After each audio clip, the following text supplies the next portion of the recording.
Chapter 1851 Records 2. Though Damien still was not truly in the heavenly world, time resumed when he left the land of nothingness. The first stages of the war against the Dark God had begun. The Dark God himself wasn't aware of the disturbance of several years that had only just ended. Even his senses could not detect that Damien had finished for less than a single instant and returned. Of course, he sensed when Damien was taken away by the Apeiron records, but that didn't frighten him. No, those records. He wanted to get his hands on those records, so it was better for him if Damien went and met them. When he finally killed that man, he could steal his existence and find the method to reach them. Everything worked out, didn't it? While Damien was in the counterside of the world, the battle of generals began in full force between his clone and the Dark God. Immediately upon his return, the dimensional cracks that plagued the land became active, spitting countless troops into the heavenly world. Damien and his people were ready. He overlooked the entire situation, waiting for the moment when he could provide backline support to his people. Hestia was the one who truly stood at the head of everything. In these years, she'd graduated from immaturity. She found her talents and thrived in an environment that she loved. She understood how people depended on her and wanted to show them that she was worthy of their support. As such, she became a commander who was fated to go down in history. Her tactics were mainly provided to those without as much raw power. Those troops who were raised from the common populace of the world simply didn't have enough time to reach a level where they were suited for this kind of large-scale combat. Still, in the face of their enemies, they remained calm. Hestia had earned herself a nickname in the 10 years that Damien didn't experience. After all, she was now the true eyes of God, a person who could see through anything and everything. From the most common people to the supreme gods of the world, everyone was willing to listen to her advice on the battlefield. The reward system that Damien set in place was working well. 3 days passed after he was taken by the records, and somehow, people were already finding ways to redeem their points. On top of that, Damien personally selected a troop out of the world's people and put them together, calling them to the palace. They were given specialized training in a realm of his creation and given the opportunity to instantly rank up without needing to spend points. They became targets of jealousy for many, but their presence was necessary. Not only was their power on the battlefield crucial for the world's defense, but they were also proof that the listed rewards were truly attainable. Some of those people that Damien chose were commoners. Their friends and family knew that they were mortals before they left. But they'd returned as supreme gods who were able to save everyone from disaster. The efforts were going well, all things considered. There were definitely many deaths, but the people were resolved to save the world.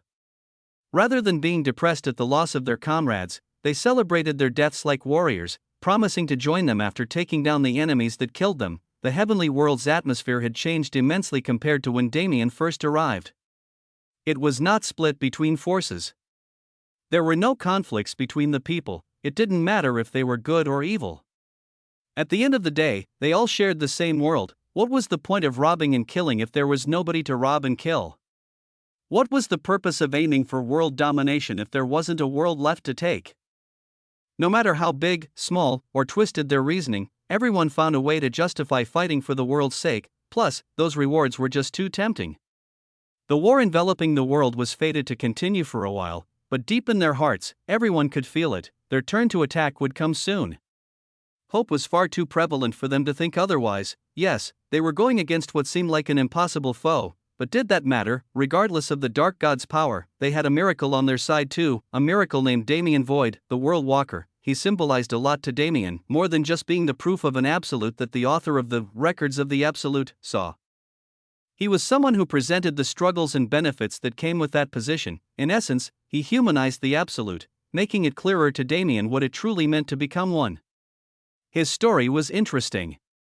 In some cases, he was similar to Damien, but he was also very different. For instance, from start to finish, the World Walker never had a connection to life. He was a wanderer without the need for companions or relationships.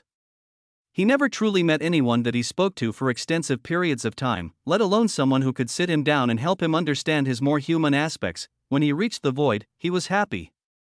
He was happy to be able to explore to his heart's content and see the cultures that were otherwise barred from him. Unfortunately, he did not have an anchor. He fell prey to those stray emotions because there was nothing keeping him grounded. The people in Damien's life were there because he always held on to them. Even when it seemed counterproductive to stay with them, he refused to leave anyone he cared about behind. The World Walker's story was, to some degree, validating his efforts. But the most important part by a large margin was the fact that Damien now knew how the system was created. It isn't something I can't do. Well, if he wanted it to be like the records, then it absolutely wasn't something he could do. But what if he wanted to do something similar on a personal level, a system that the mist and the owl can use as a medium to incorporate themselves into my power? A system that would be the vessel for his power is both a supreme and an absolute. I can make that easily. Damien's meeting with the system was a reward for his own accomplishments, so he wouldn't be able to get more out of it than he was promised. Still, he made use of that reward to gain everything he could have possibly needed. The World Walker didn't have much trouble putting the two concepts together. Is it because his personality was already close to the void? When Damien finished viewing the records, the system kicked him out of its space. He contemplated the process he saw the World Walker undergo, trying to apply it to himself. But there was one more thing he needed to do before he could start focusing on the world around him. The system gave him his reward already, but the cosmos had an inviolable tradition. In that moment when Damien's feet once again touched upon solid ground, an entity appeared before him, a non-living entity with only a single word on its surface: Void. Chapter 1852 Records 3. Void. It was not related to the entity that Damien chased, but his own family. A massive white board lined with gold descended from the heavens to meet him. It was backed by a holy light that almost formed a mirage of angel wings and made one feel the weight of the entire universe. Right, the firmament board could not be reached by anyone who could not bear this pressure. When Damien saw it, he immediately knew what to do. He raised his hand, and the world's energy naturally formed a brush in his grasp. He raised it to that board, to the position underneath the one occupied by his surname. His father was only ever able to leave 4 letters on this board while enduring its pressure. He was not able to completely immortalize himself in the cosmic core of the true void universe. Damien was different. The pressure he felt was massive, but it was not overwhelming. This board represented the entirety of the cosmos, but that was merely existence, wasn't it? He had surpassed the bounds of existence alone, so he showed no fear in its presence. He raised the brush with a delicate hand, pressing it against the surface of the board. It shook, receiving his touch. An electrical current was shared with him through it. Another form of pressure that tested his worth. Damien accepted it without a fight. He was at that level now where every form of energy was beneath him. With slow strokes, he etched himself into the world. The name Damien Void was placed onto that board one letter at a time, becoming an eternal part of its existence. Damien felt a massive aura covering him.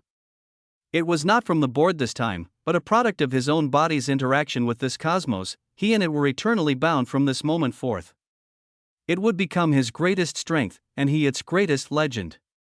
The board understood quickly that it was late. Damien's unexpected growth made this interaction shorter and easier than it was meant to be, but even that was fate, even that was contributing to the great legend of this cosmos. Dante received his physique around this time. The mystical ability to remain immortal through reincarnation was truly only possible to attain through equally mystical means. Damien didn't receive anything like that. Instead, in that moment when the firmament board returned to its position beyond perception, he felt a sense of wholeness in his body. He was complete. It was that kind of feeling. He remembered this sensation well. The last time he felt it was back in the human domain. Still, both that moment and this one were defining for him. This is a mark of completion. My foundation has been completely built. With the 2 crowns and the firmament board's blessing, Damien could finally take up that task. He could merge existence and non-existence, reaching that final point. Easy, right? With his support system so developed, it would be easy for Damien to reach the next level, right? That was a very, very wrong assumption. Plans had been made among the highest authorities of the world. The moment to take the fight to the Dark God had been decided. Damien had some time before then. He was planning to use that time to completely surpass the Dark God so that everything could be solved swiftly, but that was nothing more than a pipe dream. How could it be so easy to do something impossible? The World Walker's method simply couldn't be replicated. His body naturally merged the two. Like Damien, he seemed to be someone with an intrinsic connection to the void. However, the World Walker's connection was something more primal. It ate his personality and ate his ambitions, turning his everything void. Damien had a close connection to the void, but the void itself regulated that connection so that he would always maintain his individuality. Did it learn from the World Walker's story? Regardless of the reason, it was true that it wouldn't give him its loyalty so easily. Damien sighed. I want to talk to someone about it. But who can help me? This was a path that nobody else had walked, right? He was now at a point where, in this world, there was no one other than him. this is a path I must walk without anyone by my side. They help me purely by being present. That is enough. How could he burden anyone else with his thoughts, to contemplate existence and non-existence, these forces with such grandiosity that just listening to his explanations would destroy the minds of most, was to accept that nobody and nothing could ever be at the same level. It was inevitable. No, even the fact that the dark God exists is lucky for me. It was a selfish thought, but that didn't affect its veracity. If not for the dark God, then what would Damien possibly be doing with this amount of power? He never took the time to truly think about the scale of what he could do, but if he wanted to, then with just a thought, I could turn this entire cosmos into ash. Nobody knew what it meant to be a true supreme. And nobody could be allowed to know. My first step is already decided, the thoughts he had when he faced the records. He could start by turning them into reality, a metaphysical construct without true form, a coagulation of energy that manifested itself as a familiar holographic window. Damien envisioned it perfectly and executed it. His energy moved, and for the first time, the owl and the mist met eyes. Their presences entwined. They did not truly become one, but they mirrored the force of the void merely by standing next to each other. The two of them became the so-called system that would manage Damien's power from now on. Those two entities were practically apostles of their concepts. Though Damien could control both concepts to a great extent, they would be able to better manifest his will. Besides, when the two crowns became one atop his head, the mist and the owl became a part of his power. The system window that Damien created was not blue like the color of pure mana. It was a murky gray color, a sign that the two concepts within were not wholly merged. Nevertheless, the window existed for but a moment before disappearing. Its physical manifestation was only necessary for communication between him and the concepts. It was a way to give them more physical presence so they could expand their dominion. What really mattered was the counterside that Damien created. In a way, existence and non-existence could be considered his own shadow, a system that is meant to evolve me until I reach the void. The void evolution system? No, that's stupid. It's just a sum of its parts. It's not even a real thing. With strange and completely unnecessary thoughts filling his mind, Damien put away his subtle worries and troubles. Conquering the void, perhaps it didn't come easily. But he was confident in achieving it eventually. There was no need for him to rush. Chapter 1853 Prelude 1. They're so friendly with each other, not just the mist and the owl, but existence and non-existence. As the two stayed in his body together, they got along quite well. The void didn't even have to show its presence to quell them. It was likely because Damien raised them in tandem. Existence helped with his comprehension of non-existence and vice versa. They were not strangers, but allies who had been side by side for some time. They were friendly. They were so friendly, but why won't the two of you just merge? Damien sighed to himself. He had really only been trying for 3 days or so. But he had used every single second of every single hour trying to bring them together. If he saw any progress at all, then 3 days would be too short of a time period for him to be complaining. However, there was nothing. There was an extremely fine line between their yin and yang. It was a line made up of empty space that contained neither existence, non-existence, or the void. Of course, if the void came into play here, it could easily put these forces together. The only problem was that this was the final step to reach the void. It naturally wasn't going to lend its aid. The tiny space that was imperceptible to the eye was the root of Damien's problems, let alone getting the two forces to merge. He couldn't even convince them to cross that line and interact. In a real-world application, it worked something like this. Damien could use existence alone flawlessly. He could use non-existence alone flawlessly.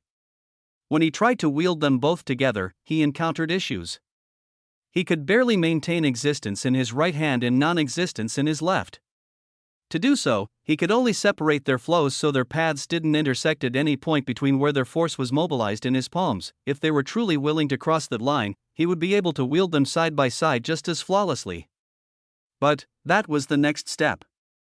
From where he was, that was the only step separating him from the end goal. No matter how much he wanted it to be accomplished, he could do nothing but continue in his practice and hope that they eventually found their balance. There was time. It wasn't much time, but if he couldn't do it before the deadline, then the best way for him to improve would be through battle. His fight with the Dark God would be the logical next step regardless. For the moment, Damien decided to put everything down. he was dealing with grand things all the time, so the war on the horizon had been fully digested in his mind and didn't cause him any worry. However, it was still a war with the fate of the cosmos on the line. Everyone had their own thoughts about it. He had only been in his isolated training area for a short period of time in the eyes of others.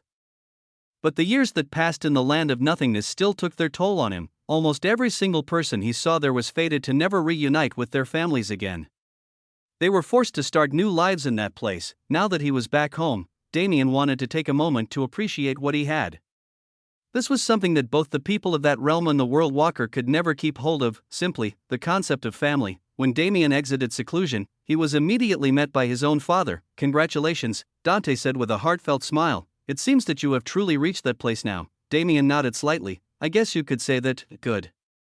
Dante said, patting his back, "You are carrying a great weight on your shoulder, but it is still best to remember that you don't need to rush. I believe you will be able to accomplish everything that you desire." Damien smiled. Was this the fatherly affirmation that everyone sought? It didn't feel quite good. As Dante led him back inside, Damien had a sudden thought. "By the way, how did you know that I made progress?" It may have been a guess backed by the fact that he exited the cave, but Dante looked too sure of himself for the basis of his words to be an assumption. Dante made a sound of surprise. "You didn't know? The firmament board manifests so that the entire cosmos can witness your accomplishment. Back then, if it weren't for that, Stria and the rest wouldn't have learned of my physique," he said. "But you don't need to worry, do you? The entire world knows the heights you've reached, and with the era you've ushered in." Damien felt the pull of space as Dante moved him to a separate location. They were in front of a door that he opened while finishing his words. "The entire world has been celebrating them." As the door opened, Damien's heart and mind were assailed by an aura of vitality. His hearing was engulfed in a wave of cheers that did not originate from the palace in the slightest. No, what Dante wanted to show him when he opened the door wasn't a crowd waiting for him conveniently in the moment. All Damien needed to do was spread his senses across the world to find the origin of those cheers, everywhere. On every single battlefield, in every single meeting room, and at every single home, the people were cheering. They roared his name, they roared about his accomplishment, because, with the descent of the firmament board, the people of this world could finally rid themselves of their fear of the dark god. They also had a person like that. They also had someone who was capable of doing everything the dark god could.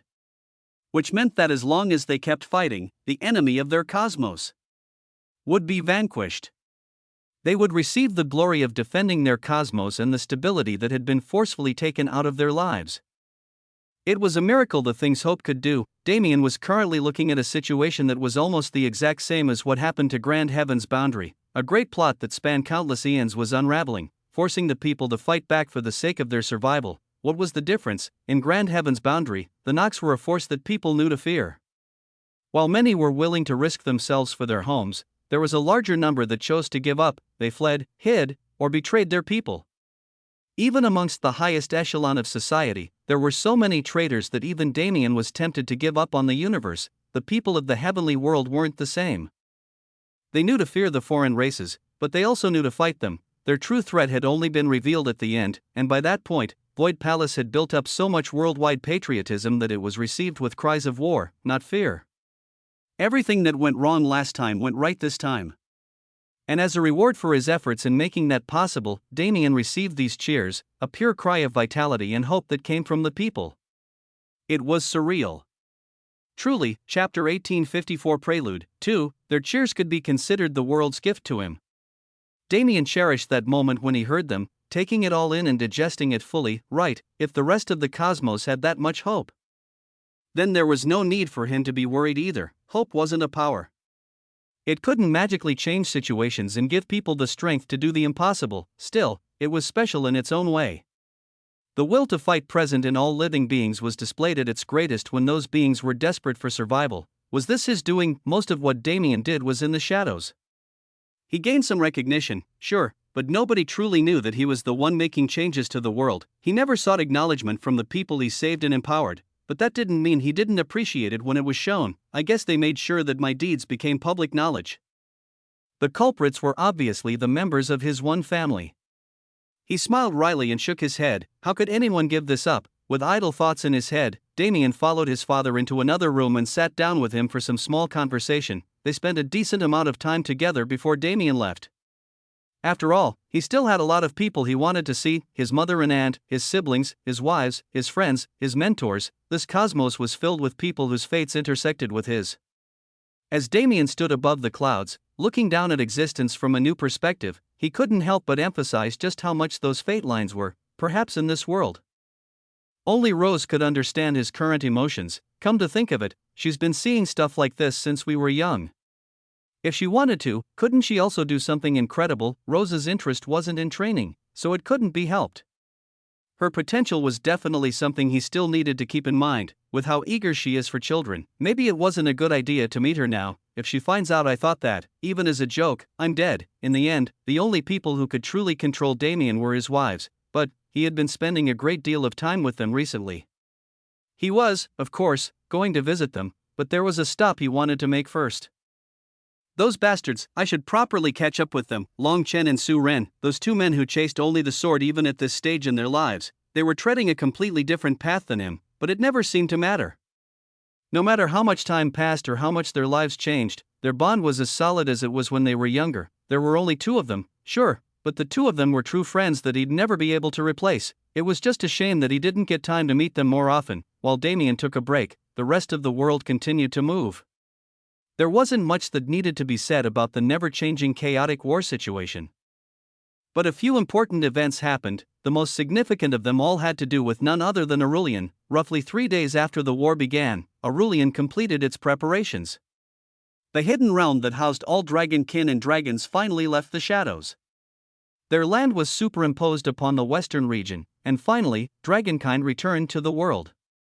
The entire kingdom changed immensely since August took control. Zenith, the current dragon emperor, gave him teachings with genuine care, ensuring that he grew into a great emperor, and from the position that he aimed for, August did everything he promised to do. He brought the entirety of dragonkind back to their roots. From those roots, they evolved by using Qinglong's ideas as a basis and improving upon them. The current dragon kingdom didn't have anything like a class system. Nor did it have anything like a common population. There were clans everywhere and small groupings of dragons, sure, but they all had access to strength. Even the most common dragon could now stand on the same pedestal as the previous holy clan geniuses. As for the holy clans themselves, well, it was safe to say that they were repenting. The holy dragons were gone, and as the population grew, the influence of the sheer power of the holy clans had decreased. Now, even if they were freed from their slavery, they'd be no more than normal. They were forced to accept their positions and become August's personal army. He utilized them mostly as civil servants. They quite literally served the people in whatever way possible. Their hands got dirty, they got on their hands and knees and did things they'd never experienced in their privileged lives, and for the most part, their hatred grew further and further. But it wasn't as if all of them were the same. Liquidot didn't need to be mentioned.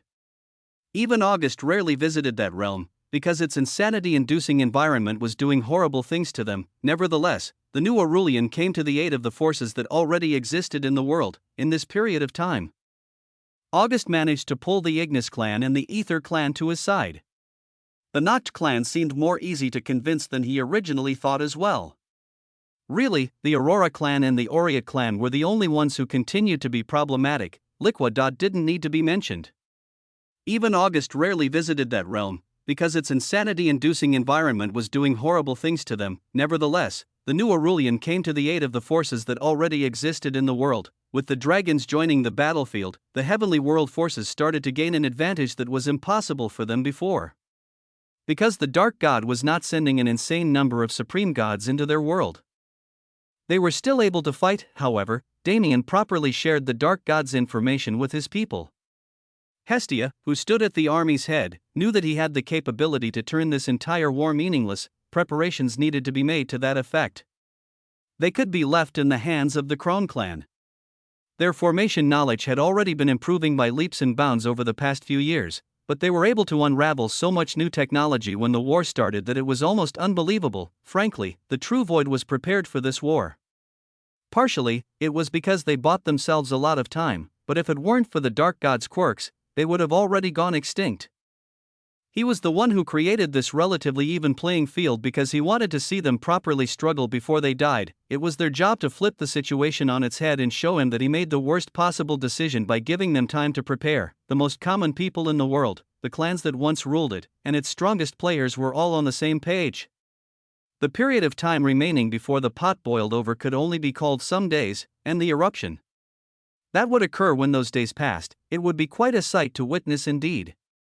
Chapter 1855 Prelude 3. Damien spent the next 2 days visiting his people. He spent a long time with Su Rin and Long Chen. Went and sought his wives, and even spoke to people like Tian Yang or Malcolm, who he hadn't seen in ages. He was glad to see that everyone was doing well. It seemed that the heavenly world acted as a motivator for them. Despite the new environment, they flourished and found a new purpose in their lives. It was surprising for someone like Malcolm to even be out of the sanctuary, but the things he'd accomplished after Damien left Apeiron couldn't be underestimated. When the human domain came together, he started working closely with some of its strongest people and learned how to become more than he was at the time. As the human domain connected to the rest of the universe, he excelled even further. But Malcolm didn't reach the heights of his potential until the heavenly world. He was one of the people who'd somehow managed to become gods in such a short period of time. His tenacity and desire for growth couldn't be underestimated. By now, he didn't stand a chance against Damien. They were in two completely different leagues that barely had a chance to interact. However, the relationship between them didn't change. Malcolm was Damien's first mentor in this life. The lessons he learned from the academy back then and the things he gained with Malcolm's support were and would always be extremely vital to Damien's journey. Even now, when Damien visited him, Malcolm treated him the same. Giving him advice and wishing him well, every meeting was meaningful in its own way, and by the end, Damien was more than satisfied. He felt like taking a break from ceaseless comprehension was a great idea, because there were many other things that he still had to do. For one, ridding himself of the Dark God's influence. When they first met, the Dark God toyed with Damien like he was nothing.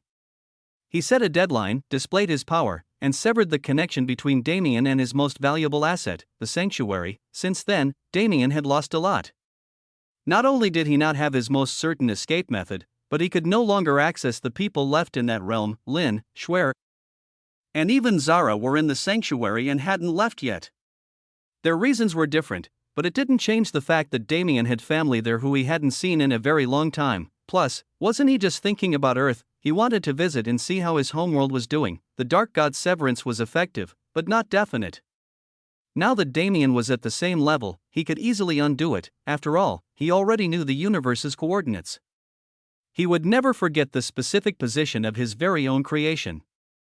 All Damien had to do was reach through the void, using existence and non-existence as his guides and protective detail. He had to grab onto the sanctuary and recreate the thread that bound it to him. No, maybe that isn't the best idea. He couldn't allow the sanctuary to be affected by his clash with the Dark God. It was absolutely possible for the shockwaves to travel through his connection and ruin that universe. Rather than allowing that to happen, it was better to postpone re-establishing the connection. Instead, he could just travel there. It would be impossible in any other case, but the sanctuary is still a universe I created. Damien could technically move through the void at his current level, but he couldn't do so for extended periods of time or in an unprotected state. Like the Dark God, he would need to use the cosmos as a starship and move closer to other cosmos through it. When the sanctuary was the target, it was naturally different. He could create a temporary connection and turn his body into the pure essence of existence to travel through it. It was like teleportation. More specifically, it was like turning into light and moving beyond infinity. It sounded extremely complex. It sounded like something that should have been impossible, but Damien was now a being synonymous with the impossible. His body dematerialized in the heavenly world and came back into being in the sanctuary. He looked at his creation, feeling the familiar warmth of its laws wrapping around his body, and smiled. So even this place is improving well. Was this the same place he left? How long had it really been since the last time he saw it? Logically, as he left it, the time flow should have been evenly matched with the heavenly world. The heavenly world had experienced multiple time dilations in recent times, so time here should have flowed at an even slower rate. How did they manage to get so much done? The sanctuary could be considered more spread out than the heavenly world. Because it had the concept of outer space, the many societies all lived disconnected from each other by nature. It seemed that Lin had something to say about that, because this clearly was not a disconnected society. As expected, this kind of environment is the best. He loved the starry sky. It was his greatest dream when he was young. The place where most of his battles occurred, and the single greatest contributor to the development of his spatial law. Starships were everywhere. transporting goods and people between planets. Some worlds were even connected physically through cosmic megastructures unlike anything Damien had ever seen before. As expected, this kind of environment is the best. He loved the starry sky. It was his greatest dream when he was young, the place where most of his battles occurred, and the single greatest contributor to the development of his spatial law. A society built while embracing space was truly the best. However, he didn't just come here to marvel at the overall structure of the universe. Damien didn't move, but space extended around him like a rubber band being pulled back until Earth arrived before him. He could hear its world core happily greeting him in his mind, and as he returned those greetings, he sent his senses into the world. It definitely wasn't the one he left behind. Their skyscrapers existed in the skies now on huge floating platforms built above the natural landscape. The vegetation had become too thick for the surface to be populated properly, so humanity innovated. They were doing well. Hunters and adventurers were able to grow on the surface and experience what it meant to be a practitioner, while society could continue to thrive in the air, giving a sense of normalcy to anyone who desired it. Earth, Damien didn't know why it was so important. When he was young, he didn't put much value into this world at all, thinking better of the other places he visited after falling into the first dungeon. But, as he grew older, the world grew in meaning. His route became a vital factor, because this world was one of the only physical locations that had a profound impact on his legend. He didn't even have a particular reason to visit. Just when he was reaching a point where his legend would transcend all things and become engraved in the eternal timeline, he wanted to see it, and after he properly appreciated it, he definitely had a few more stops to make and just a few more people to see. Chapter 1855 Prelude 3. Damien spent the next 2 days visiting his people. He spent a long time with Su Rin and Long Chen, went and saw his wives, and even spoke to people like Tian Yang or Malcolm, who he hadn't seen in ages. He was glad to see that everyone was doing well. It seemed that the heavenly world acted as a motivator for them. Despite the new environment, they flourished and found a new purpose in their lives. It was surprising for someone like Malcolm to even be out of the sanctuary, but the things he'd accomplished after Damien left Apeiron couldn't be underestimated. When the human domain came together, he started working closely with some of its strongest people and learned how to become more than he was at the time. As the human domain connected to the rest of the universe, he excelled even further, but Malcolm didn't reach the heights of his potential until the heavenly world. He was one of the people who'd somehow managed to become gods in such a short period of time. His tenacity and desire for growth couldn't be underestimated. By now, he didn't stand a chance against Damien. They were in two completely different leagues that barely had a chance to interact. However, the relationship between them didn't change. Malcolm was Damien's first mentor in this life. The lessons he learned from the academy back then and the things he gained with Malcolm's support were and would always be extremely vital to Damien's journey. Even now, when Damien visited him, Malcolm treated him the same, giving him advice and wishing him well. Every meeting was meaningful in its own way, and by the end, Damien was more than satisfied. He felt like taking a break from ceaseless comprehension was a great idea, because there were many other things that he still had to do. For one, ridding himself of the Dark God's influence. When they first met, the Dark God toyed with Damien like he was nothing. He set a deadline, displayed his power, and severed the connection between Damien and his most valuable asset, the sanctuary. Since then, Damien had lost a lot. Not only did he not have his most certain escape method, but he could no longer access the people left in that realm. Lin, Schwer, and even Zara were in the sanctuary and hadn't left yet. Their reasons were different, but it didn't change the fact that Damien had family there who he hadn't seen in a very long time. Plus, wasn't he just thinking about Earth? He wanted to visit and see how his homeworld was doing. The Dark God's severance was effective, but not definite. Now that Damien was at the same level, he could easily undo it. After all, he already knew the universe's coordinates. He would never forget the specific position of his very own creation. All Damien had to do was reach through the void, using existence and non-existence as his guides and protective detail. He had to grab onto the sanctuary and recreate the thread that bound it to him. No, maybe that isn't the best idea. He couldn't allow the sanctuary to be affected by his clash with the Dark God.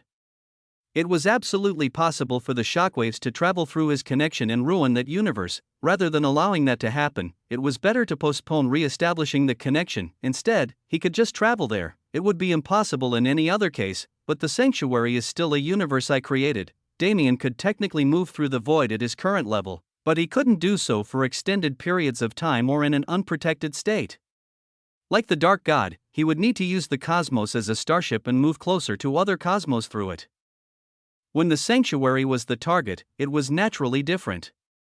He could create a temporary connection and turn his body into the pure essence of existence to travel through it. It was like teleportation. More specifically, it was like turning into light and moving beyond infinity. It sounded extremely complex.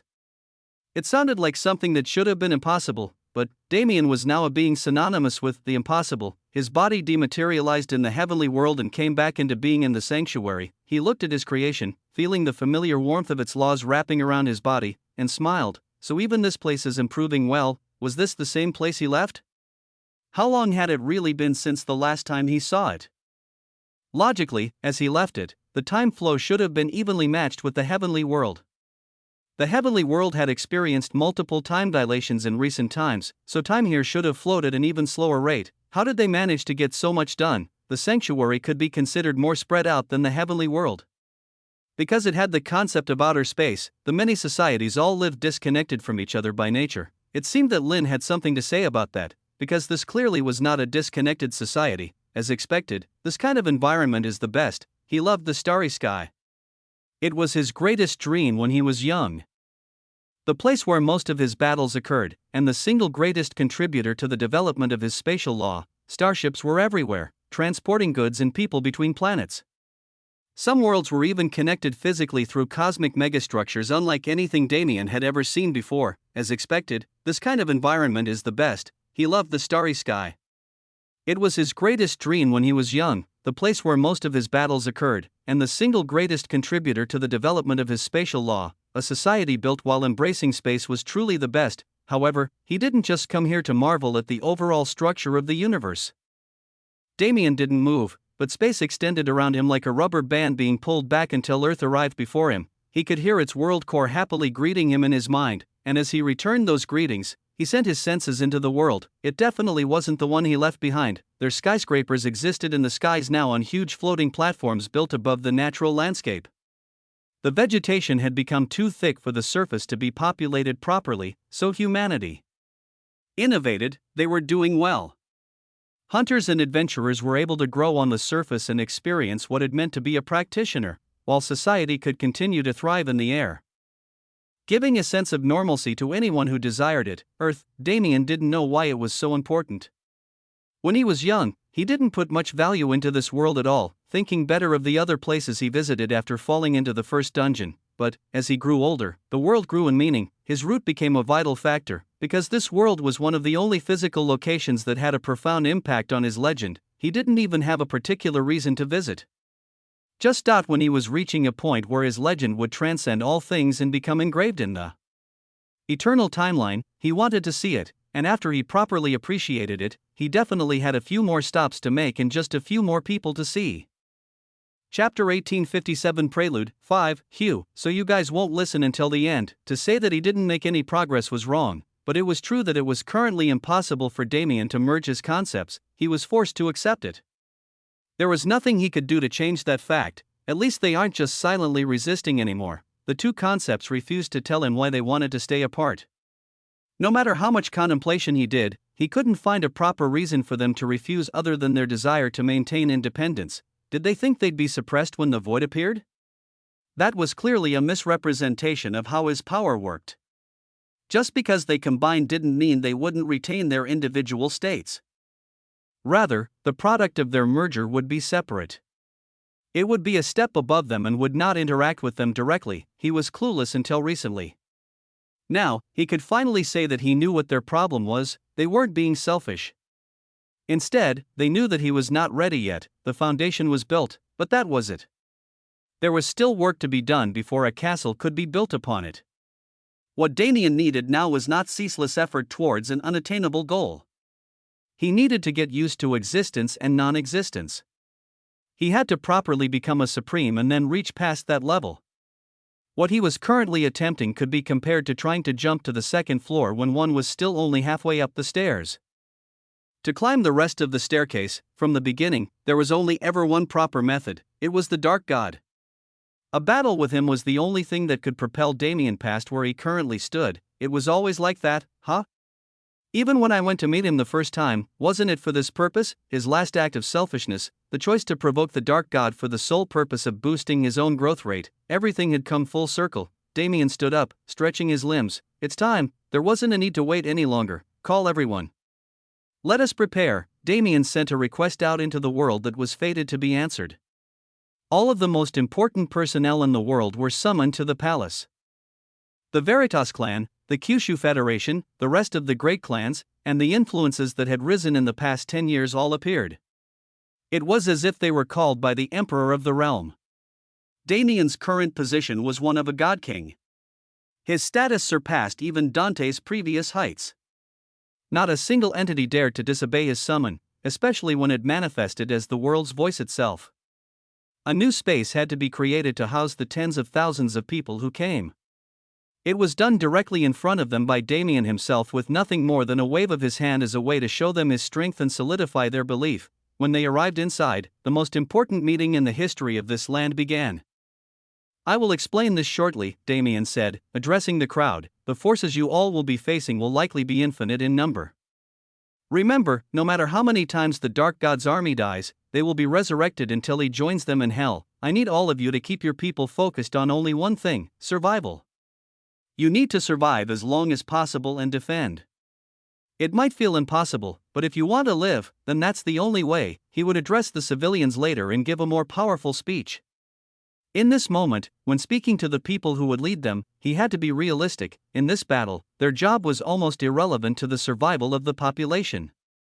To save all living beings was Damien's job. They were fighting against the infinite forces of the Dark God in order to prevent them from moving through the dimensional cracks and destroying the entirety of the heavenly world.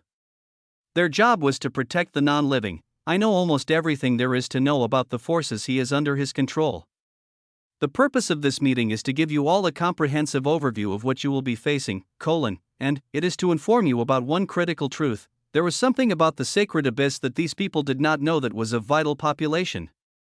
Damien manifested his own memory into reality to show them, the common population of this world is innocent. They are nothing more than prisoners of the Dark God, likely even more pitiable than our own people, and, among them, there are forces that will come to our aid. The Gehenna tribe had been prepared for this war from the moment Damien left them. He couldn't have them accidentally targeted by his own people. I will make sure that the people who are fighting with us are clearly delineated from our enemies. Other than them, try to ignore anyone who isn't being immediately hostile. Also, if possible, attempt to take the battle into the starry sky and out of the world that we appear on.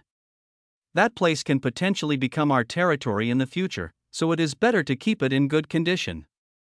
Damien continued to talk about the Gehenna tribe, the history of the sacred abyss universe, and the characteristics of both the foreign nobles and foreign vanguard. The people listened intently. Even if they knew all of the information, they kept their ears on his words in case he mentioned something new. After all, most of what he said was uniquely his own knowledge. It was attained by visiting the sacred abyss. Other than him and his group, there weren't many who had done so and survived. On top of the fundamental war conversation, Damien brought up the World Walker and made the nature of the system public knowledge. It was a system created with no other intentions but to help them grow. The World Walker deserved to be appreciated by the people. Now that Damien knew his name, he wouldn't allow his legend to fade so easily. The meeting went on for 6 hours in total. From information, the topic switched to strategy and the presentation turned into a conversation.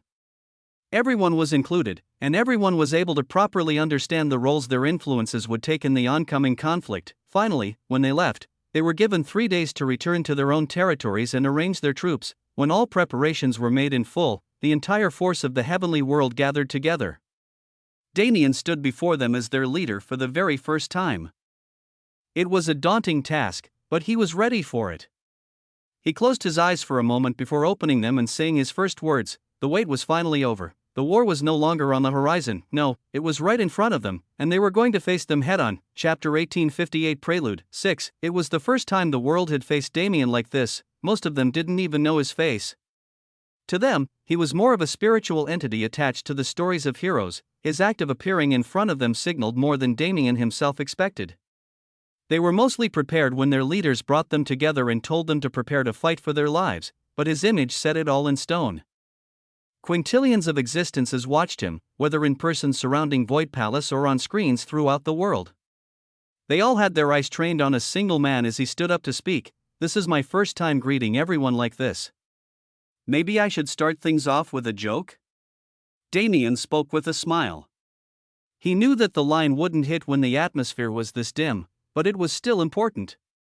He wanted to humanize himself in their eyes, because if they saw him as one of their own, his words would resonate deeper. He definitely got a few laughs.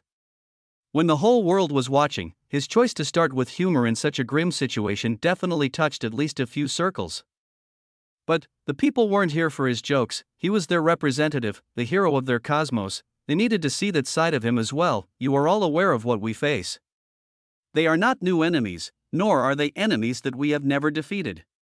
Our current enemies are nothing more than puppets created from the ashes of those we have slain. However, their leader is a vile man. He is a man that thirsts for our land. He is a man who wants nothing more than to see us suffering. There is nothing but greed in his eyes. In that sense, he is no better than a pig. The citizens didn't have any fear when they fought in the heavenly world. This was their home territory. So they always felt like they had the advantage no matter what happened. 1435, since when have we, the proud denizens of the true void universe, allowed pigs to best us? Damien's eyes changed. Something in his aura radiated majesty, and though he was not using any sort of techniques or technology to boost his voice, every single person could clearly hear his voice. He was no longer using his own mouth to communicate. No, his voice had become one with the world itself. You will see it for yourselves soon, he continued. The citizens didn't have any fear when they fought in the heavenly world. This was their home territory, so they always felt like they had the advantage no matter what happened. Now, as they'd been informed that the time had come to step on enemy soil for the first time, the fear they lacked naturally caught up to them. It plagued their hearts, making them wonder if they'd really be okay. Damien's job was to provide them security, even if it was false. The sacred abyss is nothing, he said. That cosmos does not have life. It is a land of death and misery. The people in that land are forced to struggle and survive without the same security that we have. They are the true captives of the dark god. Our mission this time is not just to defeat the enemy, but also to save people. Think about your homes. Think about your families. Think about everything this world has to offer. We are fighting to save it and to allow others to see its beauty. We are fighting to purge evil. Remember, no matter what happens in the battle ahead, each and every one of you will attain glory. You may not be written by name in the history books. Most historians will only bother to name the most important figures in a conflict. However, those names do not matter, because even the people who will go down in history will remember the rest of you as the true heroes. You will be the hidden heroes of this world, its true protectors. Multiple different methods, all meant to give the army's purpose, were deployed. It didn't matter what they aimed for. If they wanted to protect, they had to fight with everything they had. If they wanted to be heroes, they had to fight with everything they had. If they wanted to be recognized in the history books, they had to fight with everything they had. And, even if they only wanted the glory of being an unnamed hero, well, it didn't need to be said another time. Damien's words rang true with several implications behind them, but his voice seemed to carry his intent perfectly to each and every person who listened. Whether they were smart or dull, literate or not, they understood exactly what he wanted to convey. The time has come for all of you to shine. After so many years, the time has come to rid this world of all of the calamities that plagued it. Stria was the doing of the foreign races. The downfall of society when Dante disappeared was the doing of the foreign races. The destruction of the lower universe was the doing of the foreign races. From start to finish, everything led back to the dark god. The crowd was listening intently. They understood that this speech was not a final goodbye, but a moment for them to look back on with pride once they survived. Damien smiled confidently at his people. He had much more he wanted to say. Truthfully, standing in front of them and giving a valiant speech was something he'd been looking forward to doing, but there was nothing left to be said. The eyes of those people all said the same thing. Their hearts were fueled by the same fire. If Damien said any more, he would just be holding them back from what they truly wanted, and that was war. These foreign race scum, he began. He swept his arm through the air. No matter where they were, the screens in the world suddenly switched to a different picture at the same time. They showed scenes of dimensional cracks surrounded by foreign territories crawling with enemies. They are nothing in front of us. Those words resounded through the fabric of space and time. A mysterious wave of energy spread through the land, and in a single instant, all of it was gone: the dimensional cracks, the foreign territory, and the foreign races. All of them disappeared from the world at once. And, at the very same time, everyone concentrated on points nearby as their senses alerted them to rampant mana fluctuations, as if the heavens themselves were preparing them to assemble. New dimensional cracks opened. They were an aquamarine blue color and had a much warmer aura than those of the foreign races. Now, everyone, make them kneel, and slaughter without mercy. Damien's shout shook their souls. The spirit of battle he had been building within their minds and bodies boiled forth as they felt the sheer power and fighting intent in his words. He held his arm out, his eyes locked with those of the dark god beyond the veil. Finally, he gave the command that everyone had been waiting for. Charge! The war cry of the true void people forced the very fabric of reality to tremble before their might. As one, they charged through the dimensional cracks. There was no more time to waste, no more time to hesitate. At this very moment, the final battle for the fate of everything had begun, and it would not end until only one side remained.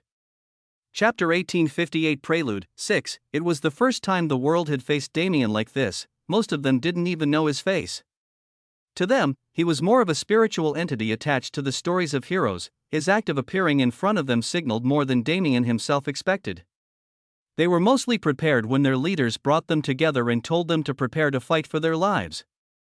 But his image set it all in stone. Quintillions of existences watched him, whether in person surrounding Void Palace or on screens throughout the world.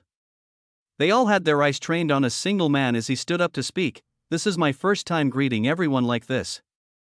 Maybe I should start things off with a joke? Damien spoke with a smile. He knew that the line wouldn't hit when the atmosphere was this dim, but it was still important. He wanted to humanize himself in their eyes, because if they saw him as one of their own, his words would resonate deeper. He definitely got a few laughs. When the whole world was watching, his choice to start with humor in such a grim situation definitely touched at least a few circles. But the people weren't here for his jokes. He was their representative, the hero of their cosmos. They needed to see that side of him as well. You are all aware of what we face. They are not new enemies, nor are they enemies that we have never defeated. Our current enemies are nothing more than puppets created from the ashes of those we have slain. However, their leader is a vile man. He is a man that thirsts for our land. He is a man who wants nothing more than to see us suffering. There is nothing but greed in his eyes. In that sense, he is no better than a pig. The citizens didn't have any fear when they fought in the heavenly world. This was their home territory. So they always felt like they had the advantage no matter what happened. 1435. Since when have we, the proud denizens of the true void universe, allowed pigs to best us? Damien's eyes changed. Something in his aura radiated majesty, and though he was not using any sort of techniques or technology to boost his voice, every single person could clearly hear his voice. He was no longer using his own mouth to communicate. No, his voice had become one with the world itself. You will see it for yourselves soon, he continued. The citizens didn't have any fear when they fought in the heavenly world. This was their home territory, so they always felt like they had the advantage no matter what happened. Now, as they'd been informed that the time had come to step on enemy soil for the first time, the fear they lacked naturally caught up to them. It plagued their hearts, making them wonder if they'd really be okay. Damien's job was to provide them security, even if it was false. The sacred abyss is nothing, he said. That cosmos does not have life. It is a land of death and misery. The people in that land are forced to struggle and survive without the same security that we have. They are the true captives of the dark god. Our mission this time is not just to defeat the enemy, but also to save people. Think about your homes. Think about your families. Think about everything this world has to offer. We are fighting to save it and to allow others to see its beauty. We are fighting to purge evil. Remember, no matter what happens in the battle ahead, each and every one of you will attain glory. You may not be written by name in the history books. Most historians will only bother to name the most important figures in a conflict.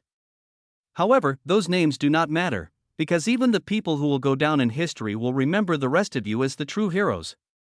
You will be the hidden heroes of this world, its true protectors. Multiple different methods, all meant to give the army's purpose, were deployed. It didn't matter what they aimed for. If they wanted to protect, they had to fight with everything they had. If they wanted to be heroes, they had to fight with everything they had. If they wanted to be recognized in the history books, they had to fight with everything they had. And, even if they only wanted the glory of being an unnamed hero, well, it didn't need to be said another time. Damien's words rang true with several implications behind them, but his voice seemed to carry his intent perfectly to each and every person who listened. Whether they were smart or dull, literate or not, they understood exactly what he wanted to convey. The time has come for all of you to shine. After so many years, the time has come to rid this world of all of the calamities that plagued it. Stria was the doing of the foreign races. The downfall of society when Dante disappeared was the doing of the foreign races. The destruction of the lower universe was the doing of the foreign races. From start to finish, everything led back to the dark god. The crowd was listening intently. They understood that this speech was not a final goodbye, but a moment for them to look back on with pride once they survived. Damien smiled confidently at his people. He had much more he wanted to say. Truthfully, standing in front of them and giving a valiant speech was something he'd been looking forward to doing, but there was nothing left to be said. The eyes of those people all said the same thing. Their hearts were fueled by the same fire. If Damien said any more, he would just be holding them back from what they truly wanted, and that was war. These foreign race scum, he began. He swept his arm through the air. No matter where they were, the screens in the world suddenly switched to a different picture at the same time. They showed scenes of dimensional cracks surrounded by foreign territories crawling with enemies. They are nothing in front of us. Those words resounded through the fabric of space and time. A mysterious wave of energy spread through the land, and in a single instant, all of it was gone: the dimensional cracks, the foreign territory, and the foreign races. All of them disappeared from the world at once. And, at the very same time, everyone concentrated on points nearby as their senses alerted them to rampant mana fluctuations, as if the heavens themselves were preparing them to assemble. New dimensional cracks opened. They were an aquamarine blue color and had a much warmer aura than those of the foreign races. Now, everyone, make them kneel, and slaughter without mercy. Damien's shout shook their souls. The spirit of battle he had been building within their minds and bodies boiled forth as they felt the sheer power and fighting intent in his words. He held his arm out, his eyes locked with those of the dark god beyond the veil. Finally, he gave the command that everyone had been waiting for. Charge! The war cry of the true void people forced the very fabric of reality to tremble before their might. As one, they charged through the dimensional cracks. There was no more time to waste, no more time to hesitate. At this very moment, the final battle for the fate of everything had begun, and it would not end until only one side remained. Chapter 1860 War 2, Talia, have you been well? It was a cordial attitude coming from an extremely disrespectful person. He appeared without notice in her office, evading all detection to meet with her. Naturally, she wasn't happy to see him. Why are you here? She sneered. She couldn't maintain open hostility to the nobles because she had to keep her territory in mind. But Malevolon was different. She had a justified reason to dislike him, and she wasn't the only one either.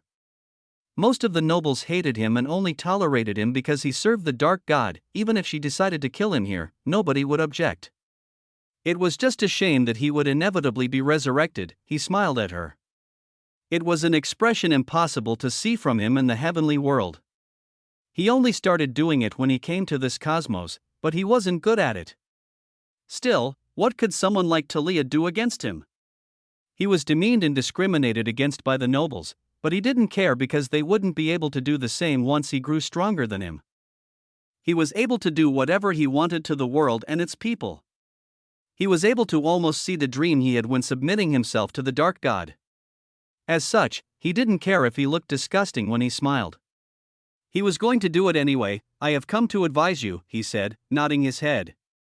It seems that you have contact with people you should not keep in your circle.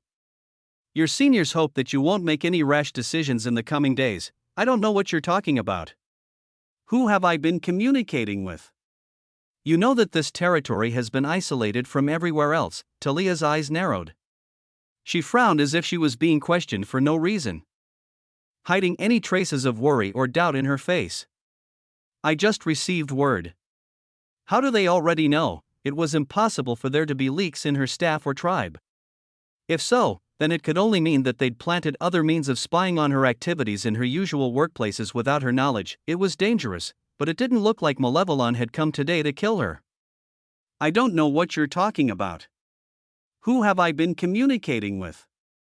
You know that this territory has been isolated from everywhere else. Malevolon shook his head. It is fine if you wish to take that stance. Regardless, if you choose the wrong side, then you will die. Remember that your clan will not be spared either. You see, I personally would love it if you remained the ruler of this place that reminds me of my homeland, but it would truly be a shame if you left us no other choice, right? His tone was as if he knew everything. It almost made Talia question herself before she was reminded of who he was. You do not need to concern yourself with my affairs. She left it at that, and Malevolon accepted. Indeed, I do not. Prepare yourself well. Nobody will stop you. However, keep my words in mind as you decide what you wish to do. Malevolon disappeared when he finished giving his warning. This time, at least, he didn't have any other plans. TCH, Talia's eyes widened as she observed the surroundings. Stupid, she sensed the devices immediately. Tiny recording modules that transmitted her every word and action to the people who wanted to know what she was up to. Was there any point in adding more when the room already contained 5? No, but as if he wanted her to see it after he left, Malevolon left an extra one where he stood. She only made contact with Damien this one time, and since the war was on the horizon, it seemed that the nobles believed her allegiance could be changed if he contacted her more frequently, or if the staff he left behind ever showed signs of betrayal. I'd been lucky. Talia gritted her teeth. It was an annoying situation, but there was nothing to be done about it. Regardless, she would prepare for the war. And, regardless, she would side with the true void. Not only was it the cosmos that her savior came from, but it was also a place where people could thrive. With Damien's help, her tribe and people could migrate there in search of better lives. Since when did the sacred abyss give her a reason to fight with it? It only ever fueled her hatred. Fine. Since it's starting soon, I should make my allegiance clear. Talia had grudges with a lot of foreign nobles. Most of them were out of reach, but the surrounding territories were owned by people with similar strength to her own. She grinned as she moved to a nearby teleportation array and visited that territory. The buildings that lords of their level lived in were almost all mirrors of each other. Talia knew her way around well, and with her knowledge, it wasn't hard to do the same thing Malevolon did and appear in someone else's office without notice. It was a perfect scenario, wasn't it? Since everyone was fiercely loyal without thoughts of rebellion, such a thing was possible. Hi, Talia appeared in front of the nearest noble with a smile on her face. He glared at her. She had no reason to be visiting anyone, so what was her purpose in acting so rudely? She walked towards him without losing her smile. Actually, I have a little matter to settle with you. I was wondering if I could get your opinion. No need. Ask someone else, really? But I was sure that you would be able to help me. By this point, she was already standing across from him, separated by only a desk. She looked down at him, making him feel a sense of unknown pressure. This woman, she was a newcomer, but her aura was definitely not something to laugh at. Fine. What do you want? He wasn't going to entertain her, but he needed to get her to leave somehow. Hearing her out was the only method. Talia nodded. What I want. This was nice. This kind of atmosphere where she was the only one who knew what was about to happen was enjoyable. It was unfortunate that she couldn't face anyone else like this. But she was still happy. After all, it's for you to die. That's okay, right? The man instantly stood up and prepared for a fight without questioning her motives, but letting her get so close was already a fatal mistake. By the time his body was upright, his head was already in the air. See, Talia had grown immensely since taking up the position of saintess. She was no longer the weak person Damien once knew. She, without fear, took the first blood and first kill of the war, and as if to commemorate her achievement, the entire world was filled with aquamarine portals. The heavenly world's forces charged into the sacred abyss, and though it seemed like nothing much was happening as Talia was able to find a noble casually in his office. There was indeed a bloody present waiting for their arrival. The dark god had fully prepared himself. It was a battle between cosmos. After all, it wouldn't be any fun if it ended because of a silly mistake. Chapter 1861 War 3. The heavenly world's troops, emboldened by Damien's speech and their own vigor, charged straight into the sacred abyss. They were met immediately with the war they came to fight. Damien gave the leaders orders to move the battle off of the main planet, but they wouldn't get the chance to do so anytime soon. They arrived and were faced with a crowd of nobles and vanguards that charged at them without a shred of fear or hesitation. There were many duplicates among them. Every noble appeared at least 4 or 5 times, which allowed their numbers to match the heavenly world's diverse array of divinities. On top of that, along with the 100-and-something nobles that existed in the current era, the forms of several people who had once been of noble status but were later abandoned appeared as well. Weren't there Nox among them as well? Those who came from Grand Heaven's boundary were surprised to see the Soul Emperor, Karmic Emperor, and Inhuman Emperor manifested among the enemy forces. The only one missing was the Saint Emperor. He was never loyal to the Dark God or the foreign races in the slightest, so he did not fall under the umbrella of the Dark God's power. The clash began with so much spilled blood that it was questionable how it was supposed to last for more than 10 minutes. At the rate that people were dying, wouldn't their side be exhausted easily? No. This was a war against an infinite number of enemies. Measures had been taken to protect the lives of those who stood at the very forefront of the battle. After the first wave of death spread, a holy golden white aura filled the air and wrapped the entire heavenly world force in canopies of the same colored light. Their defensive abilities were slightly boosted, but the main effect was the protection of their lives. The light was the combined force of the heavenly world's light and wood law users. They were at the back of the army and protected by many powerful divinities. Their abilities were sent through an array that the Crone clan developed and spread through the allied force. It was an imitation of what Damien once did in the past to achieve the same effect. But it was not based on his actions. The goal was to keep the fighters alive for as long as possible. For that purpose, those same practitioners were even willing to take the accumulated damage upon themselves. It was destined to be a brutal battle. However, it wasn't entirely hopeless. The nobles were rapidly separated from the vanguards. A wall was formed around them by the members of Void Palace and they were immediately teleported far into the starry sky. The lower existences stayed on the ground to fight against other lower existences. If divinities were involved on the same stage, they were destined to die meaninglessly. Damien watched as everything proceeded according to plan. I don't think I need to watch over them for much longer. Initially, he was worried that the force of the foreign races would be too much for his homeland's people.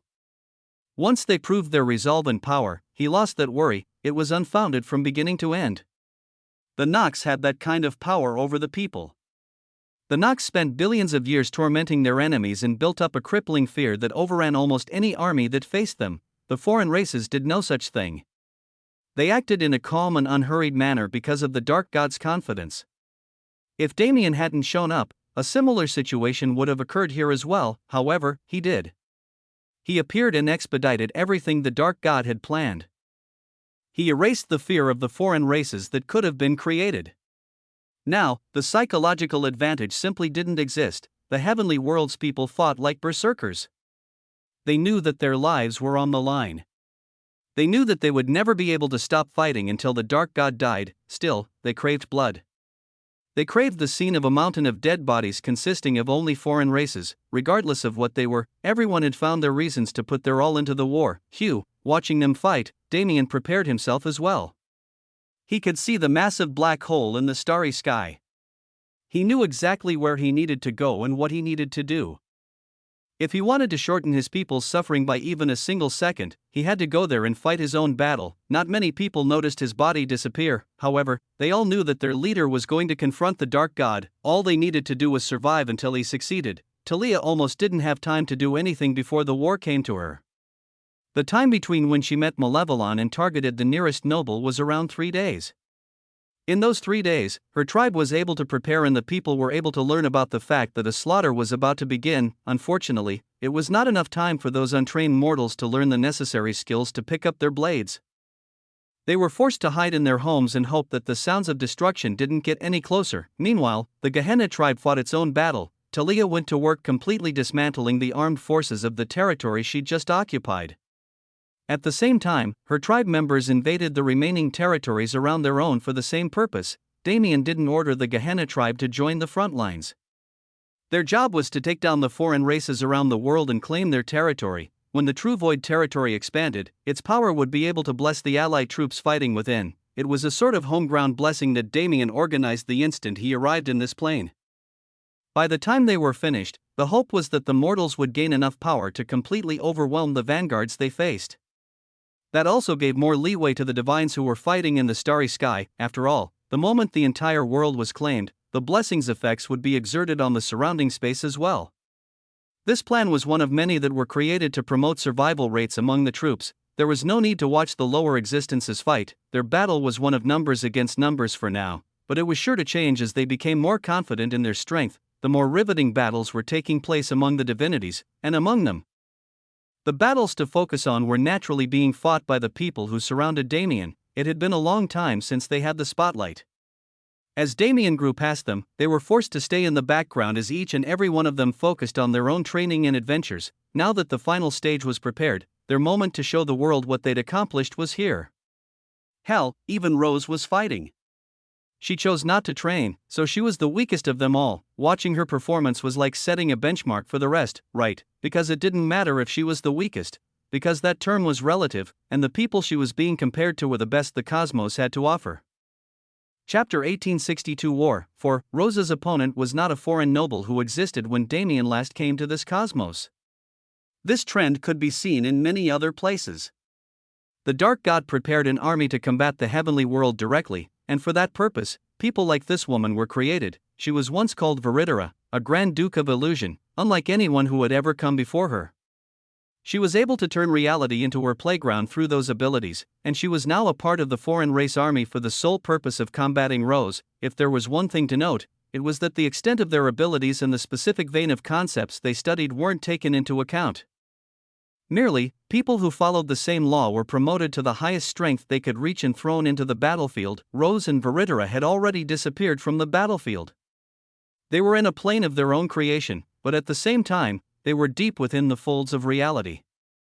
Their bodies could not be seen, but there was a sector in the starry sky that was continuously changing and becoming more dangerous. The other divinities fighting in space had to stay far away from that place if they didn't want to be caught in the collisions. That alone was enough to tell of both women's strength. Nevertheless, what was unseen to others was not the same for everyone. If anyone possessed the ability to look past the reality they knew, they would find the splendorous scenes that their fight was truly causing. The ever-changing image of reality seemed to mirror the abilities possessed by existence itself. Rose and Viridera stood far away from each other and never made attempts to close the distance. They had formed domains around them, manifestations of their control over illusion and reality. If they entered the enemy's territory, they would be slaughtered without mercy. The goal of this battle was to overthrow the enemy's territory with one's own and swallow them. Only when that happened could a winner be declared. They were relatively even from the beginning. Rose sat on a throne of swords. It was the same illusory throne that she used when she was young, but its meaning was entirely different. From this throne, she controlled reality itself.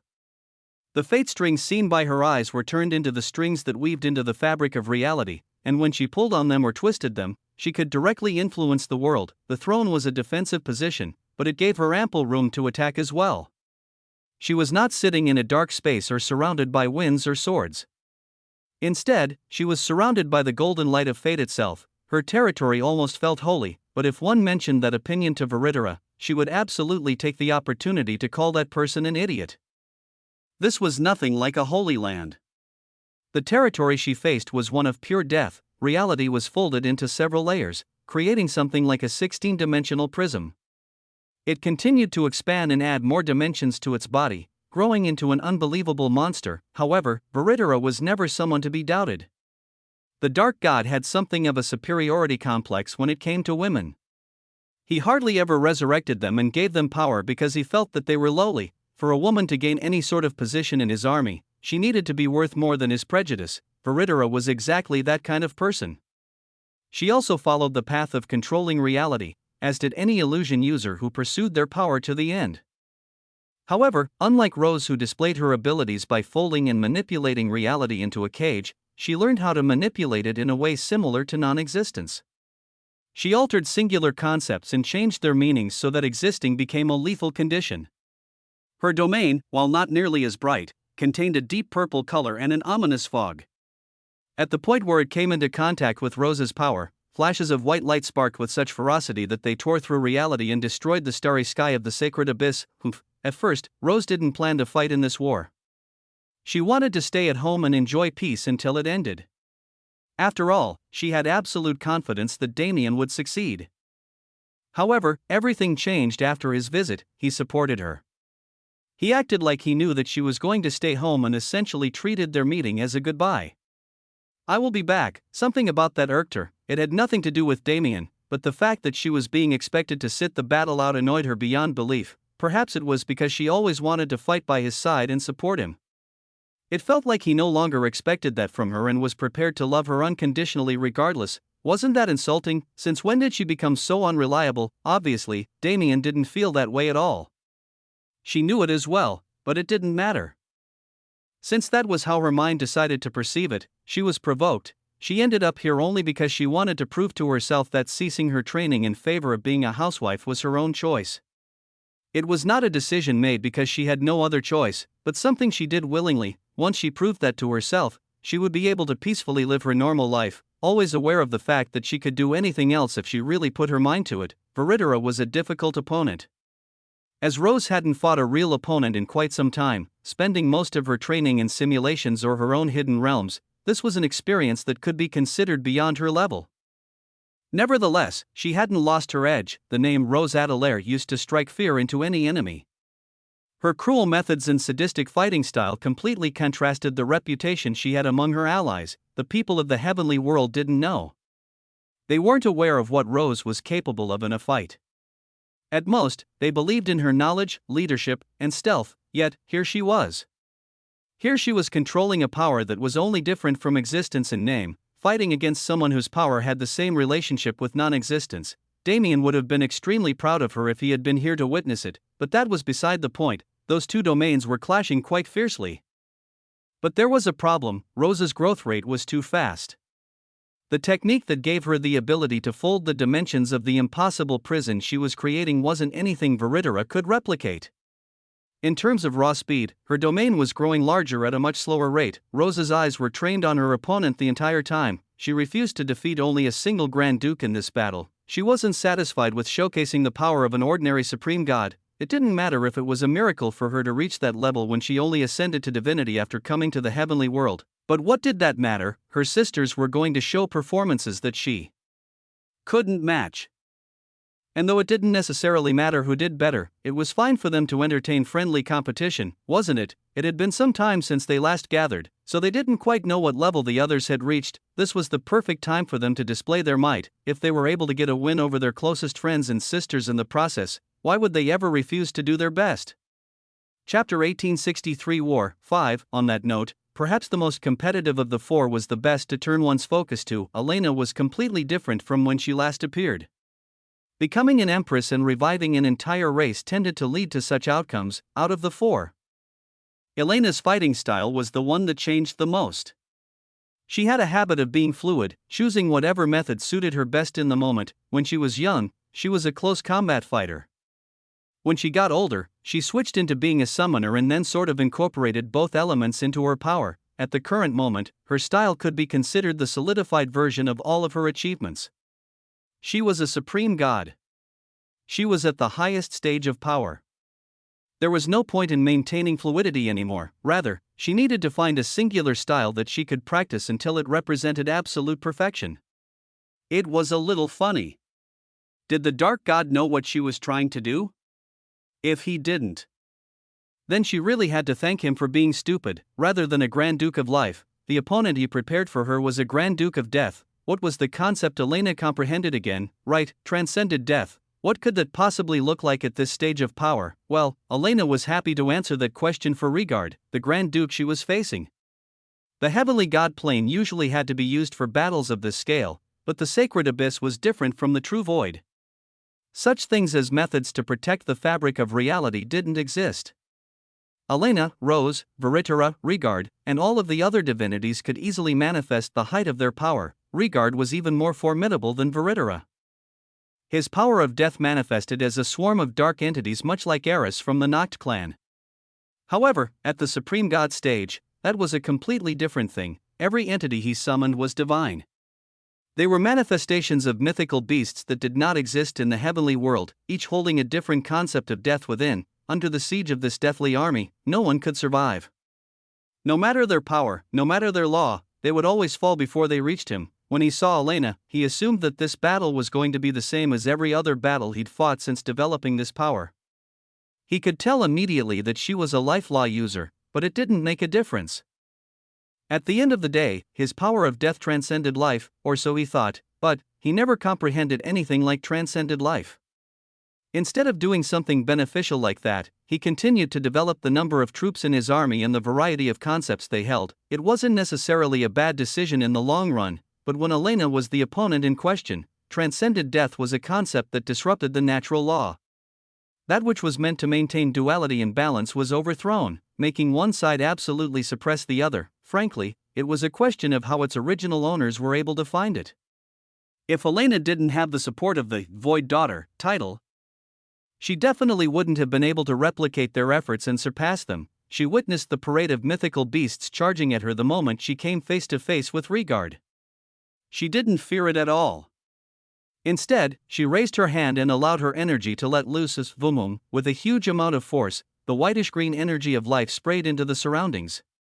Everywhere it landed, the starry sky became solid and mystical plants began to grow. They were made out of space itself using the vitality of the surrounding stars.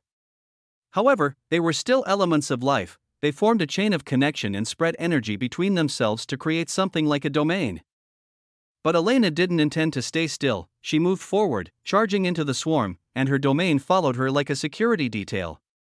Her every step caused space to bloom into different manifestations of life until there was an army following her as well. The souls of Valhalla were no longer restricted to their forms and were able to manifest wherever Elena's mana appeared. Like an army of wraiths who were servants of life itself, they became her arms and legs. In this case, they were sent to fight against the army that Regard prided himself on. Cosmic lifeforms with a strange vitality and glowing blue eyes appeared in the tens of thousands in the surroundings and instantly confronted the army. The servants of the Valkyrie race were not only empowered by Elena's strength, but also by the powerful bloodline of the people. Elena was no longer the only person representing their race.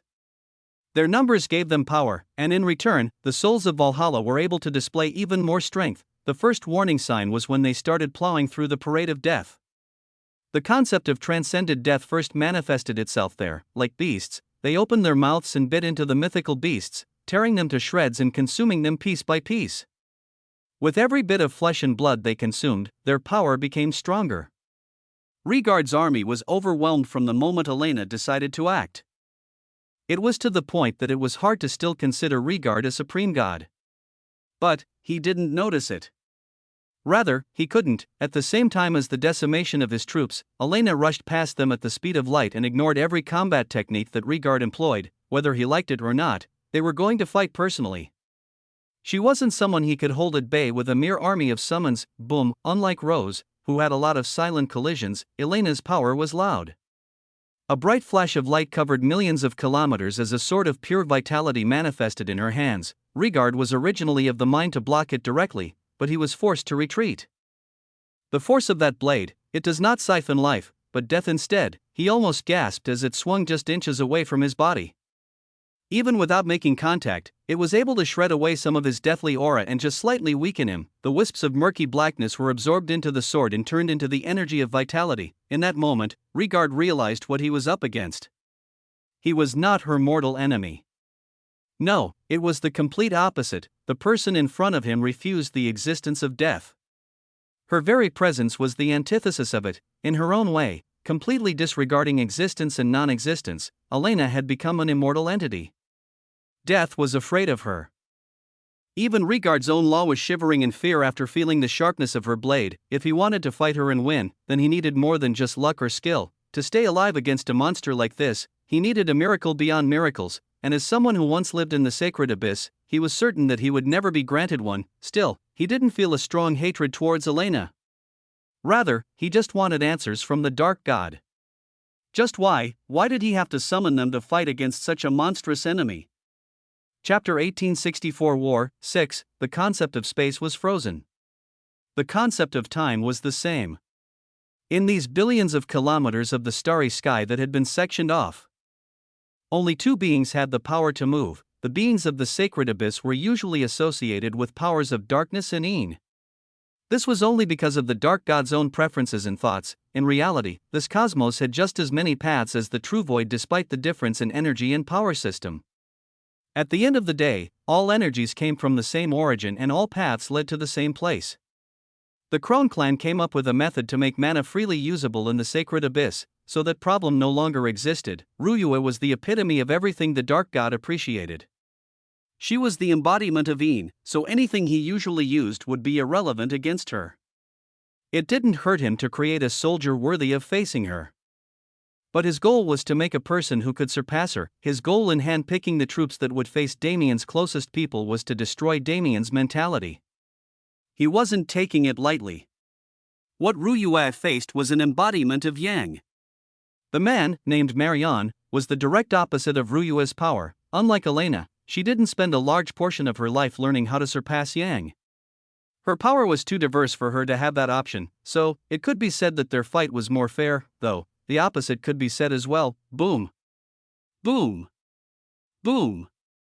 Boom. The clash was between blue and red, black and white. One would be hard-pressed to find out what actual laws were being used. But it was certain that Yin and Yang were going toe-to-toe. This was already against natural order. But wasn't everything that happened in this war the same? These two forces that were always supposed to exist in harmony were now directly opposed. The result was pure chaos. Space and time were stopped by Ryue's power. However, her abilities could hardly affect Marion. His abilities were the same for her. Unlike life and death, which had the possibility of surpassing each other if taken to proper heights, Yin and Yang were the representation of absolute duality. No matter what anyone wanted, those two laws would refuse to cooperate. They would never be able to harm each other.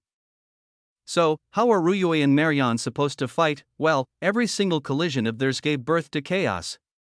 Though they could do no damage to each other, the action of Yin and Yang had to have a reaction. The energy of pure chaos filled the air and affected both of the fighters.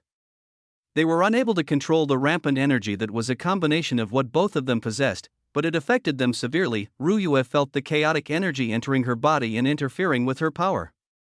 As Marion was subjected to the same feeling, they both understood how this battle was going to progress.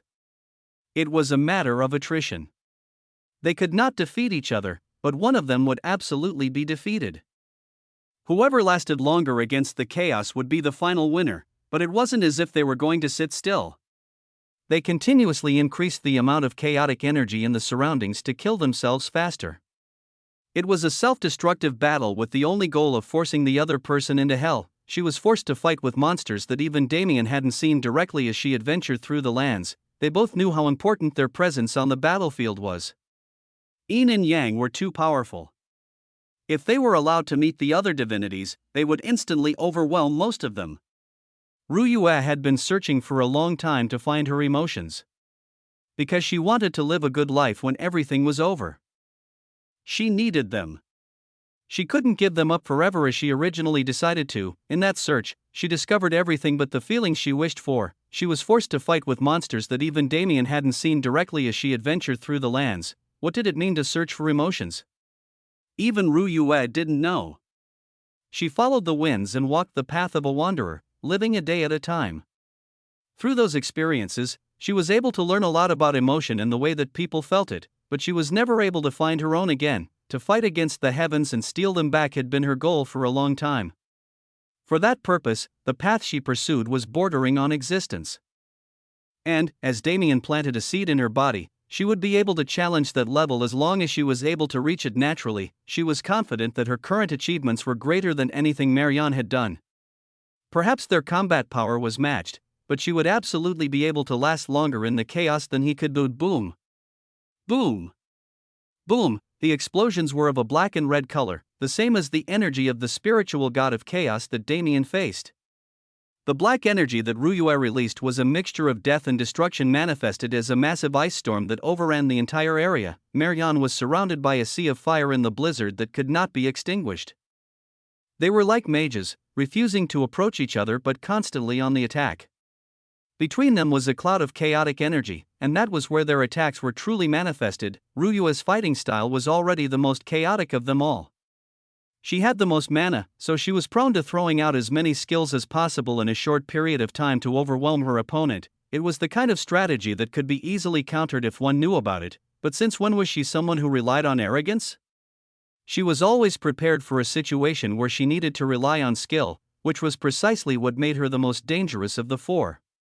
If allowed to release her full potential, if allowed to disregard all things and embrace her indifference, Ruyue's destructive force surpassed everyone but Damien. Myriad was specifically created because of how dangerous she was. In a certain sense, Ruyue was the only one of Damien's associates, aside from Dante, who the Dark God took a special interest in corralling and defeating. Her battle was going to last longer than the rest. In terms of kills alone, she would never be able to match her sisters in this battle. However, her overall impact would definitely be in contention for the greatest, even Myriad could tell. If he didn't accomplish what he had been created for, then the efforts of the Dark God's army would become meaningless. Still, he had supreme confidence, not because of his own abilities, but because of the Lord he followed.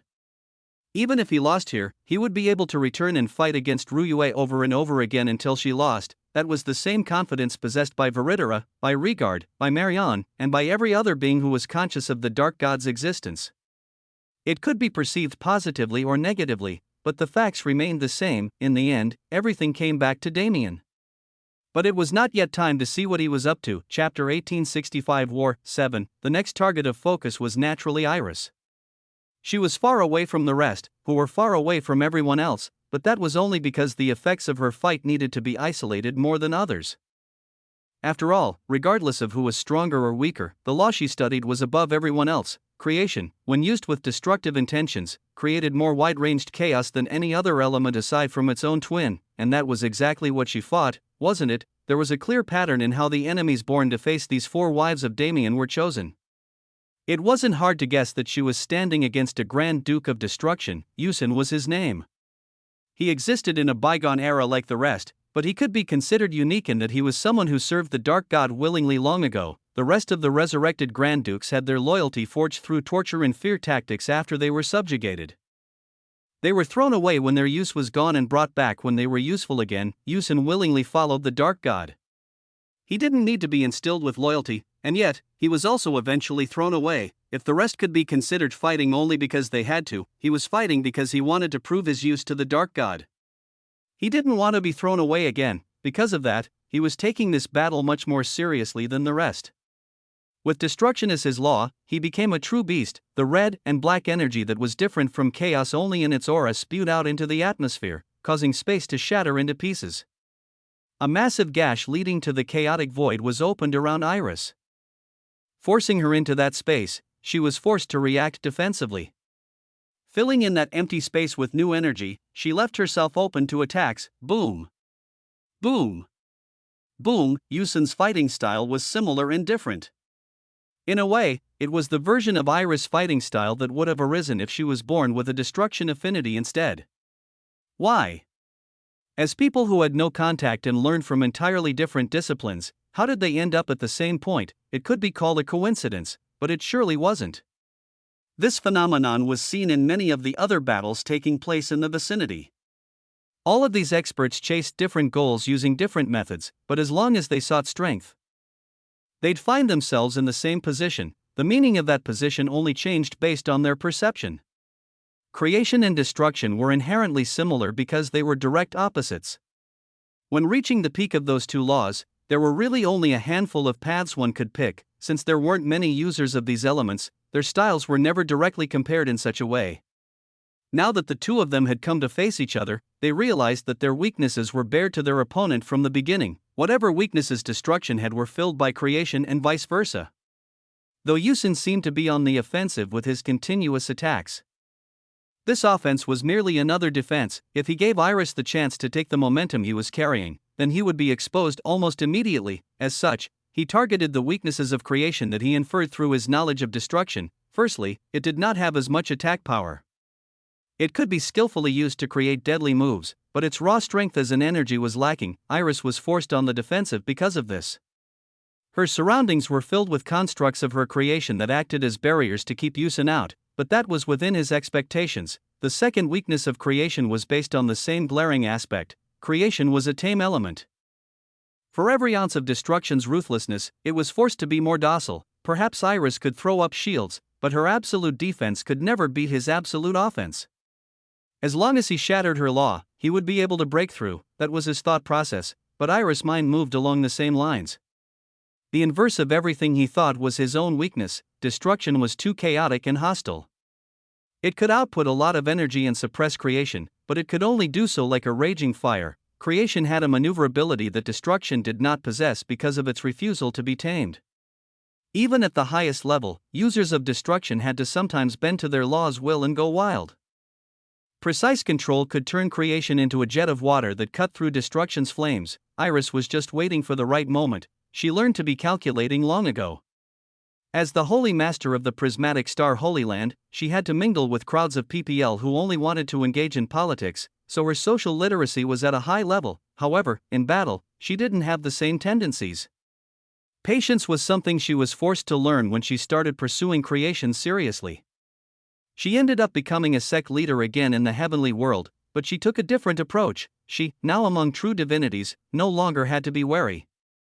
She did not have the same power as she did in grand heaven's boundary. But that was a benefit to her. She could now confidently lead without her eyes standing in the way. From that position, and from the experience of building a sect from the ground up instead of inheriting it, she was able to master creation almost passively. Still, that passive progression only came because she was endlessly learning. As someone who had lived far longer than any of the rest of them, Iris had a different perspective on life. She gained a lot of new things from Damien, but she didn't necessarily revel in them like the rest. After experiencing them properly, their relationship became calmer.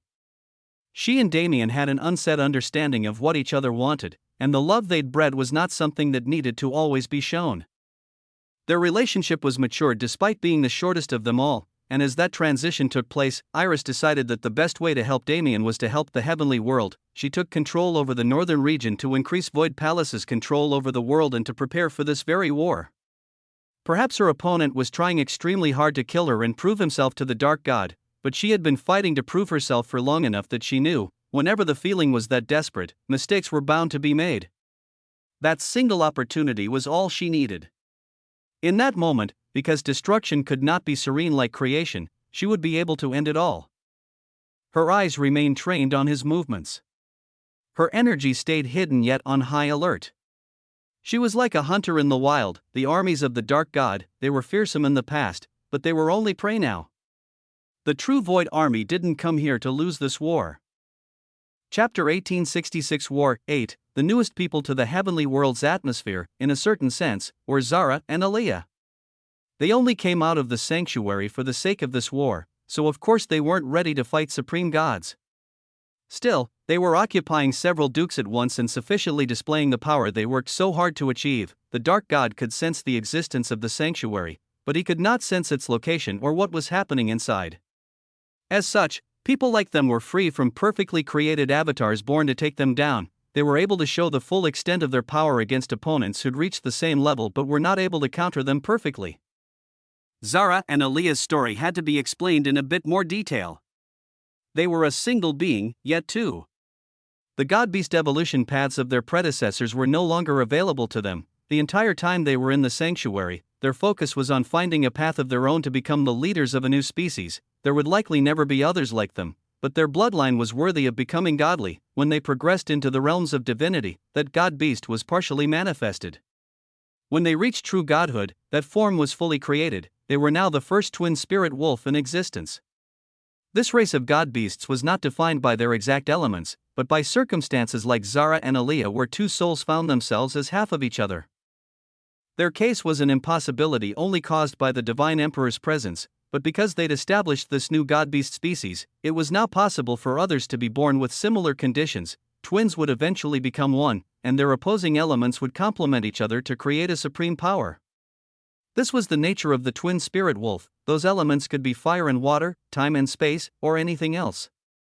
For Zara and Aliyah, of course, it was light and darkness. There weren't merely a few tens of dukes anymore. They numbered in the tens of thousands at the very least, providing ample opponents for every divinity who stood at the same level. It was overwhelming in a sense. But Zara and Aliyah's presence decreased the level of danger significantly. They cruised through the battlefield like it was a safe zone. The combination of light and darkness filled the starry sky. displaying a great power that made the dukes shiver in fear. Damien experienced how frightening the combination of opposing laws could be when he first developed the elemental war god ability. Unlike him, though, these two stayed along that path and developed their fusion to its greatest potential. Light and darkness held a lot of power. They had so many different meanings in so many different ways. As the most supreme laws that a common person could perceive, they became the manifestation of good and evil, of the known and unknown, and many other similar aspects. It was ironic how existence and non-existence found themselves so often mimicked in the concepts of other laws due to the interference of living beings. Each of Damien's wives had at least a piece of one of the two concepts within their techniques, and Zara and Aaliyah were the same. They did not have the Ye Void Daughter title, but their importance to Damien made them like family.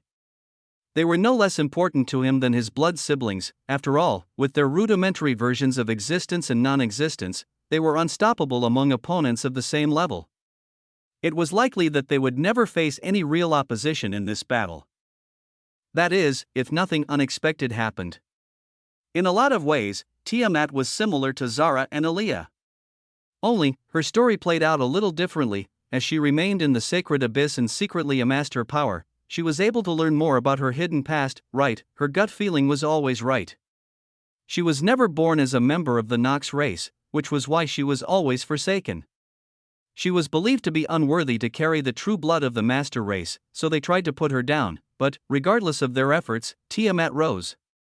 She was born in the lower universe, but she was always meant to be a member of the foreign races in the sacred abyss. When those visions first plagued her, she almost believed that she was something like the daughter of the Dark God, but that was never a possibility. The Dark God could not make direct contact with a person of lower status than him.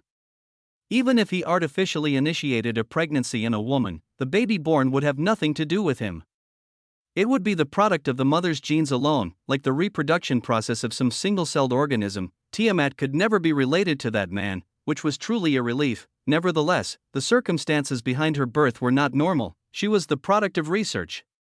She was born naturally to a mother and father, but they did everything possible to turn their own bodies into vessels for the power meant to flow into her. In that aspect, rather than parents, they were just tools. They died immediately upon her birth. She, as a being that had barely been conceived, was transported to the lower universe where the Dark God's direct interference wasn't present. As for why, wasn't that obvious? She was a disaster project meant to bring an end to the Dark God's reign. She was the final effort of a dying civilization that disappeared during ancient times. Even back then, there were no more than a few of them left, and they were kept alive only as toys.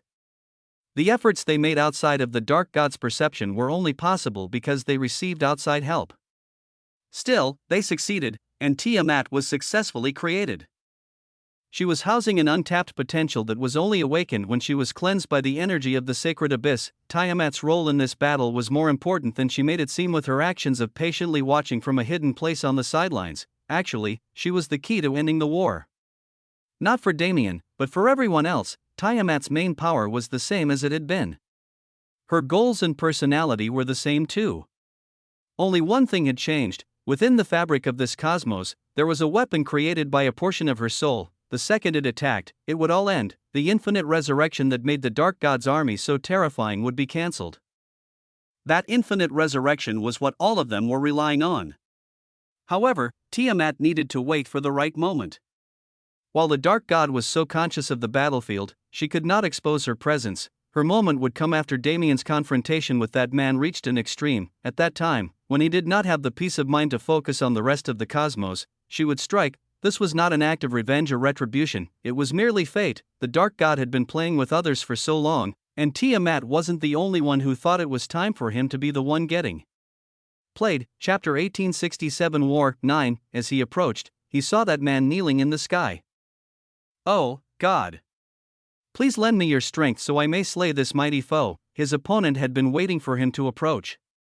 Now that a war like this was underway, they were fated to clash. Dante Void and his greatest enemy, the cosmos traitor, Malevolon Stria. Pathetic, Dante sneered. This kind of ritual obviously had meaning since power was flowing into Malevolon's body, but it was clearly done at this very moment to mock him. Even Malevolon knew that he was never strong enough to directly face Dante. In the first place, he and his people were only able to catch him after breaking the cosmic laws and infiltrating the lower universe, where they seized him before he could grow into his full strength. Otherwise, how could someone like Malevolon possibly challenge a man who partially controlled existence? Malevolon was stronger now, but he was still not certain about fighting Dante. He didn't know what level the man had reached, but his aura radiated much more powerfully than ever before. Dante's fight with Damien helped him a lot. Though it was embarrassing to admit, his son taught him more about existence than he was ever able to learn on his own. Damien kick-started his father's path. He was finally able to take the step that was originally impossible for him because his only element was space. Malevolon would have been killed in an instant if he was fighting on his own, but his current form was nothing more than a puppet of the Dark God. The energy that surrounded him was not his own. It belonged to another entity. You're sacrificing your own vitality for the sake of this battle. As always, you go to unreasonable lengths for the stupidest reasons. Dante spat with a sigh. Dante, why would you talk to me like that? This is our first reunion in such a long time. It should be a happy moment. We should celebrate. Malevolon responded. He was twitching. His body clearly wasn't responding well to the foreign energy, but he was accepting it regardless. His speech became slurred and his attitude changed immensely from his usual stoic self. Dante almost felt like he wasn't facing the person he'd spent all these years waiting to kill. However, the two men were one and the same. The change in Malevolon was merely the result of the path he was walking. Dante was forced to accept that the things he desired were far in the past. He had been captured and too many years were allowed to flow without his presence. Malevolon was defeated and defeated and defeated. Facing Damien, he couldn't find victory at any step. When he finally escaped into the sacred abyss and truly became a part of the Dark God, he felt a sort of ecstasy that he'd never known. That was the source of the change. The energy that turned him mad also contributed. Dante shook his head. Engaging in conversation with this version of Malevolon would amount to nothing. It was best to just kill him and end the lifelong debt that was plaguing his mind. Dante raised his arm to attack, but as if he was waiting for that moment, Malevolon did the same. Boom, two types of energy clashed between them, throwing both of their bodies back. Dante's was a special kind of existence. Meanwhile, Malevolon used a chaotic energy that seemed to be mocking non-existence. Still, the sheer power of the Dark God's energy filled the gap and allowed Malevolon to clash directly with his foe. Perhaps this is for the best. Dante thought as he observed the clash. It felt like he was fighting Malevolon and the Dark God at the same time. He had no qualms with settling his grudges all at once. Dante's eyes changed when he viewed the battle through that lens. He was a bit passive during the first collision with his spirit dampened, but he gained it all back in an instant. Boom! Boom! Boom! Boom! From a slow start, they rapidly moved into a fast-paced battle. Dante's base law was space. The way he controlled existence mimicked that of his spatial laws. The starry sky itself became his weapon. On one hand, it turned physical and attacked Malevolon with a huge aura of deadly spatial mana. On the other hand, the concept itself came alive and started to constrict around the enemy, forcing him to bear the brunt of any force Dante decided to employ. This collision wasn't actually that important in the grand scheme of things. Malevolon didn't matter much, and while Dante was extremely powerful, he was only participating in this singular battle. As someone with no real enemies on this battlefield, he would catch the Dark God's attention if he did too much. Of course, distracting the Dark God was a good thing, but it wasn't worth it if it led to the deaths of everyone who was currently fighting. Even Dante had to remember it. The Dark God could wipe out their entire army in a single instant if he wanted to. Dante was here only to settle his grudge. In this war that he was originally planning to avoid for the aforementioned reasons, he only appeared because of his son's convincing. Standing here now, he realized how right Damien was. No matter how long it had been, getting closure was still extremely important. Geez, my son is so far past me that it's almost shameful. He was always the one being taught. But that same reason was the source of his pride in the child he helped conceive. Speaking of, his wives were both participating in this battle. Serena was on the back line managing all of the formations being applied at every moment, but Claire was on the forefront with him. Compared to him, she definitely had more worth. After all, the enemy she fought, just like Marianne, was an individual who absolutely needed to be defeated, and Haiti was not necessarily an individual at all. Claire was having an experience that was rare on a cosmic scale. Regardless of how one traveled through the void, one would find only a handful of people who'd done the same. Her son was one of those people. Claire's opponent was a spiritual god. An incarnation of pure evil that was like the dark god's shadow. The dark god cared about Dante more.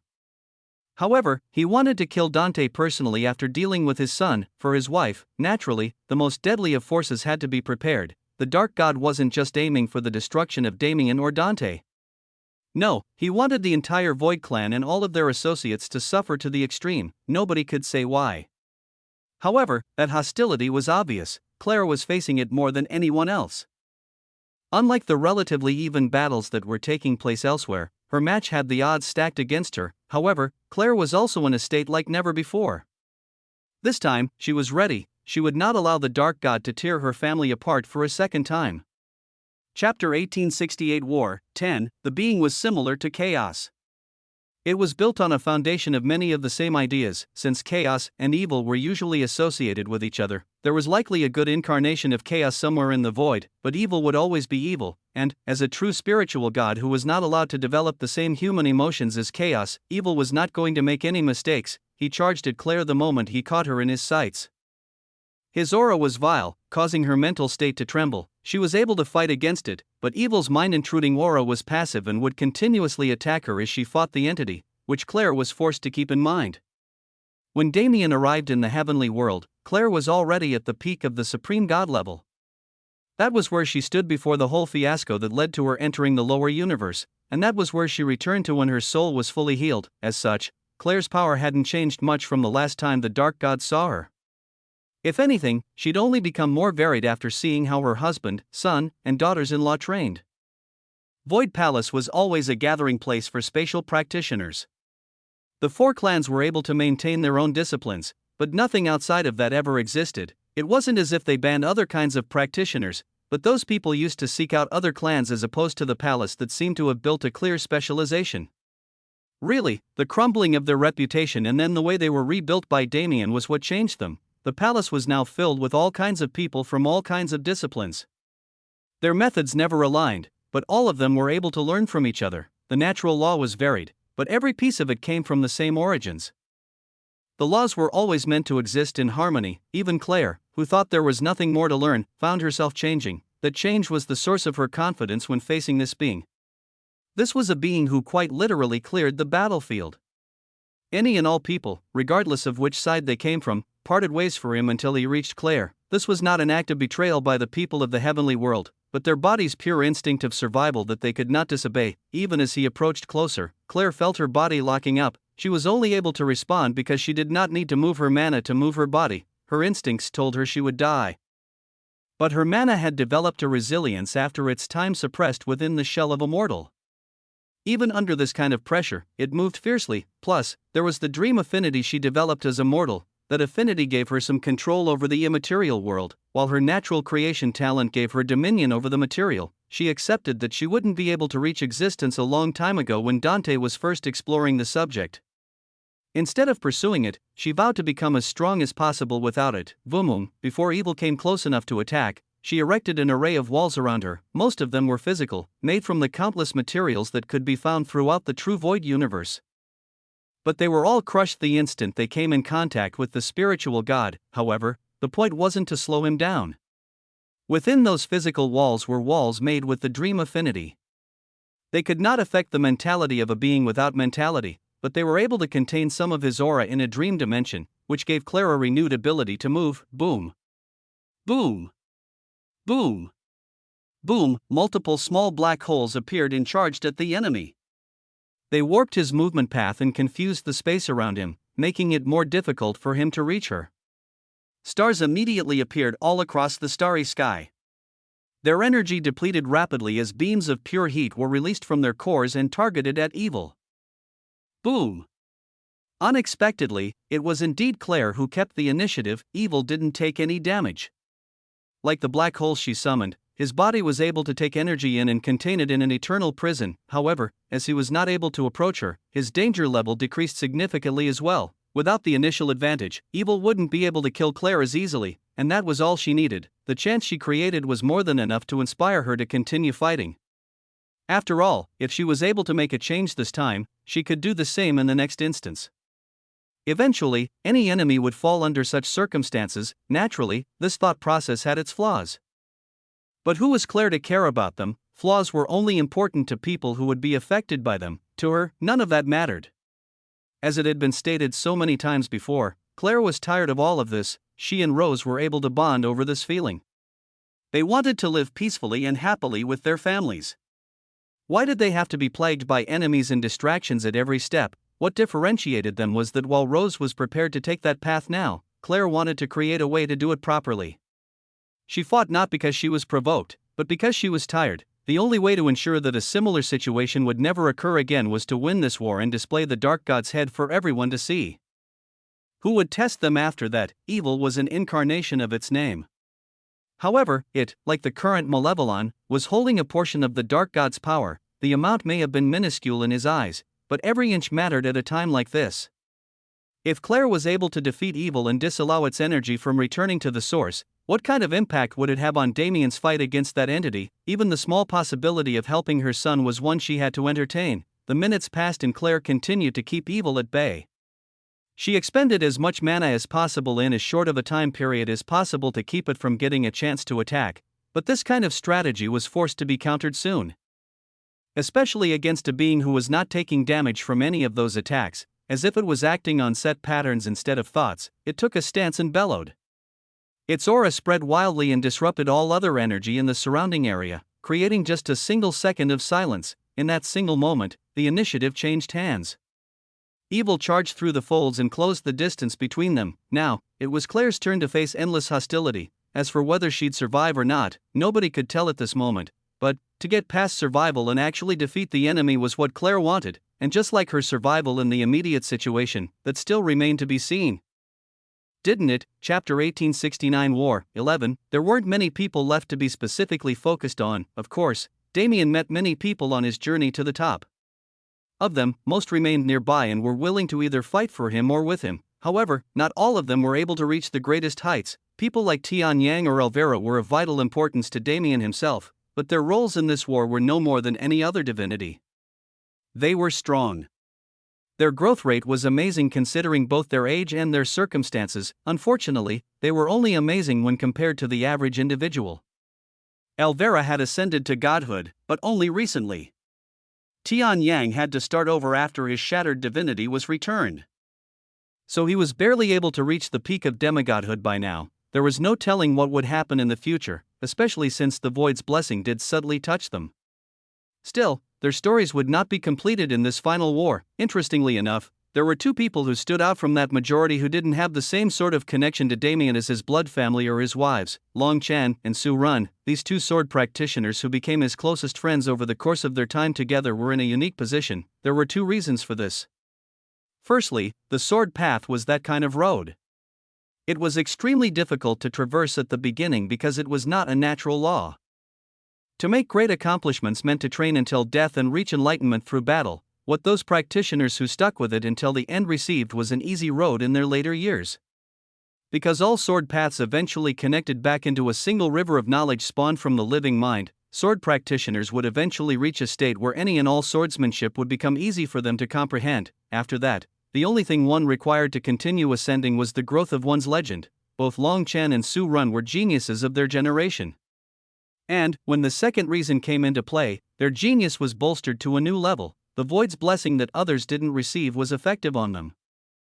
The Void may not have acknowledged friends as beings with enough importance to provide with a blessing, but Damien did. Damien wanted to see the two of them become just as strong as him. Sometimes, it got annoying to remember that there was such a huge gap between them. His wishes manifested as a sort of special blessing that they were able to make use of. With its help, both of them were nearing the peak of the swords they chased. Their paths were different, but that was only because they chose to express themselves differently. In terms of growth, they were evenly matched. Both of them were gods by now. They were only in the middle of that level, but that was irrelevant. The two of them were not fighting dukes like Zara and Aaliyah. Instead, using their combined power, they took on Grand Dukes along with their fellows. Together, their two swords were unstoppable. What Su Ren always chased was a sword that cut through any and all energies. He had not yet completely manifested it, but he was more than strong enough to cut through the energy of the sacred abyss. Meanwhile, Longchen had a bit more of a complicated path. It had to be remembered that he was born with a poison affinity. It was something he avoided for a long time, and then it was something he was forced to use by the circumstances. In the end, it was only through the coercion of his wives that he finally accepted himself and decided that he couldn't ignore his inherent traits. To find a sword that used poison but was still as honorable as the one he sought was almost impossible.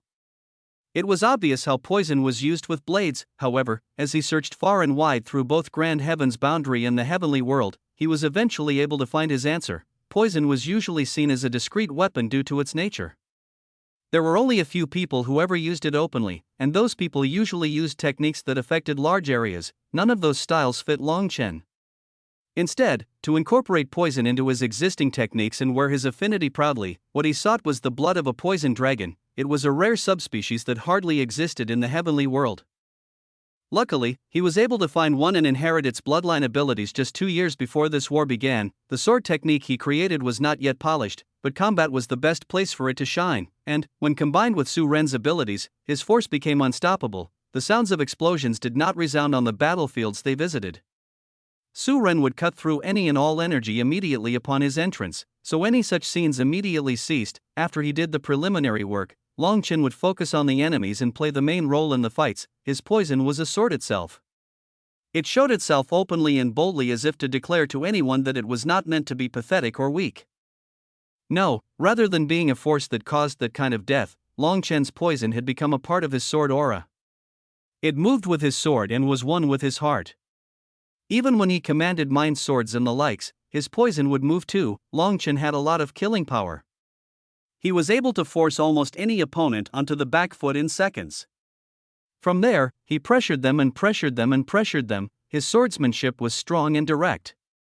All of his attacks were telegraphed. However, even if one knew where they were coming from, they were impossible to avoid. With such techniques, he was even able to push Grand Dukes. Killing them, on the other hand, was a different story. To truly break a Grand Duke's defense was only possible with supreme god-level power. The only way to circumvent this law, was it not to eradicate the defense entirely. Longchen's sword was sharp enough to cut through the flesh of a supreme god. Behind him, he had a force that could take care of the energy. The moment he saw an opportunity, Su Ren would appear and strike, throwing the enemy off balance and slicing their energy apart. Longchen could completely capitalize on that opportunity and kill them. The strategy worked like a charm. On such a chaotic and expansive battlefield, it was impossible for the enemies to learn from the deaths of their allies. As such, ironically, the Longchen-Su Ren duo had a much greater impact on the overall war situation than any of Damien's wives. Speaking of Damien, it was curious how the war could progress without any signs of his fight with the Dark God. Was it not? The Dark God existed in the folds of the sacred Abyss universe's space. Even if the two of them moved to a different plane, at least the initial impact would cause some sort of scene. This kind of quiet made people assume that those two great beings had not yet met, but everyone who thought that was wrong. In fact, Damien approached the Dark God only minutes after the fighting started. What happened between them? Chapter 1870 War 12. The darkness around them couldn't be compared to what others experienced in the starry sky. See, the sacred abyss did still have many stars and planets. Merely, they were all uninhabited, uninhabitable, or destroyed. The only life that existed in this cosmos was contained in a small area like animals in a zoo. The Dark God was in the very center of the cosmos, taking the place of the cosmic core. Compared to even the most spread-out divine battles, he was extremely far away. Damien naturally didn't need to travel for a long time to get there. He and the Dark God were now equal. Not only could he approach easily, but he was no longer affected by the aura of this place as well. He saw that black hole. As he came closer, it took on a more human form, or rather, a form more suitable for battle. The humanoid figure was still wrapped in a fog of blackness. It had no real features and was only a vague outline, but it was the most human the Dark God had ever been in Damien's eyes. As I expected, the Dark God was no longer using techniques to project his voice or language that made him seem superior. Though he was an inherently flawed being, it seemed that he no longer saw the use of displaying himself so mysteriously. He and Damien were the same now. They were the same, but that was the exact source of the mockery in his voice. I said upon our first meeting that you were not the one. You now have the same power as I, yet, even you were not able to surpass the final boundary. Damien raised a brow. He was clearly talking about the void. Had he mentioned anything like that during their first meeting? No, but it was probably his thought process at the time. The Dark God made a lot of claims at that time. He showed Damien an existence beyond his own and even gave him a taste of non-existence. However, he only did so because he was confident after meeting Damien that he would not be able to reach the void. It was likely because there had only ever been one absolute, and from his words, it seems that he knew that person. Now wasn't the time to question it. The World Walker had done a lot in his life, so it was impossible to single out the moment when the Dark God decided that another person like him could not exist. Regardless, Damien was not of the same mind as him. If the question was about whether he would reach that place or not, unlike you, I'm still quite young. I'll eventually get there, as I'm not a being who exhausted all of their potential just to become supreme. A backhanded comment was a great way to greet someone who would always just be an enemy. Yes, an enemy. Back then, didn't the Dark God say that he wasn't worthy of being called one?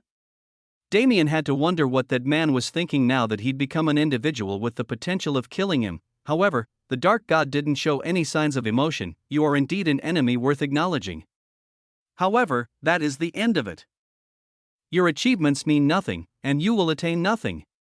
By the end of this day, you will be no more than another anecdote in my biography. They both looked down on each other. They both believed that there was no way for the other person to win. Any sort of banter between them was pointless. It had been mentioned too many times. The Dark God was not like the Saint Emperor. Damien had no desire to understand him. He had no desire to find a human side in this being. The only thing he cared about was exterminating him. Regardless of what happened, there wouldn't be anything like pity for the Dark God. Damien stared at that entity, and it stared back. They were both waiting for the other person to make the first move.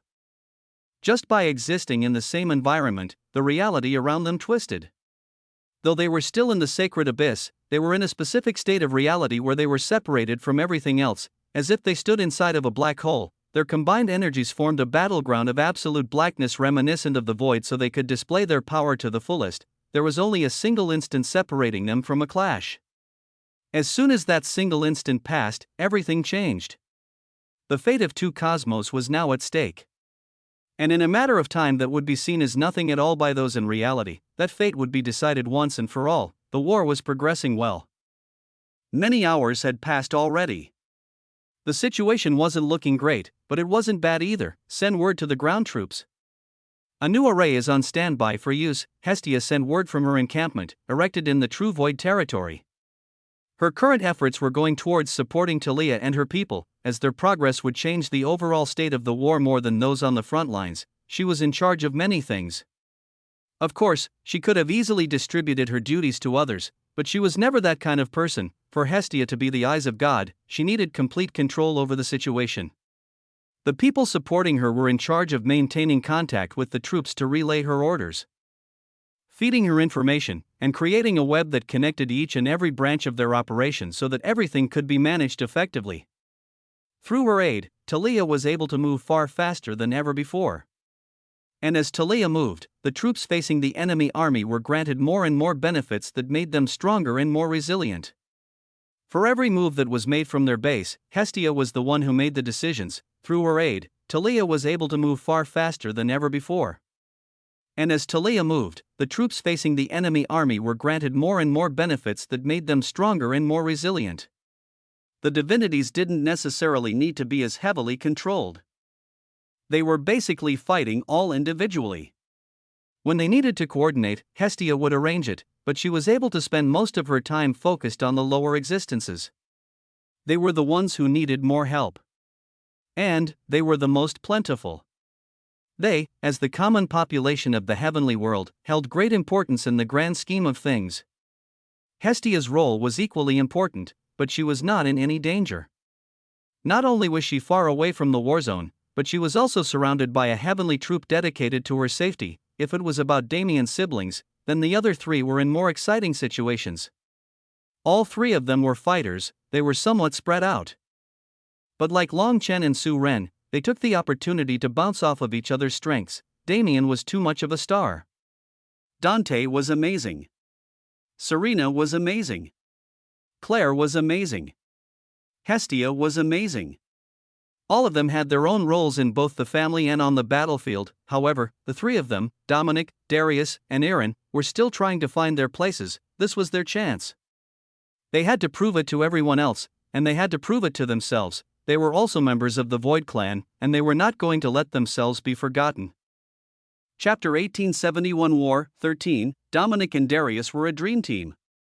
That was the truth when they were both practicing the palace's techniques, but now that Darius had found his own path as well, their synergy became impeccable. They were not fighting together at all times, but they were doing something similar to Long Chen and Su Rin at times. See, they were fighting on the Grand Duke level. Naturally, they were able to promote to supreme gods in a short period of time due to the influence of the void. It could be called cheating. The fact that the people around Damien were able to have such growth rates made it unfair to everyone around them. To an extent, it even invalidated their power. However, the void was not kind. All it was willing to provide for those other than Damien was an opportunity. It was because each and every one of them chased that opportunity as far as they could. If not, they would have never come this far. Talent was a good thing. Talent was a foundation atop which so much could be built. But, no matter how talented one was, nothing was achievable without effort. People who put in effort were always guaranteed to beat those who had talent but no motivation. Dominic, Darius, Aaron, and the rest were not those kinds of lazy geniuses. They already had the effort. All Damien's presence did was give them a slight boost in speed. Dominic had always been a practitioner of both the Void Palace's techniques and the Crone Clan's techniques. Time and space were both present inside of him, but it was obvious where his affinity was. It was around 10 years in the heavenly world that he took to reach this position, but in his own life, it had been over 1,000. He tried his best to embrace both sides of him. He put space and time together, and as he went further and further down that path, he found himself trapped in a dilation of reality where he was forced to reach great heights if he wanted to escape. In that place, he went through a great transformation. He managed to escape rapidly, but he went back to that plane with every opportunity he could. That was the perfect land for his development. Through struggle, he was now at a level Damien once reached. Where space and time had merged into a single entity in his soul, he, of course, could not touch the timeline, but everything else was available to him. His abilities were very uniquely useful in support situations, but he was always a fighter. They shined the most in battle. Dominic was calmer than Darius. As such, he stayed in the back and controlled the enemy's movements. He turned into a shepherd and his enemies were no more than sheep. Plus, with Darius acting as a herding dog, they were forced to stay in line until death came to meet them. Darius was terrifying. He was brutal, he was reckless, he was relentless, yet he was untouchable. He maintained all of the qualities that made him who he was. But after refining himself, he lost the things that made him weak in battle. The recklessness he displayed now was controlled and calculated. It was all a part of his actual fighting style instead of a product of the influence of his emotions, and the flames he controlled responded well to his attitude. They were heavenly. It was obvious, but still true enough to need describing. Their light was the purest in the entire world. Their heat could sear the folds of reality and change the natural law in favor of fire. With the palace's sword art and his affinity for space also at his disposal, he had truly become an unrivaled expert. A lot of time had passed when looking at these people who showed so much growth. It was hard to imagine them as different people from their past selves. After all, they were stuck in the background. How much could they have possibly changed? However, there was one thing that could be guaranteed. No matter who it was, every single member of Damien's entourage experienced the 10-year extension in the heavenly world's timeline intensely, and every single one of them had aged by 100 years at the very least. These were people who had the palace and each other's full support. Time dilations were easily accessible to them, as they needed to train as much as possible. They chose the method that wouldn't waste a single second. When they trained for periods of time that were almost unspeakable in some cases. Dominic and Darius were still teenagers mentally when Damien first came to the heavenly world. They were now grown men. They were commanders who would attain glory on any battlefield they graced with their presence. It was the same for Aaron. Back then, she was bratty. Even she had to admit it, she was jealous, self-centered, and unable to accept her new brother simply because of her own complicated emotions. Perhaps it was the sense of disparity between their positions. No matter what anyone said, she was still the adopted child in the family.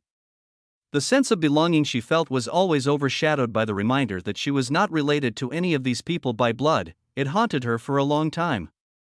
In fact, she wasn't even able to properly progress in her training because that feeling was clogging her heart. She was sent to the lower universe to observe Damien on orders that indicated that it was for his sake. That was a lie. Damien didn't need any help. Aaron never got the chance to help him even once. Instead, Aaron was sent to the lower universe to learn something from him. He, who was a member of the main family, had never known most of them. He, who didn't even know the true form of his own mother, the quest he embarked on through his own grit. The struggle he went through. They wanted her to see it and learn from it, because even though they could not help Damien, he was still a member of their family. Erin developed a respect for him that she didn't want to admit. As she grew older, however, she was finally able to accept it. Her path was different from the rest because she did not reach her full potential yet. She only recently overcame her struggle in the last few years and was now making a rush to match the progress of her siblings and friends. This battle was a stage for her to prove herself to herself. Because she had a change in her mindset, because she was no longer stuck in her ways, because she stopped worrying about useless things and accepted herself as a member of the Void Clan, she would succeed. Perhaps she would not have the same impact as others. But that didn't matter anymore. The attention was no longer her goal. All she wanted was to reach the goals that she'd established in her mind after moping around for so long. This final war meant a lot to everyone involved. It was an important event for reasons other than the obvious, so everyone was highly focused on doing everything they could to win. Perhaps it was better to let them focus on their own growth and goals for now. It had been a long time. By this point, it was unknown where Damien and the Dark God's battle was. However, for the sake of clarity, it was better to describe it from the start, from that very first clash. Chapter 1872 Clash of the Titans 1. The sounds of war were brutal throughout the sacred abyss.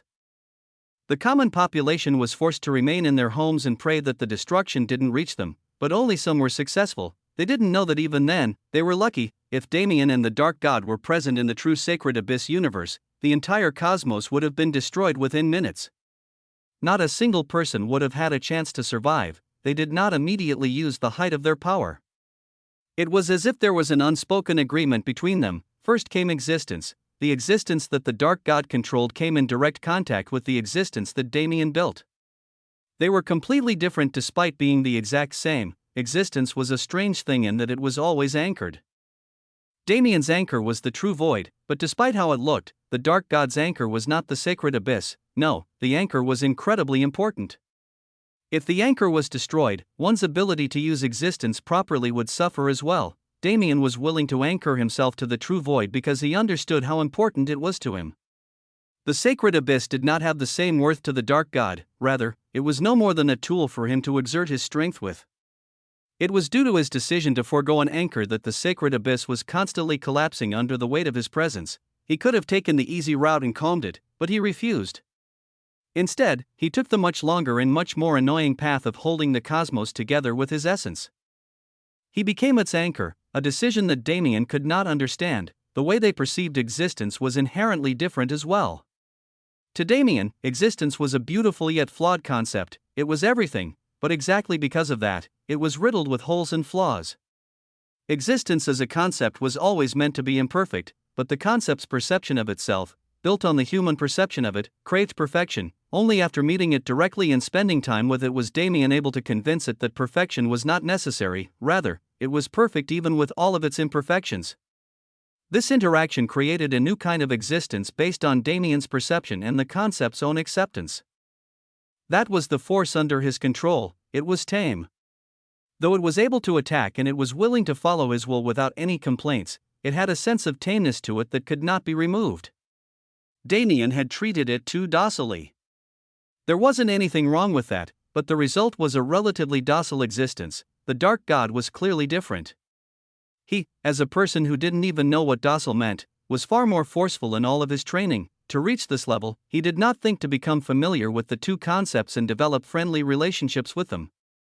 Instead, as he sensed the concepts further, his goal was set to subjugate them. He took control by force and did not allow any sort of rebellion against his command. He didn't care if the concepts had spirituality. He did not care to understand them further than what he already knew. With his strength alone, he forced them under him. He essentially took them hostage. To say that this was the wrong path was wrong. There was no such thing as a right or wrong path. In terms of familiarity, the Dark God's many years of living made him a match for everything Damien accomplished with his hard work, and, because the concepts under him were familiar with suffering, they were immediately hostile to anyone he used them against. So, what did the difference in their existence look like when manifested on the battlefield? Damien always manifested existence as a universe before. To him, the best way to show its power was by creating something with enough scale to house it all. However, after his experiences in the land of nothingness, that was no longer the case. Damien's existence was like a sharpened blade. The blade he used against the Dragon Lord was his inspiration. After trying for so long and failing to combine existence and non-existence, he instead chose to use the things he learned from each concept to change the way he used the other. Existence itself was now compressed into the form of a translucent sword. Its aura surrounded Damien and shielded him from his surroundings, while the power itself was concentrated on the blade. As his version of existence was tamer, he had to be smarter about how he used it. Compressing it like this allowed him to manifest the same kind of strength as the Dark God. Because the Dark God was really, really strong, his existence was a massive storm.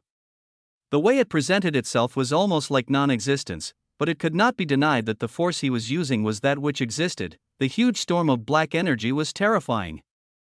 It surrounded Damien, hiding the Dark God from him, and attacked ferociously. Boom! Boom! Boom! Boom! What attacked Damien could be called stars and lightning bolts, but those were only the physical manifestations. In reality, the Dark God was striking him with the pure essence of laws. Every star contained another aspect of existence, and when they exploded on Damien's body, they forced him on the defensive. He had to rapidly understand what the Dark God's attacks meant and find ways to repel them, almost reminding him of his first few times fighting in the land of nothingness. Damien's sword was swung without technique, yet it was so beautiful that it felt like an absolute sword realm. Each cut, each stab was cutting through the storm, bringing light into this dark realm.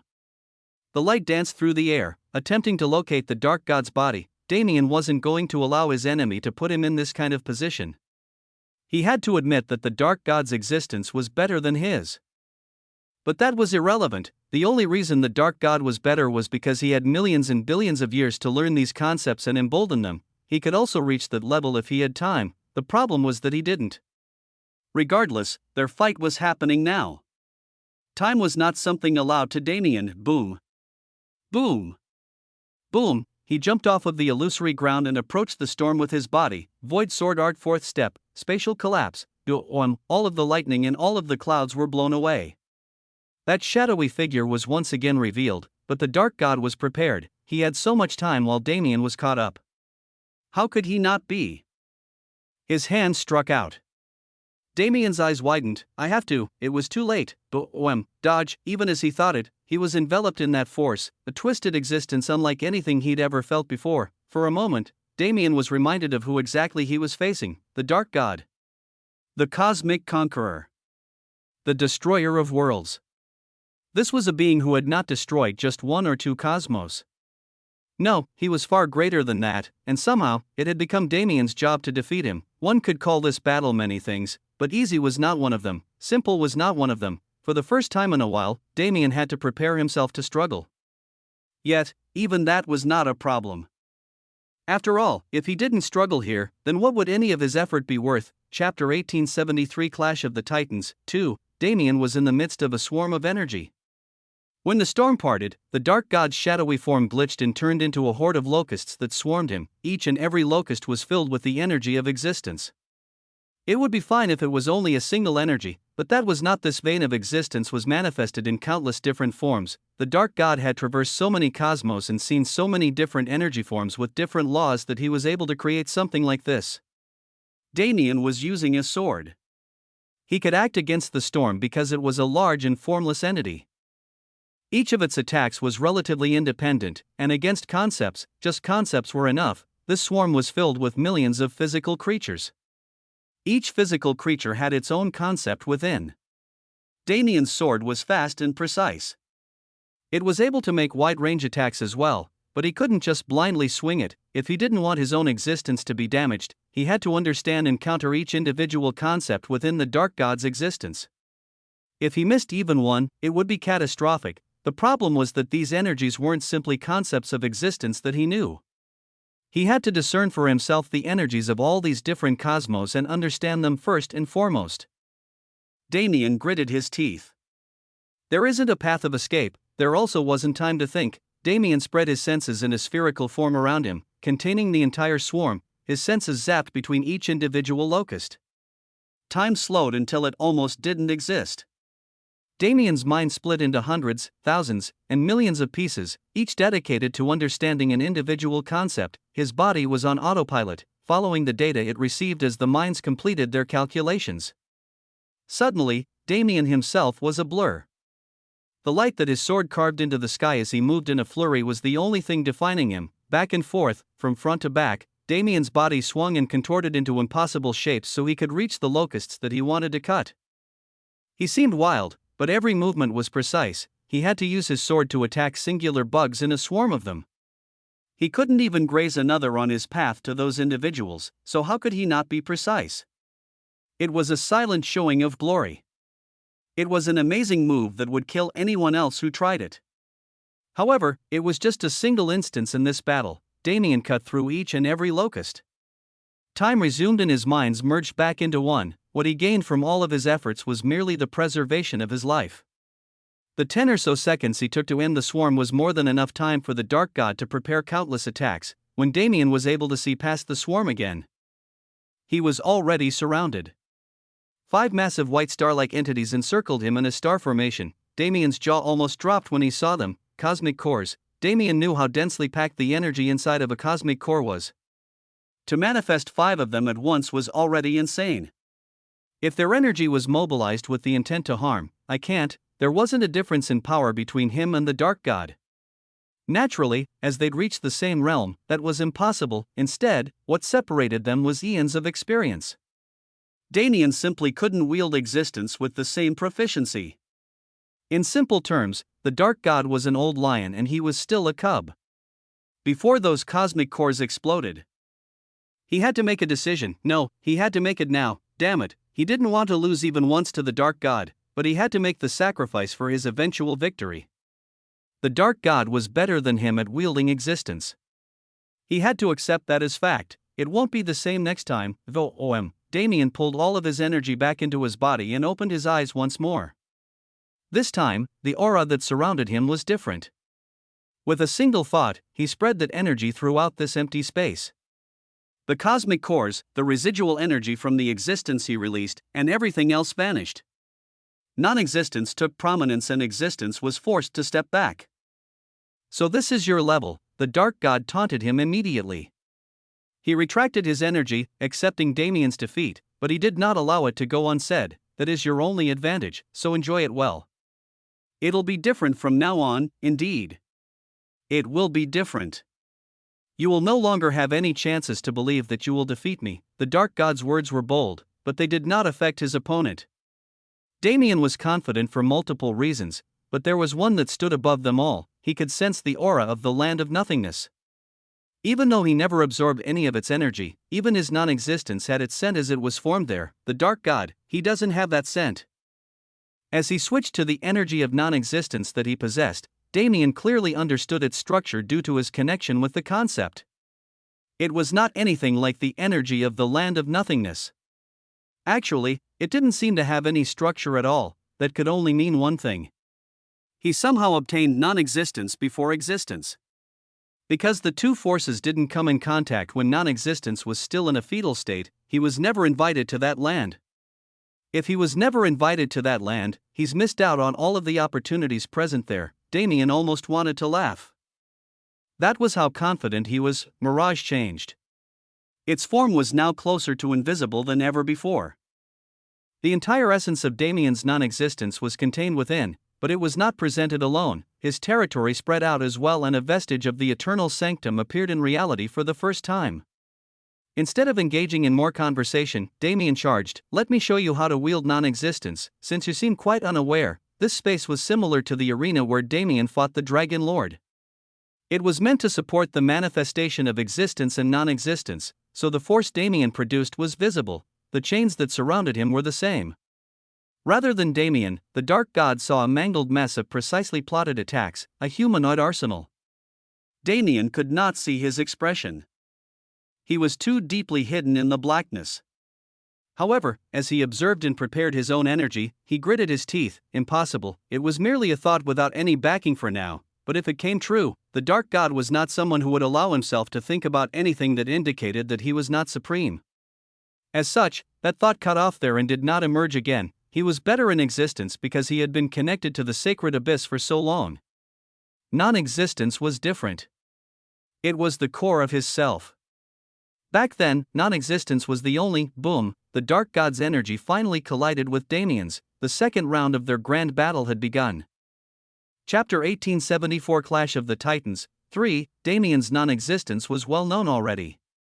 He used it for many years before coming up with a concrete style, and due to the environment that he trained in, he was able to make eons worth of progress in just a few years. The dark god, on the other hand, had eons worth of practice but no solid environment to support his growth. It was for this reason that they were equal in terms of power. The disparity came from the fact that the dark god had never faced another supreme. He had seen the World Walker before, but he'd never seen the World Walker fight. In the same way, because supremes were so rare, none of the cosmos he'd conquered until this point were able to birth one to face him. This was his first real battle against someone of the same level. He was always confident in his skills because he understood just how much damage he could do with them. His non-existence had consumed entire cosmos before. Under its weight, countless quintillions of existences were slaughtered. Even if it was a person of his level, he didn't doubt that he would be able to defeat them. But did he truly know how to fight against another form of non-existence? The flow of battle was relatively similar, but it was an entirely different ballpark from the existence battles he was confident in. He only realized this when Damien started his attack, just like the people in the land of nothingness. Damien's attacks followed a certain pattern. It wasn't the same, as the dark god was not familiar with the rules of this kind of fight, but he didn't change much. Instead of staying still, he charged in and used physical force on top of his concepts. However, other than that, Damien's strategy had already been seen. The dark god was caught inside of his web. From his position as the controller of those metal webbings, Damien cancelled several concepts while birthing new non-existent ones to support them. Though he was able to fight back, the dark god could not effectively counter him. Boom, his non-existence raged like a powerful tsunami. There was no sense of control or finesse.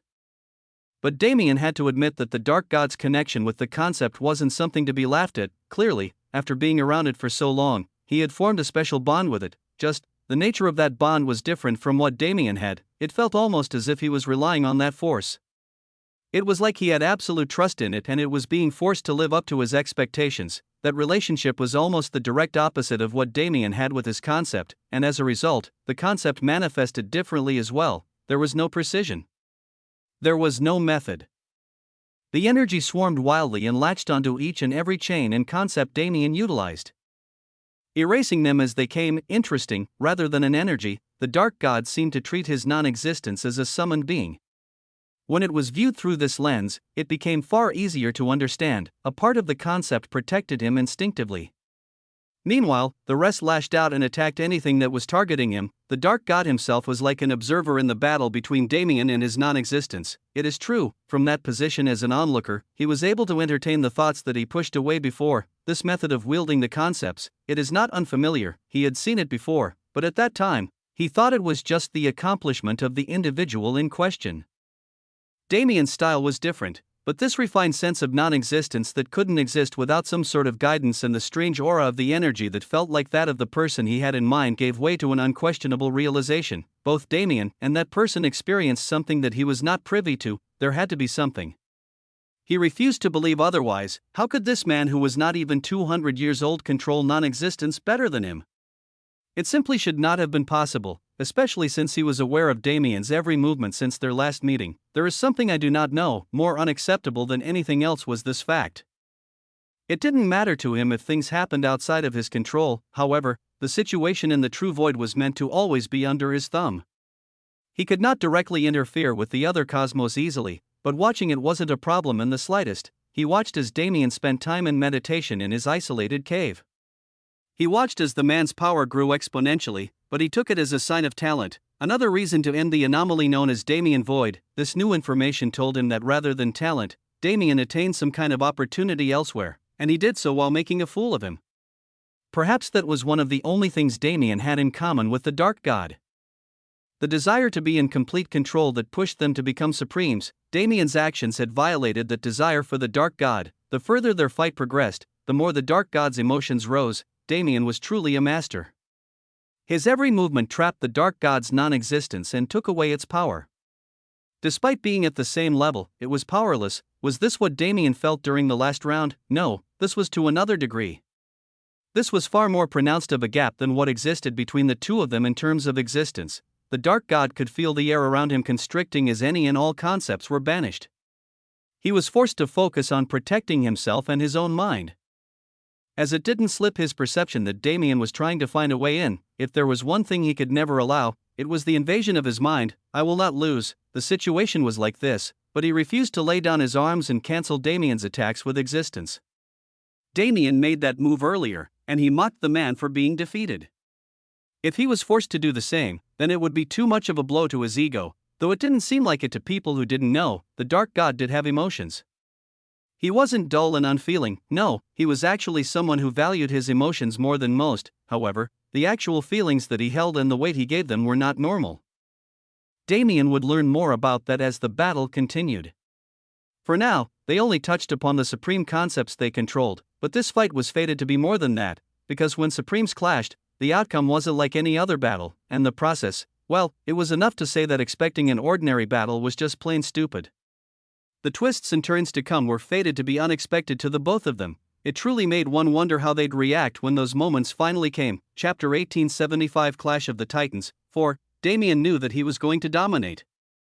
The odds were tipped too far in his favor, so there was no chance of the Dark God winning in this stage of their fight.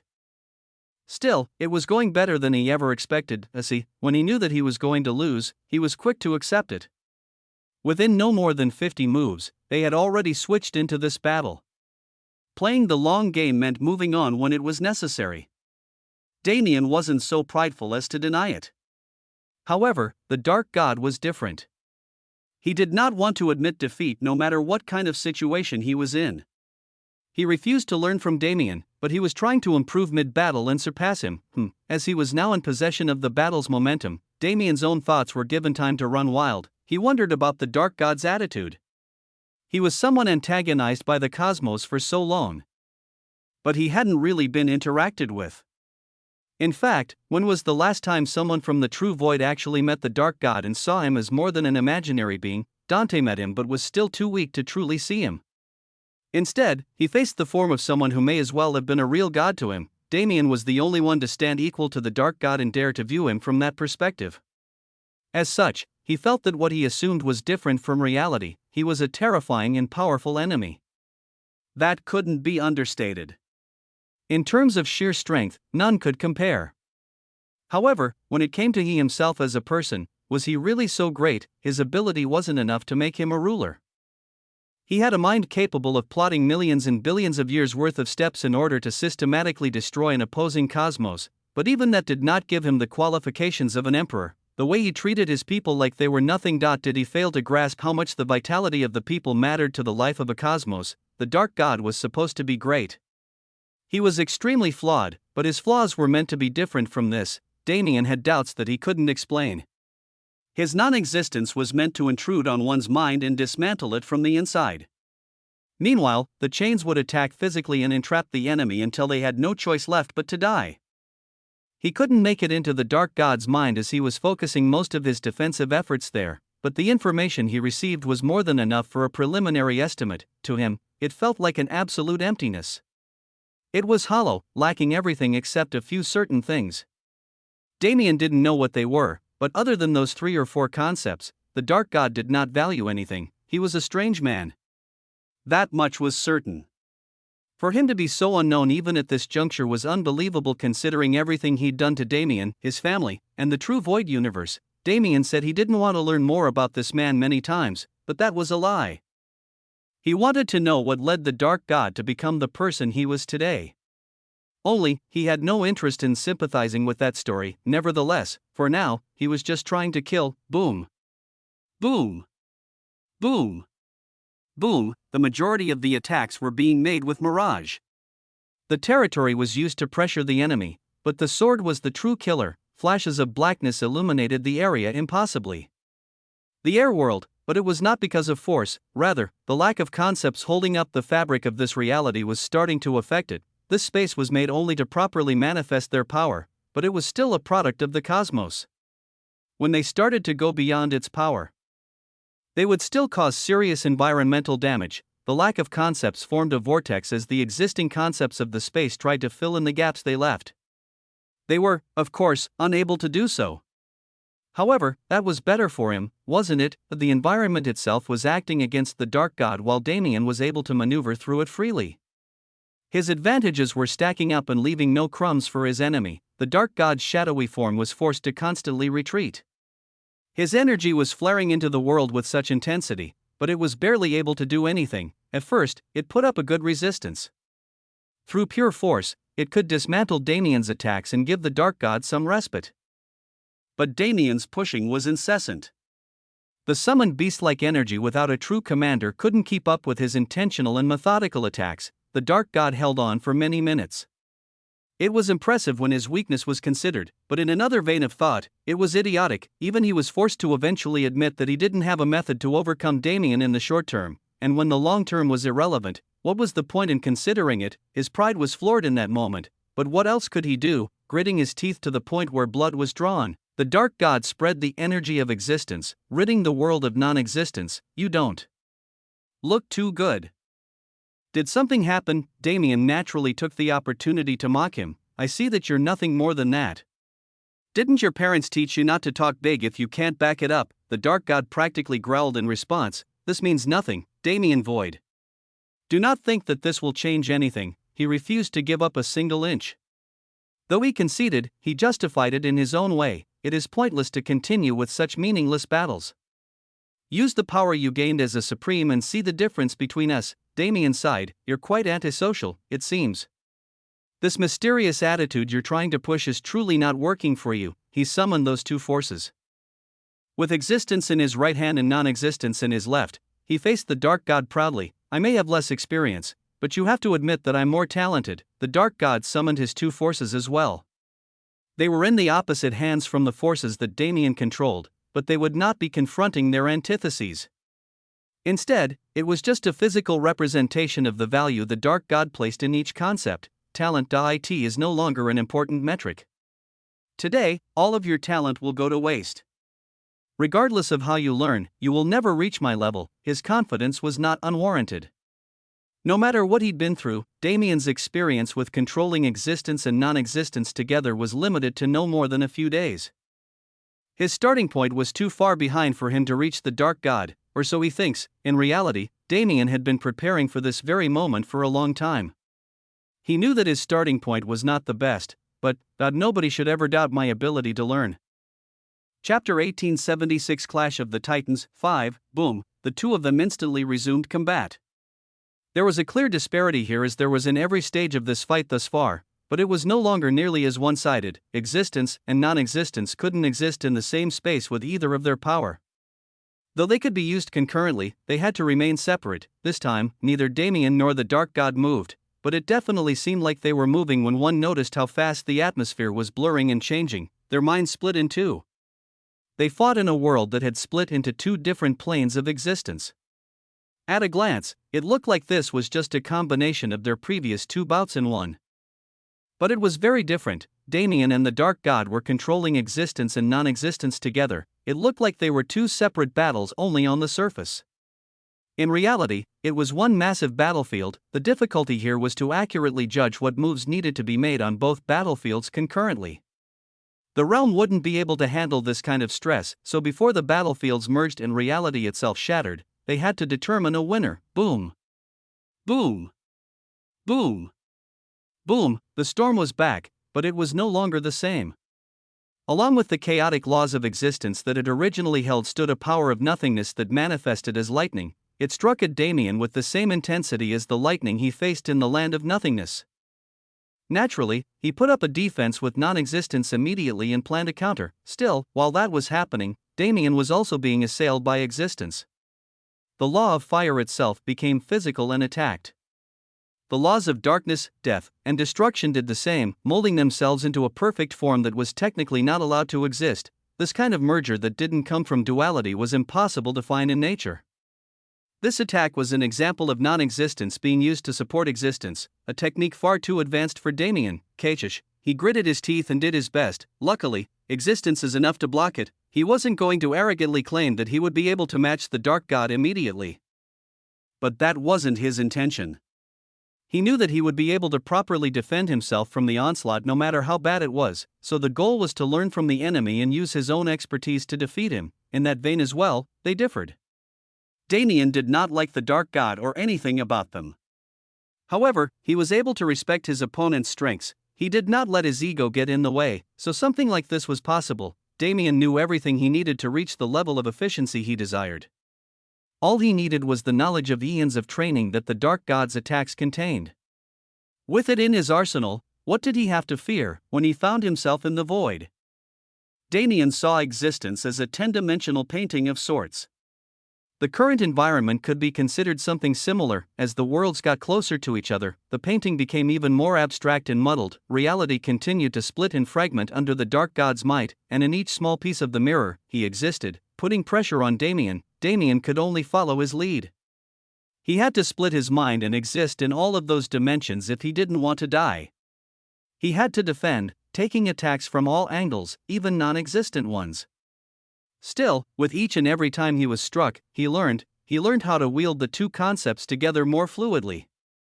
He learned how to use one to support the other and create even greater attacks.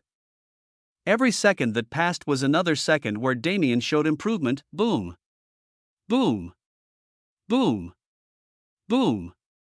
Boom, universes collided. The non-existence that swallowed life after death manifested itself in two forms and started a battle. The world itself twisted to such a degree that it was impossible to explain. If one did not have the powers of a supreme, this incomprehensible picture was enough to destroy one's mind. At every second, life was born and life was taken. In every instance, new laws were made to create the structures of new potential cosmos as the circumstances at the beginning of existence were replicated, but in each second, they were once again destroyed, colors lost meaning. Yet every movement from the two fighters gave them more meaning. All senses became irrelevant, yet were heightened to the greatest of their potential. Damien was enamored by this form of battle. He almost couldn't believe his own eyes. Like the dark god, he had never seen something like this before. This was his first time having a fight against another supreme. Everything the dark god could do was something he could do. Only now did Damien finally accept just how powerful he was as a supreme. I see. So it's like this. He was like a sponge soaking up the entirety of the dark god's waterfall of power. Damien's eyes hadn't been mentioned in some time, but he never forgot about them. The all-seeing eyes were always a power that helped him. When they became a natural part of his body, it became useless to speak about them because they were constantly working. They constituted his eyesight at all times.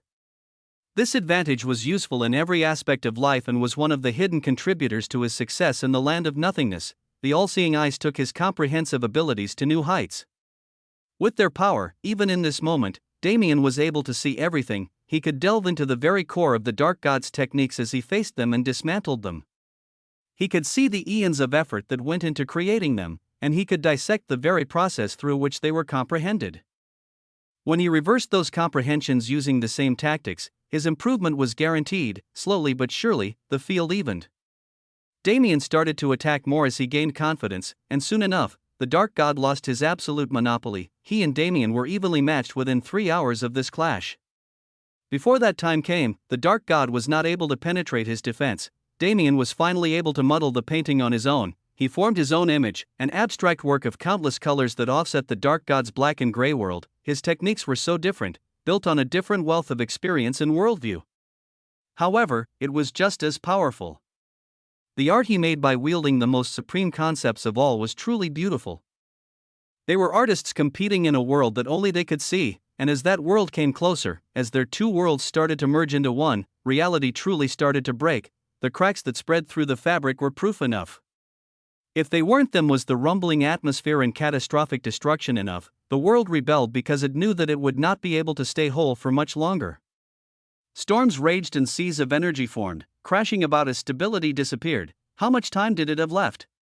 It still remained to be seen, but nobody and nothing could deny that the merging of two worlds was not going to bring about pleasant outcomes, and one did not need to wait long to see what they were.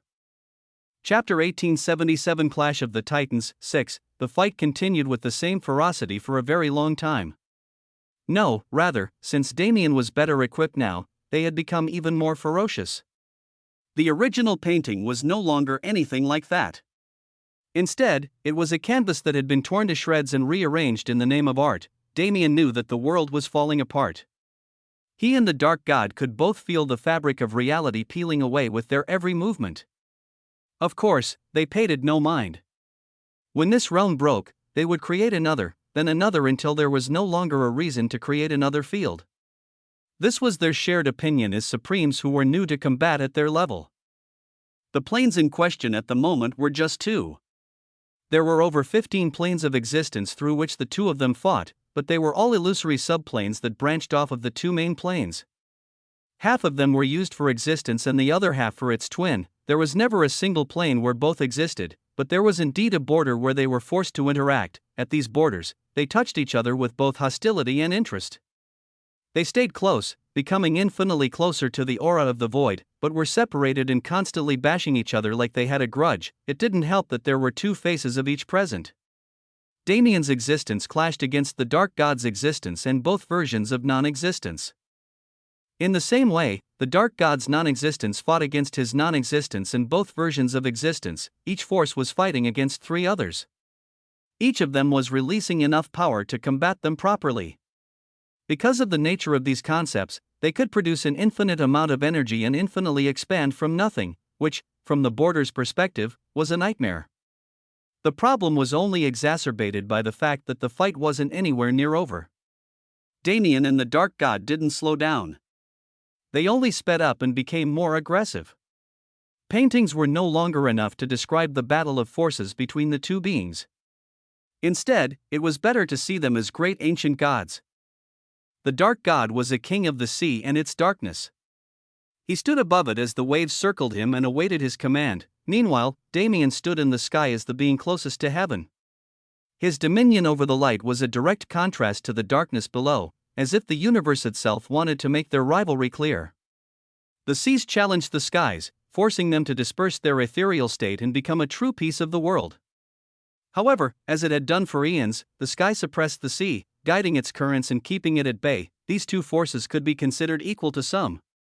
To others, their power was far too mismatched and one was obviously better than the other. In this moment, all of those trains of thought became real. All of the opinions in the world became truths at once, creating an absolute chaos within which Damien and the Dark God found harmony. They mobilized everything against each other. To the greatest extents that they could manage, they fought and fought and fought. The time that went by was not short at all.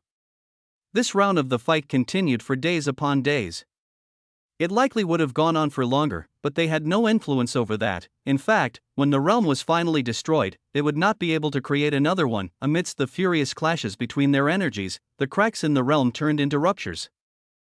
Those ruptures expanded into masses of blackness that swallowed anything and everything. The borders between dimensions that kept existence and non-existence separate were banished, and the two elements flowed into a singular plane together. That was when it happened. A great explosion that was witnessed even in the true sacred abyss universe manifested in that realm's destruction and consumed the two fighters.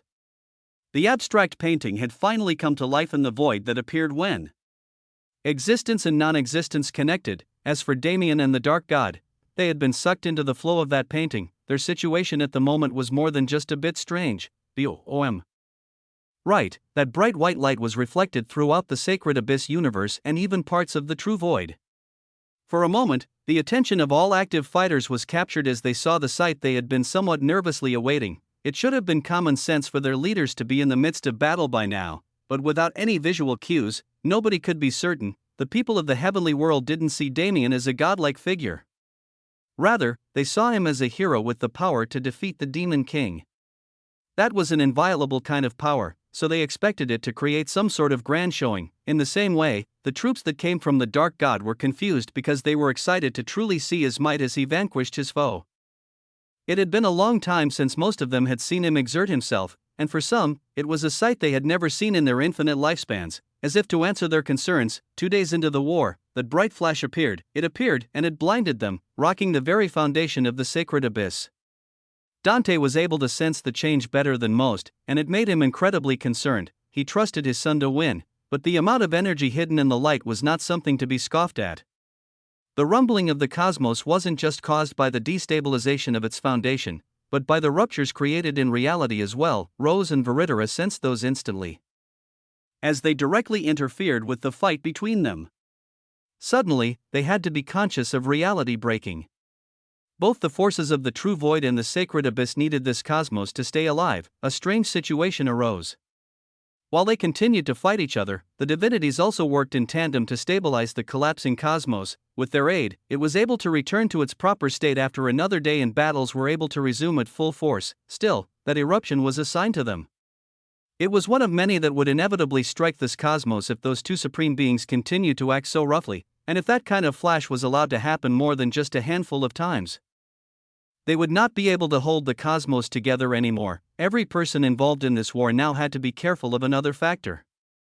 However, their priority remained the enemy. Unlike Damien's battle with the Dark God, which was moving back and forth, this one was far too even. A change needed to take place, and it needed to take place soon. The stalemate created here was bound to fall. It was only a matter of who would be the first to tip the scales. Chapter 1878, Clash of the Titans. 7. As the worlds merged, everything else was forced to merge as well. There was no longer a plane to hold Damien and the Dark God, and the cosmos knew that there was absolutely no way it could allow their power to exist in its folds. So, what happened to them? Damien was expecting himself to appear in a different place, but he didn't know where. When his eyes were greeted with the new environment, however, he recognized it instantly. This is Earth. He moved his body and felt a sense of disassociation. Looking down, he noticed that his skin was no longer the same color. It was a far paler white, and his body itself was lanky rather than built. In the middle of the city, it wasn't hard to find somewhere to see what he looked like. This appearance, Jean, his first enemy in this life. Why had he appeared as this person? The city was filled with people as always, but none of them seemed to notice his presence. He was not ethereal, but they all subconsciously walked around him as if his existence was meaningless. It took a moment for Damien to understand the situation, but it wasn't hard to grasp. This space is manifested from my memories. When reality itself broke, the only safe places to contain two supremes were their own mindscapes. They were currently in Damien's memory. At the very first moment that he held important, there was a gate nearby. It seemed that this was just moments before Damien and Elena arrived for the expedition. If I'm here, then he must be here too, and if he was in a different form, the Dark God had likely also become someone in this world. I have to find him. Damien looked at the gate. No, he's going to find me. This world moved along with the flow of his memories.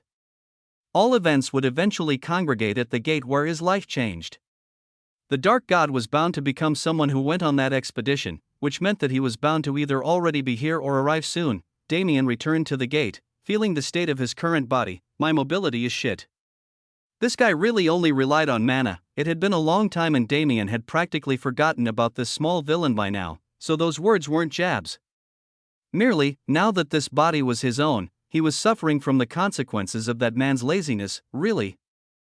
How difficult. The mana in his body was not the pure and rich energy that he usually possessed.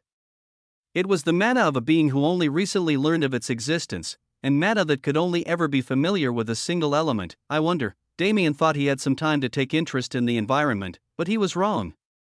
It became clear why he was even given these few minutes to begin with. A certain bus arrived at its station. Two people got out, and when Damien turned his attention there, the only thing he saw was his old self. Boom, an explosion of light blinded his vision in the next moment. Without hesitation, he used the mana in his body and retreated into a nearby shadow to dodge the abrupt attack. I see. His eyes turned cold. Naturally, the one who attacked him was Elena. The Dark God took those minutes that it took for the bus to arrive to understand Elena's power. The instant he was given the opportunity, he located Damien and attacked. How? He wanted to know how the Dark God picked him out of the crowd, but he wasn't in a situation where he could figure it out. Boom. Boom. Boom! Though he was using Elena's power, the dark god utilized what she had with far more skill than she could at the time.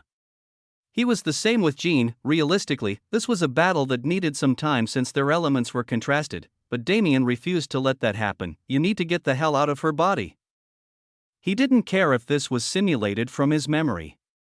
Someone like the Dark God was not allowed to remain in Elena's form. Instead of waiting for the light to die down, Damien flew through it and approached his enemy. He had an inherent advantage because he knew this environment better. Elena's body was naturally equipped for her infinite combat path at this time, so the way he was exerting his enemy actually caused a lot of strain. He couldn't easily learn the techniques that Elena used, so he could never properly inhabit her body. Damien, on the other hand, knew how Jean fought. The two of them hadn't met many times before the situation in the dungeon. In fact, they'd never really met at all. Still, Damien could remember each and every instance of their time in the first dungeon. Jean was not skilled at the time, so it was easy to discern what kind of path he was attempting to follow. 2 daggers appeared in Damien's hands. Since this path was actually somewhat similar to a style he'd explored in the past, he was able to rapidly bring it to life. His daggers swung out, aimed for Elena's neck.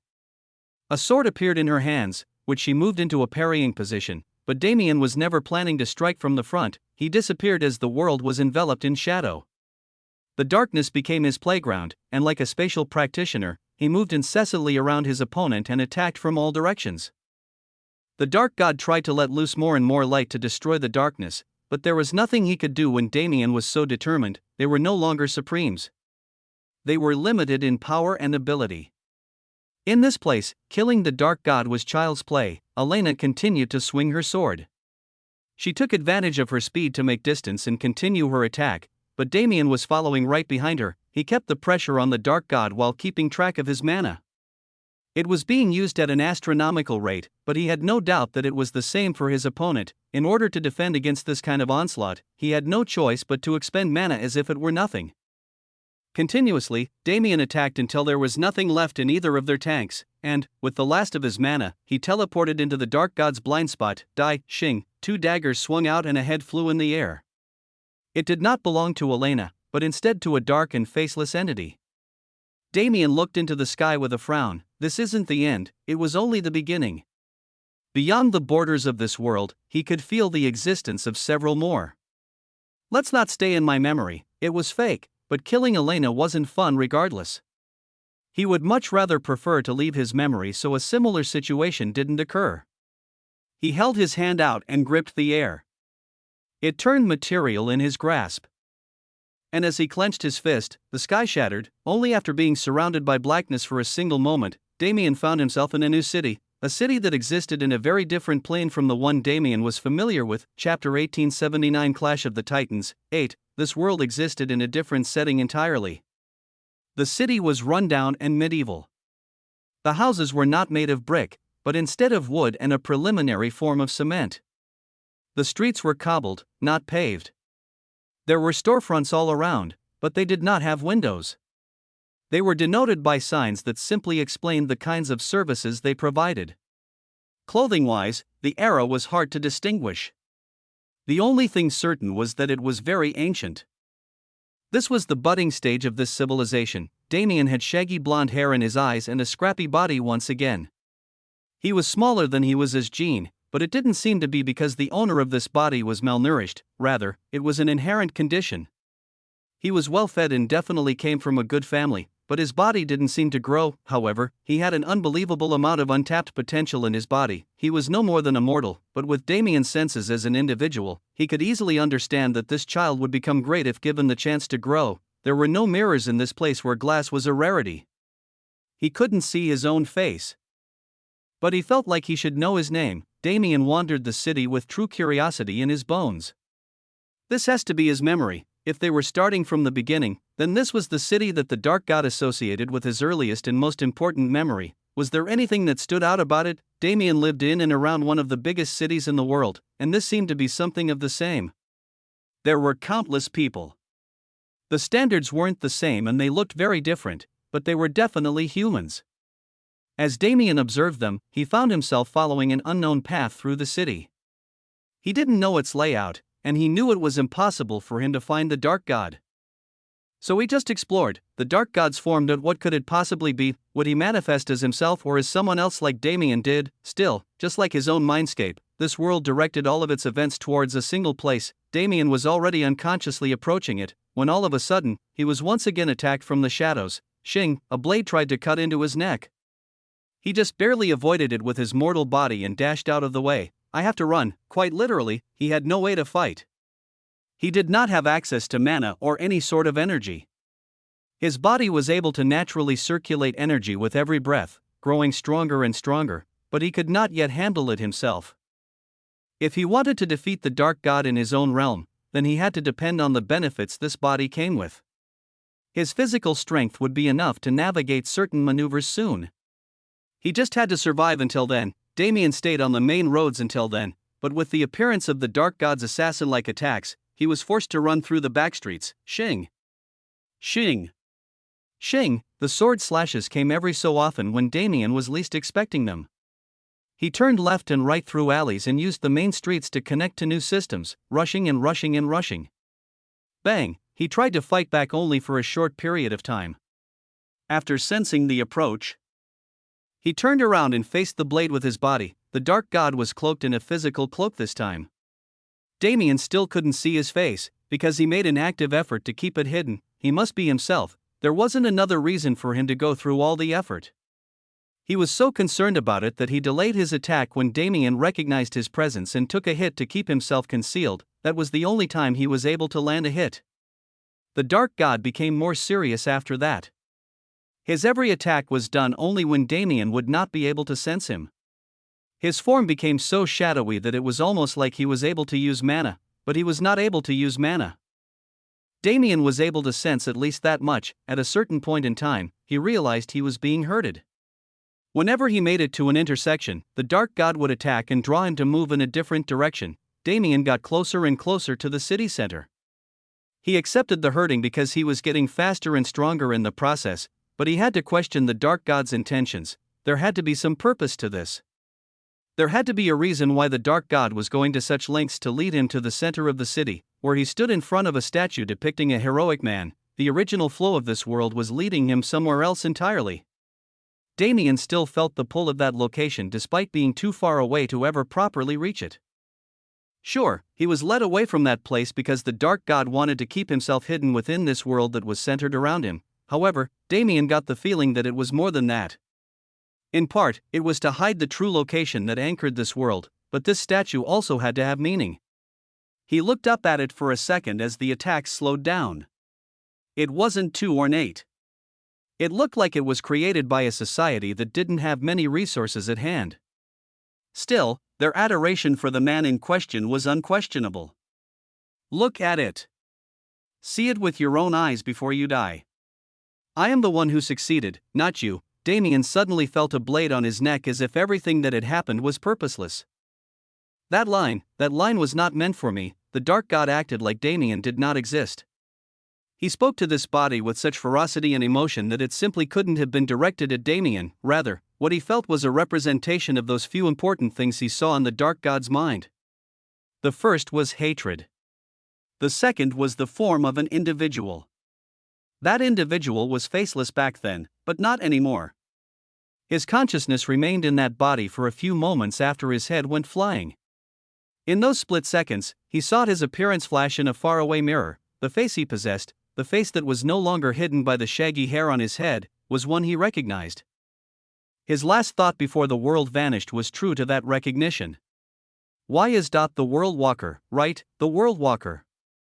The person who created the system, this version of him was not an absolute. This version was nothing more than a child who had yet to even take notice of his potential. That meant that the dark god did not meet the World Walker in his later years. He did not form a grudge against the absolute. No, the World Walker was born in the sacred Abyss universe, on the very same planet where the dark god spent his childhood. Chapter 1880 Clash of the Titans, 9. Just what was the connection between them? Damien knew that the dark god was familiar with the World Walker. But he assumed it was one of many fate lines that appeared as the World Walker walked his journey across the void. However, that city painted a different story. The fact that the dark god was so quick to kill him yet positioned him so that his death allowed him to imagine a situation that did not occur in reality was suspicious. It was clear that he had a seething hatred for the World Walker, but its origin was still a mystery. Damien appeared as himself this time. He was in the first dungeon, which meant that if the battle was allowed to continue without any interference, it would take a very long time for them to determine a victor. Every time they killed each other, they left a piece of their own energy in the other person's mindscape. That energy meant nothing in small amounts, but as they continued to fight, kill, and die, the amount of energy would increase until it was enough to kill indefinitely. The goal here was to win more than one lost so that in the end, one could kill the other before it was too late. If their minds were broken, their opponent was given the opportunity to do anything and everything while they were automatically recovering. Allowing another supreme so much freedom and control was practically begging for death. Damien didn't need to walk to find the dark god. The moment he returned to was then, when he first met Zara. She was facing a beast tied back then and needed his help to survive. He originally assumed that the dark god would appear as the young wolf, but that was incorrect. He must have found a way to influence things. The dark god put himself in a beneficial position. Rather than becoming a single entity that he could not understand, he split himself into many forms and took control over the entire beast tide. Of course, he was in control of the wyvern as well. All of those beasts turned to face Damien with fury in their eyes. That fury was directed at him, but it seemed to be coming from the wrong place. What is this feeling? Damien was starting to believe that he was not the enemy in the dark god's mind. Still, he was the one fighting. The dark god's malice landed on him only because there was nowhere else for it to go. The horde of beasts charged at him, forcing him to fight back. They were no longer the same beasts he fought before. As the dark god gained some control over the mindscapes, he was able to tip the scales and shift the memories. More specifically, he exploited Damien's old memory of this place. When he was traumatized still, he viewed this part of his life very differently. In his mind, those beasts were invincible entities that were practically the apostles of death. That was how he was forced to fight them. With his small power as a low-level being, he had to face them like it was his first time. The dark god clearly could not speak in his current form, but his thoughts were perfectly conveyed as their mindscapes were connected. His seething rage provoked him to tear apart anything and everything. The very fact that Damien appeared in his memories as the World Walker sent him off the edge. His personality was actively changing, or rather, his personality was finally coming out of the shadows. Everything that he kept hidden behind the veil of confidence and godly demeanor came to light, and Damien was the one who had the pleasure to experience it. Boom! Boom! Boom! Boom! Boom! Explosions ran rampant in the cavern as a battle erupted in full force. Damien was back to his old ways, teleporting and using the void sword art to maneuver through the crowd and kill as many beasts as possible. All the while, he was in his thoughts. There was an entire battle ahead to consider everything he was questioning about the dark god. More importantly, he needed to turn the tides in his favor. At this moment, neither of us have left much of anything in each other's mindscapes. But, he is gaining strength and I am stagnant. He also wanted to find out how to change the memories to benefit himself. He also wanted to become bigger and stronger so he could unravel everything he wanted to know and defeat his enemy. Instead of ending the battle rapidly, Damien tried to prolong it. He took the chance to focus on the mindscape itself and become familiar with its ways. The dark god had time in the first world to learn. He had time in the second world as he held the absolute advantage the entire time. Damien never had this time. He was forced to create it in the midst of battle just to make the same achievements. It all comes back to our concepts. At the end of the day, even this space was created through the merger of existence and non-existence. It looked like a stroll through memory lane, but it was nothing like that. These scenes were merely manifested because they were closest. They could be reached easiest, so their environments could be recreated to house the two supremes. To gain influence and change things, all he needed to do was properly use existence and non-existence. Luckily, the dark god taught him exactly how to do that. Damien killed and killed and killed. He was used to killing mindlessly, so he didn't pay the dark god any mind as he focused instead on the mindscapes themselves. It did not appear in their reality, but his energy was definitely in use. It surrounded the mindscape and created a cocoon, allowing Damien to influence it. That is, his eyes widened slightly. As he wrapped his energy around his own mindscape, it touched upon something else as well. He tried to stretch his power further, but that secondary space resisted fiercely. Damien grinned. That space could only be one thing. He couldn't completely cover it. but he could definitely grab onto the edge. That was enough. He placed as much energy as possible in the space between the two areas and brought them closer and closer. He forced them to bleed together, rumble, the space shook as its structure was broken. The Dark God's power advantage disappeared along with all of the other conveniences and cons of this first dungeon clone, and, as Damien cut down the last of the beasts, he jumped and shot into the hole that appeared in the sky. This battle was clearly not anywhere near its end, but this installment of it was surely getting there. This was a perfect place for him to answer all of his questions about the Dark God. In this place where the Dark God could not hide himself, he could reveal everything about that hidden entity. The Dark God's mystery was the only thing that kept him fearsome. Damien was no longer different from him. If that layer of shadows was ripped off, if the Dark God's true self was revealed to the world, then Damien would absolutely win, he had no doubt about it. Chapter 1881 Clash of the Titans, 10, Two worlds bled together and became one. Damien found himself in an older body than the last time he was in the Dark God's memories, but the internal structure told him that he was the same person, the World Walker again. He was inside of a massive cathedral as the World Walker, but outside was not the scenery that was associated with this memory. Instead, they stood on the large ring that once surrounded Grand Heaven's boundary, Ion. They had skipped a decent portion of Damien's memories when he tore apart the established boundaries, but only a few years had passed on the Dark God's side considering that the World Walker, who was roughly 14 in the first instance, was now around 18 or 20. He had become familiar with his potential at this point, judging from the way his energy was moving. Good. This will help. The World Walker was someone who grew stronger just by existing. At this time, he seemed to have only recently begun learning techniques and methods to control his power, but in terms of base value, his strength was superior to many people. No, it wasn't his strength, but his constitution. This magnificent body allowed Damien to exhibit godly power because of his knowledge and skills. If the World Walker at this age was given the knowledge of his future self, he would have instantly become divine. Damien left the church and flew into Ion. This time, he was not going to be ambushed. He scanned the entire field with his senses.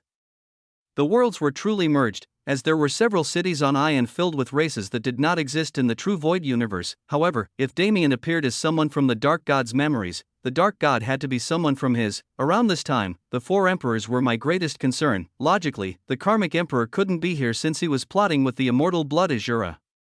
The Inhuman Emperor was off causing mayhem elsewhere, the Soul Emperor was deep in the abyss sending world cores to the foreign races, and the Saint Emperor, he's the only one. The Saint Emperor was always following Damien's movements in some way. This place that stood on the border between Grand Heaven's boundary and the abyss was the stage where he could observe Damien the closest. Round 2, then, Damien activated the energy in the World Walker's body.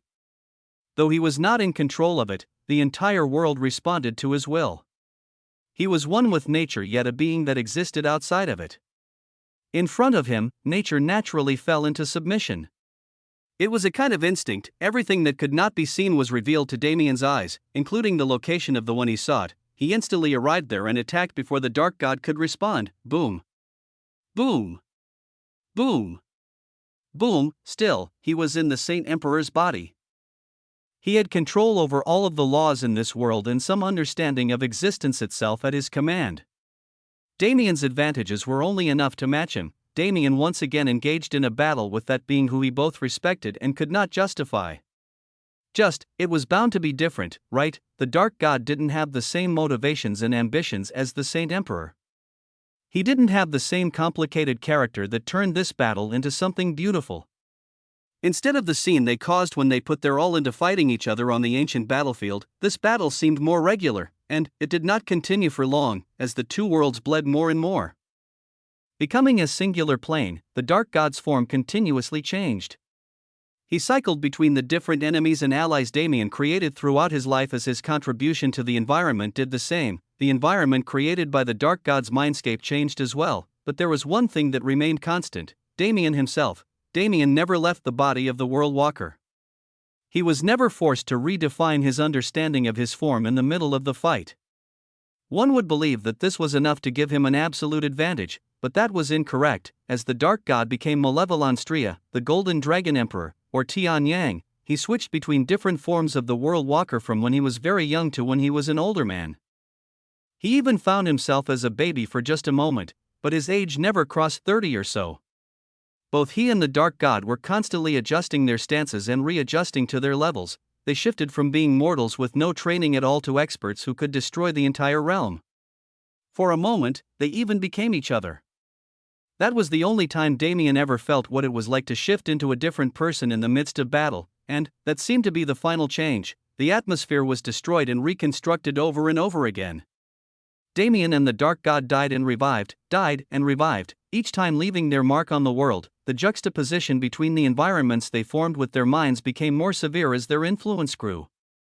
And eventually, the environments themselves were the ones fighting and threatening to devour each other. When the two of them became each other, they experienced a change that was unexpected to both of them. The bleeding environments finally closed their wounds. When they were patched and healed, they had already become a single entity. There was no longer anything like separation between the minds of the two supremes. However, it was the same outcome Damien had been aiming for. It just came at an unexpected time. The bleeding environments finally closed their wounds. When they were patched and healed, they had already become a single entity. There was no longer anything like separation between the minds of the two supremes. They could have used this moment to instantly become familiar with the other person's skills and achievements, but neither of them did so. After all, what was the point? After fighting for this long, they were already well aware of each other's fortes and flaws in battle. What mattered more was the core of what defined them. In other words, their identities. As supremes, they did not only aim to injure their opponent in a literal sense. A supreme was essentially an immortal being. There was only one way to bring about the death of one. That core of existence, that bundle of concepts and feelings that defined a person, was one of the most vital things. The universe itself forced one to understand oneself to an extreme level and form that core through the processes undergone to rank up after fourth class. This was because, at the highest level, it was the core of one's existence that would allow one to transcend space and time. As long as that core was present, a supreme could be reborn over and over and over again. This ability was the basis by which the cosmos created Dante's physique. If one was able to get a hold of someone else's core and steal their identity, if one was able to undefine the ego of another person, then even if that person was a supreme, they were guaranteed to die. So, Damien and the Dark God did not waste this moment where they were connected completely to look at meager things like techniques. No, they delved into each other's histories. They viewed each other's legends and understood each other to the greatest degree possible. As for the results of that decision, Chapter 1882 Clash of the Titans 11, the Dark God found himself enveloped in Damien's past and present. Damien grew up as an only child in a single-parent household, which was something the Dark God had never experienced. In those first 16 years when nothing much really happened, his thoughts on Damien were no more than comparisons to his own situation. This life. This world, this was a place where nobody existed except him. As such, all of the barriers he used to hide his true self from others were gone. He was finally acting like an actual person. As he saw how Damien grew, the feeling that spawned in his heart was strange. Was it envy?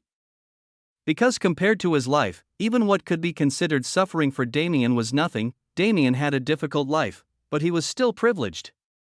Even if he had to sleep on the streets occasionally, he was never truly homeless. Hell, even if he was homeless, he would have had it better. The homeless in the Dark God's era and homeland were not given the conveniences of paved streets or separated walkways. They didn't have the convenience to beg for money or find a way to survive. Instead, because the homeless were attributed to disease, they were rapidly beaten and discarded into the slums. That place was allowed to rot and get infested while the rest of the city remained bubbly and vibrant. Damien's starting point, the first dungeon, was a terrifying place, sure, but it was nothing more than an opportunity for Damien. Frankly, the Dark God did not care about the emotional turmoil and trauma this environment caused. Damien was able to survive and become stronger rapidly. More importantly, he was able to awaken his God-given gift, the void physique. How could someone who possessed the void physique ever struggle? Wasn't it laughable to even think such a thing was possible? No, Damien was just weak for perceiving these events in a negative light and being mentally impacted by them. Even his physical injuries were the same. He lost his arm. If he had continued to exist with a single arm, perhaps there would have been a struggle. However, did he even have to try to grow it back? He was extremely lucky to be returned his faculties before he ever left the first dungeon. A Pyron was just a place riddled with opportunities for him. That world had little to no danger, and if anything, it only existed for the purpose of introducing him to the Nox. The universe told him about the overarching schemes threatening it so early because it knew that he would rise to save it. The cloud plane was nothing more than a romantic fantasy getaway. Damien went through some things there, but he really just used the realm to heal from the weak traumas that held him back. Even then, didn't he develop new problems? It was infuriating. Why were geniuses always like this? Damien didn't have anything like external pressure putting him into precarious situations. He was either putting himself in those situations like an idiot or wallowing in his own sadness without any sort of cause at all. From the unnamed world to the divine realm, nothing changed. He got stronger and stronger with little to no suffering. Even when he experienced great pain, he always knew that he would live. Damien was backed by the void. Damien had always been backed by the void. The dark god finally accepted it. Yes, this feeling was envy. This feeling was a kind of burning jealousy and envy that he had never felt for anyone else except for a single person. How could someone be born with a guaranteed path to godhood? How could one possess such a physique that allowed them to become absolute as long as they put in a little bit of effort? Why did these things always have to go to other people? Why did he have to struggle so much to reach his current state? Did Damien even understand what it meant to be born untalented, to be discarded as useless and be forced to climb up from nothing? He didn't, none of them did, it was always like this. As the dark god continued to watch Damien's life play out, he understood that the void was not as fair and just as it claimed to be. It was unjust. It showed favoritism. It was not perfect. It was flawed. Why? Why did it always have to be like this?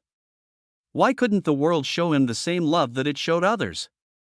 What did he ever do wrong? The dark god clutched his head in his hands, his long black hair flowed over his shoulders and reminded him that he was not in his own body.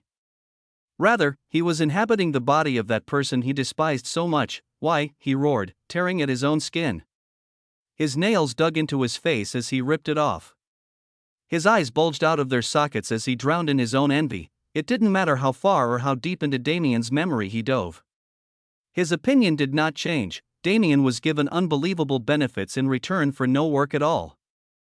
Obviously, that was not true, but was he entirely wrong? He was not. Many of his skills were the same. His improvement would not have been so fast and his journey would not have been so smooth if he didn't have the support of both the void and the cosmos itself. In the first place, for transcendent regeneration to appear so early was preposterous. That was a skill that healed him perfectly even when he was in the 9 revolutions. It should not have been given to a young genius who was still becoming familiar with the system. Many of his skills were the same. His improvement would not have been so fast and his journey would not have been so smooth if he didn't have the support of both the void and the cosmos itself. Wasn't it enough proof that nobody around him was dead? That kind of situation was almost impossible to find in a cruel place like the one he conquered. Even those people, the dark god would never admit it, but he was envious of their existence as well. He was currently trying to kill them brutally and present their heads to Damien before he died for that exact reason. Everything about Damien's life was something the dark god felt that he could only ever wish for. This was exactly like, whatever the case, because of these memories, the dark god's mentality shifted. Damien was also someone who needed to be surpassed. He was someone who absolutely needed to be destroyed so that he could prove himself as the best. Geniuses like him should not have been allowed to exist. To the dark god, nothing about this was necessarily new news except for the existence of the void physique, which he only assumed beforehand. Now that he knew it was real, he knew he needed to find a way to take it for himself. Nevertheless, this situation was his loss. No matter what he learned or gained, he was still defeated, because at this very moment, Damien was also witnessing his past, the past he tried so hard to hide, and unlike the dark god, once again, he was receiving far more than he should have been allowed. Nothing was ever fair or just in this world, really. Chapter 1883 Clash of the Titans, 12, Once Upon a Time. In a world far, far away, 2 brothers were born. Their births took place only a few minutes apart. However, the way they were treated was different from birth. The elder brother was showered with love. He was found to have an extremely rare talent during his birth, and all eyes had been on him from then. The younger brother wasn't untalented, but compared to his elder brother, he was nothing special.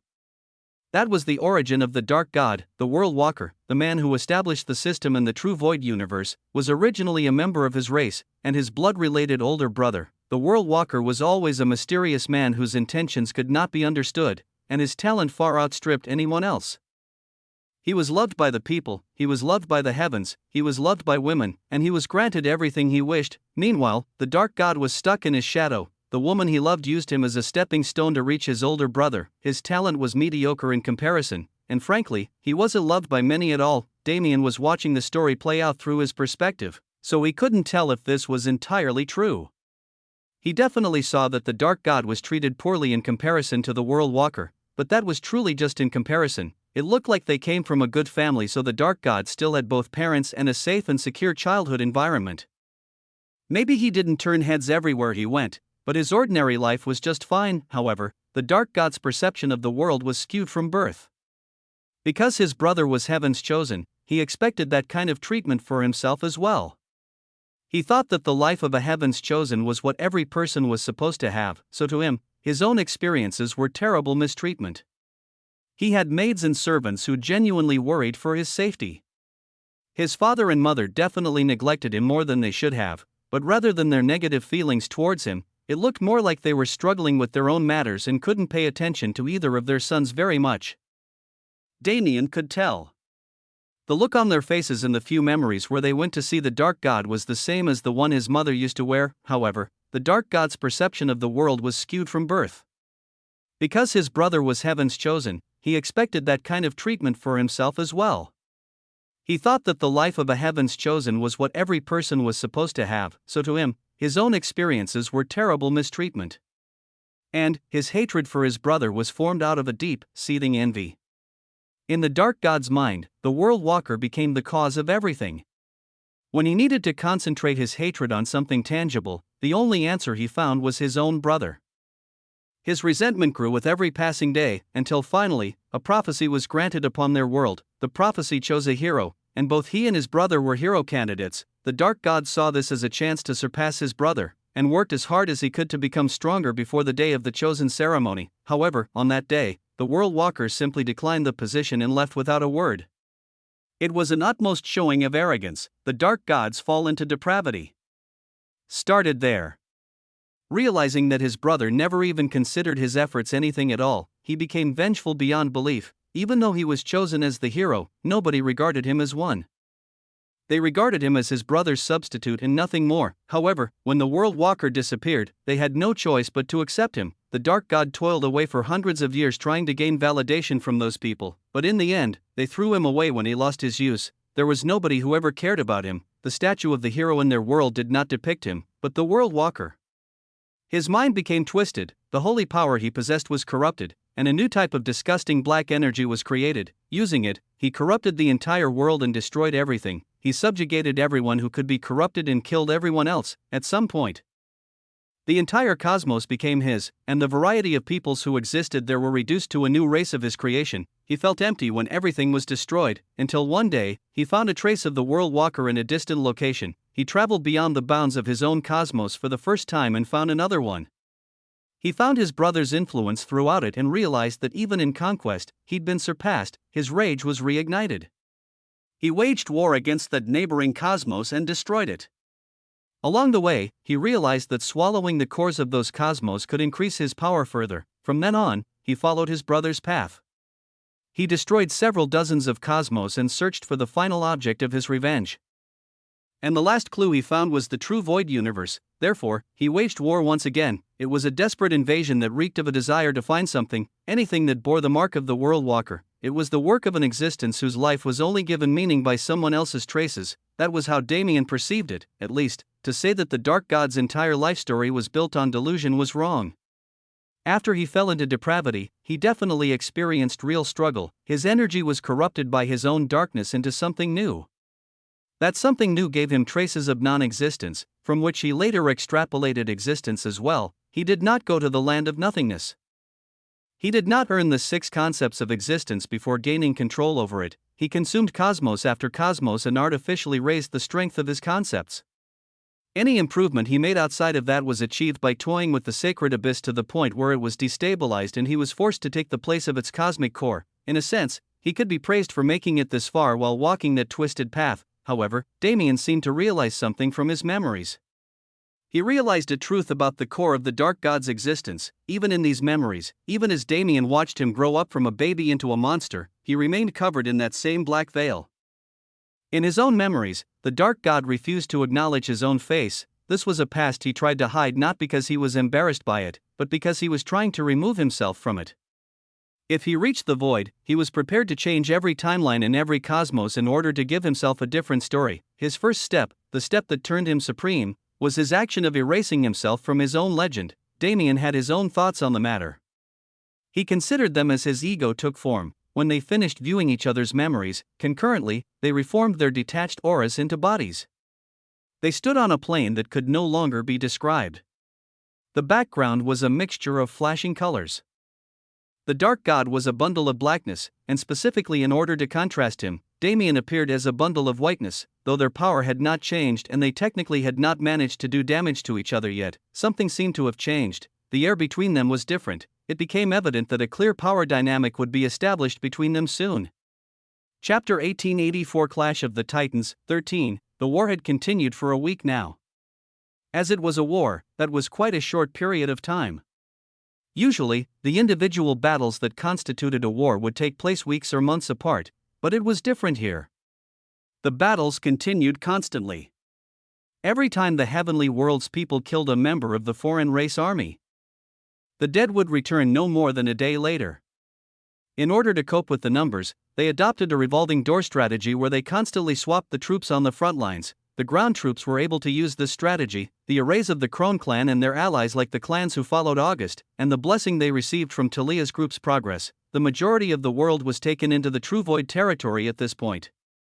It was highly unlikely for the Vanguard forces to make any progress in destroying the True Void forces. There were several different places on the battlefield where one could focus. At one point, the Nox were there. Those who came with Damien and those who ascended without staying in Grand Heaven's boundary were all led by Yongan.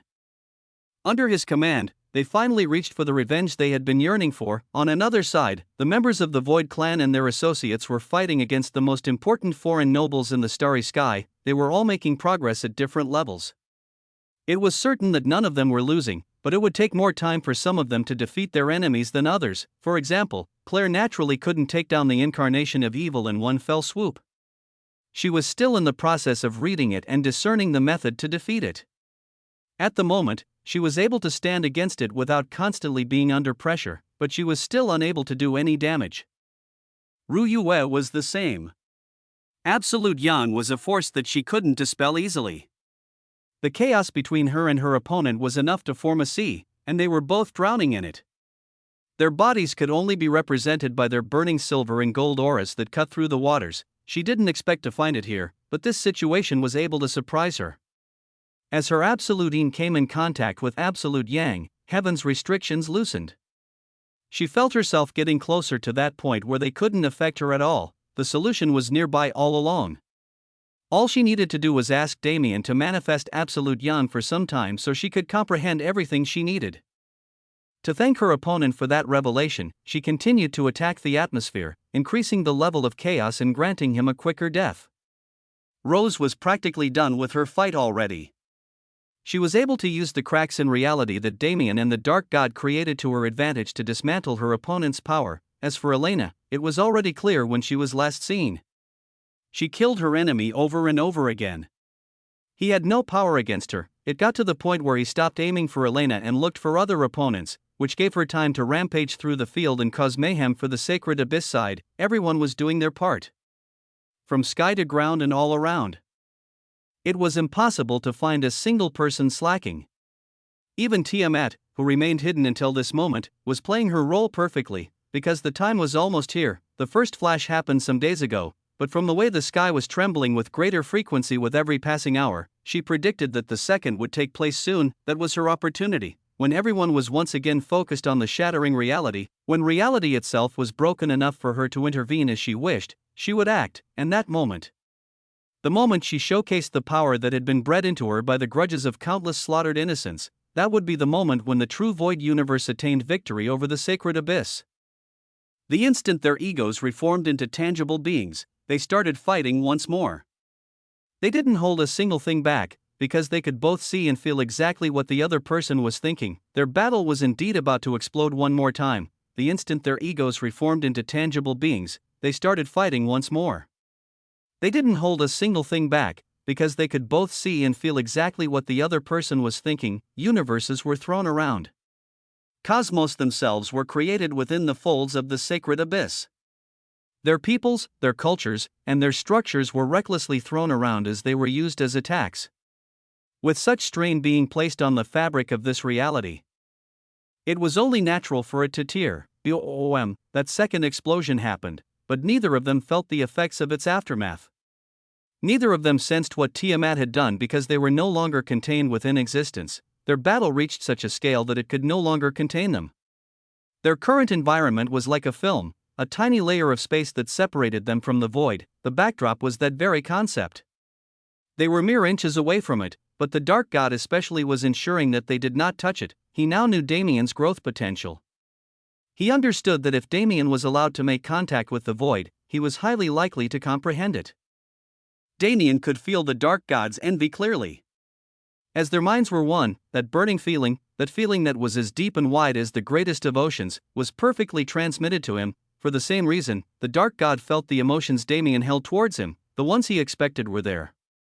The mild nature of the emotions like hatred and whatnot was confusing, but those emotions were present. What Damien felt more strongly, however, was scorn and pity, but the Dark God didn't need to read his emotions to know that. The look in Damien's eyes had changed. He was no longer seeing the same Dark God he saw before. That scorn was so clearly represented. Those cold eyes that looked at him like he was nothing were incredibly familiar. Why was he using that expression? In that moment, those eyes overlapped with a pair that the Dark God knew well. Those empty eyes that did not care one bit about his struggles were the same ones he saw from the World Walker. The faces of the two overlapped in his mind. His eyes bulged behind the veil of darkness as he gritted his teeth and attacked as ferociously as he possibly could. "Get out of my head," he roared. Damien reeled back at the unexpected words. The Dark God lunged at him with an arm out for his throat, but Damien quickly substituted his body with air and used an ethereal state to travel to another point in space. Even behind the veil, the other party's madness was not hidden. Damien's eyes didn't change despite the fact.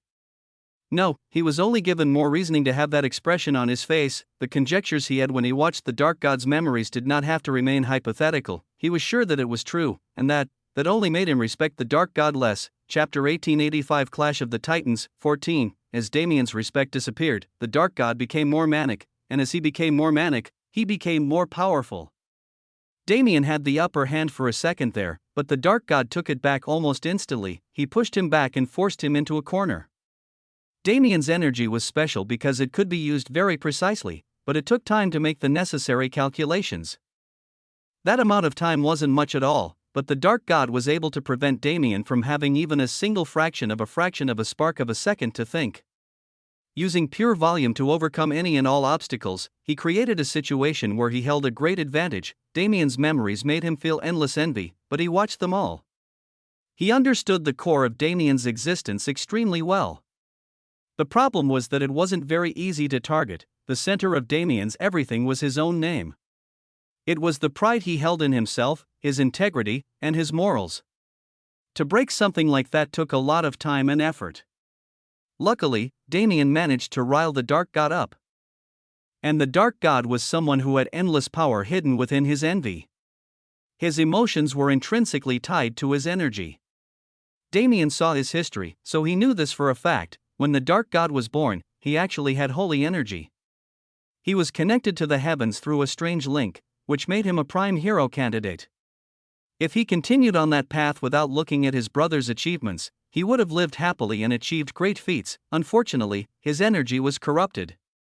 When his energy was corrupted, his ego dipped into a pit of envy so deep that it touched upon non-existence. Non-existence became a crutch for the Dark God. He used it as a way to affirm himself and assure himself that he was not useless.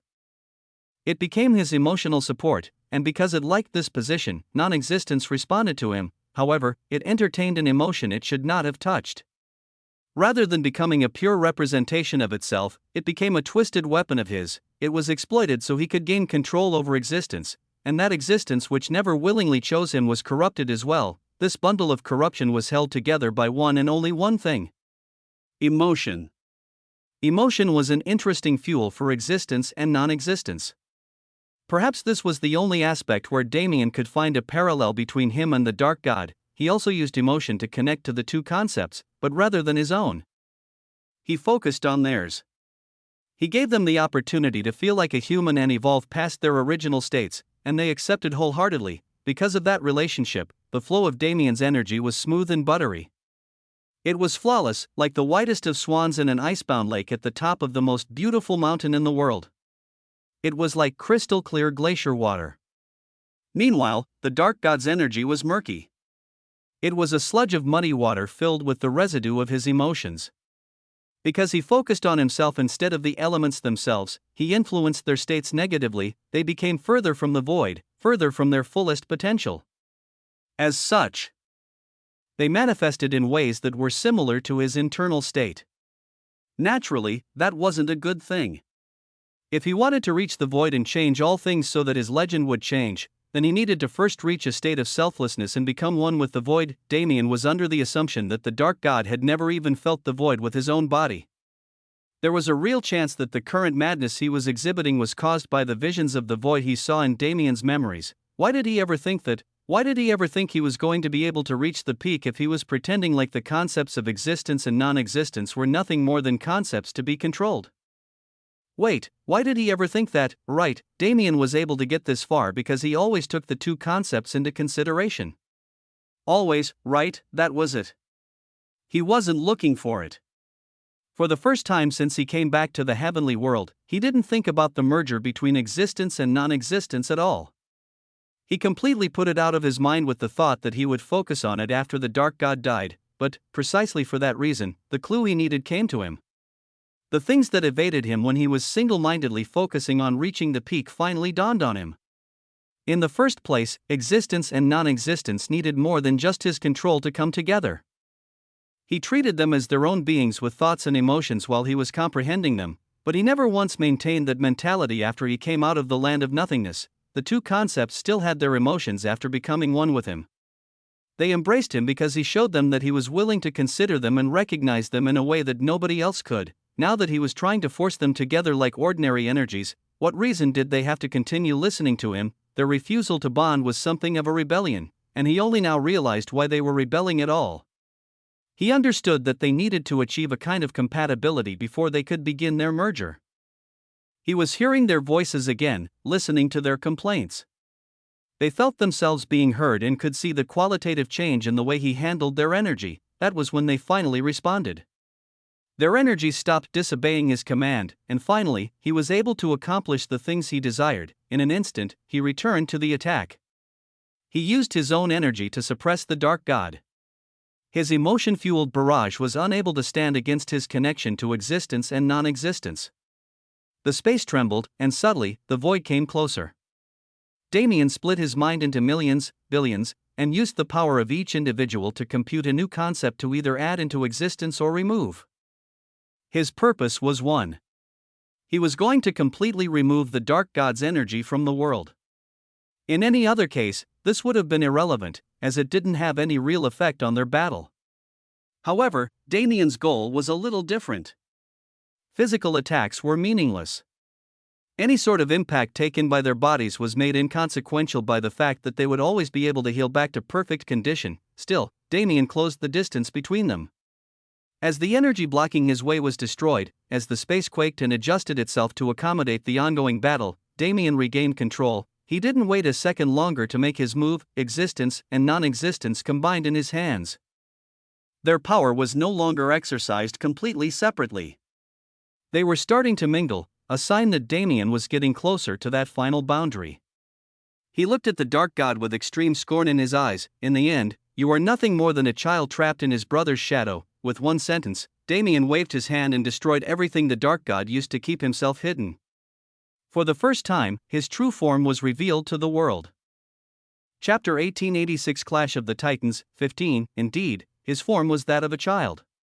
He looked very similar to the World Walker when he was around 14. He had the same face, but his hair was brown instead of blonde and he was much taller. Still, he looked like a young child, which made the expression on his face hard to fathom. That kind of malice, resentment, and envy simply couldn't exist in someone of that age, but, of course, the dark god was not 14, Damien felt it as well. When he became closer to the peak, his form changed somewhat. He became the version of himself that he saw. In essence, his mental image of himself became reality, as Damien was someone who always remained confident in his sense of self. Not much changed. Rather than someone in his early 30s, he looked like someone in his mid-20s. The dark god clearly experienced something different. Because he was so stuck in the past, because he saw nothing but his brother's traces, his body was reverted to the form he took at that time. He was unable to escape his past both in mind and body. His eyes were black holes, pits of misery that sat front and center on his face. They were signs that he had already lost himself. It was the effect of his decision to sever his legend and his increasingly prominent envy. As he became stronger and stronger, he only came to truly understand what the World Walker was capable of. He wasn't able to celebrate his own achievements because no matter what he did, his brother had already been there or done it. His envy never quieted down for a moment. Every cosmos he conquered only gave it more fuel.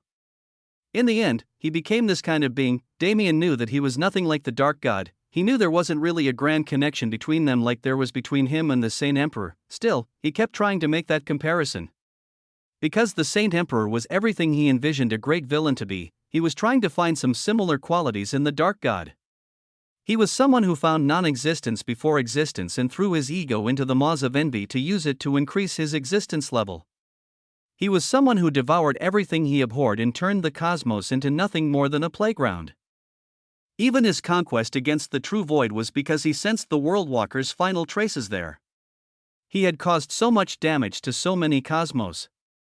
He had to be an enemy with a complicated story or respectable motives, didn't he? He had to be someone who was entwined with the true void on an intrinsic level, someone Damien had no choice but to find understandable. He had to be what a supreme should be, but that simply wasn't true. To accept this fight, Damien had to accept something else first. Sometimes, chaos did take hold. Sometimes, people would do unimaginable things without any sort of reasoning. That was the kind of freedom given to all living beings. They did not exist just to enrich each other's stories. He was not the enemy the Dark God was looking for. He was not the main character in the other person's life. From beginning to end, the Dark God was looking for the World Walker. He was not fated to be here. He just happened to be the one who had the potential to rise up and stop the Dark God's madness. Perhaps he was not the enemy the Dark God was looking for, but he was the enemy he'd found. And he was not planning to let there be another. The Dark God was furious about his veil being torn off.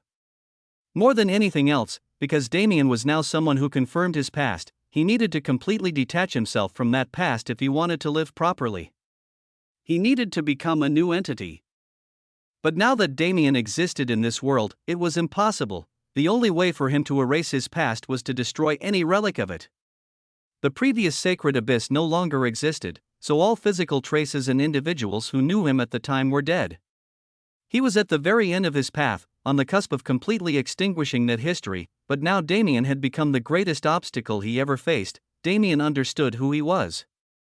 With the revelation of his form, he was certain in his mind would not be changed easily. That only meant one thing: Damien had to die. Everything came back to that, didn't it? There was a reason why the Dark God's attacks had become unfathomable and inescapable. Damien was being pressured intensely despite the advantage he possessed before. He had an absolute advantage in the sense that he understood the core of the Dark God's existence. The Dark God was matching and even surpassing him through sheer emotion. Two faces became one in the Dark God's mind. He was convinced of it. Damien was not unrelated to the World Walker. Through his memories, the Dark God knew that there was no direct connection between them. After all, Damien only learned about the World Walker moments before they fought. Still, there was something, their demeanor, their energy, their talents. It was impossible for him to not draw wild conclusions about how they could be connected. His envy bred a sense of twisted curiosity. He had to know, because depending on the truth, his attitude would need to change again. Frankly, that curiosity wasn't his alone. As Damien listened to the Dark God's thoughts, even he was forced to entertain those thoughts. The void physique chose him at random. He really didn't have anything special to draw it to him other than his origin. That was a fact he believed for a long time, but the origin he thought mattered was Dante. What if it was something else? The void physique was not just unique in the true void universe. There was only a single void physique in the entire void. No matter how many cosmos one traversed, one would never find a second. A physique with such uniqueness couldn't just pick its hosts at random. There had to be a definite reason for the void to believe that Damien was the one out of countless contenders who would be able to reach it. The thoughts of these two beings clashed and came together. As the void was their spectator on their current battlefield, wondrous things were commonplace. If they weren't so busy fighting, they would have been able to use the countless phenomena around them to heighten their comprehension and perhaps even fuse their two concepts. However, they were not able to do so for obvious reasons. They didn't realize how magical the space created by their battle truly was. The void was known to answer to those who wielded it. When the desires of two supremes came together, even it felt an obligation to show them what they wanted to see, so it did. In that moment, it froze their battle and placed them into a scene like that, a scene that showed them the hidden history of the true void universe. Chapter 1887 Clash of the Titans 16. The void showed Damien and the Dark God a story that nobody else knew. It was a story that was never told to the world because its main character wanted it that way. Still, when these two people pleaded so earnestly, the void had no choice. For these two people especially, it was important to see. It started in the sacred abyss.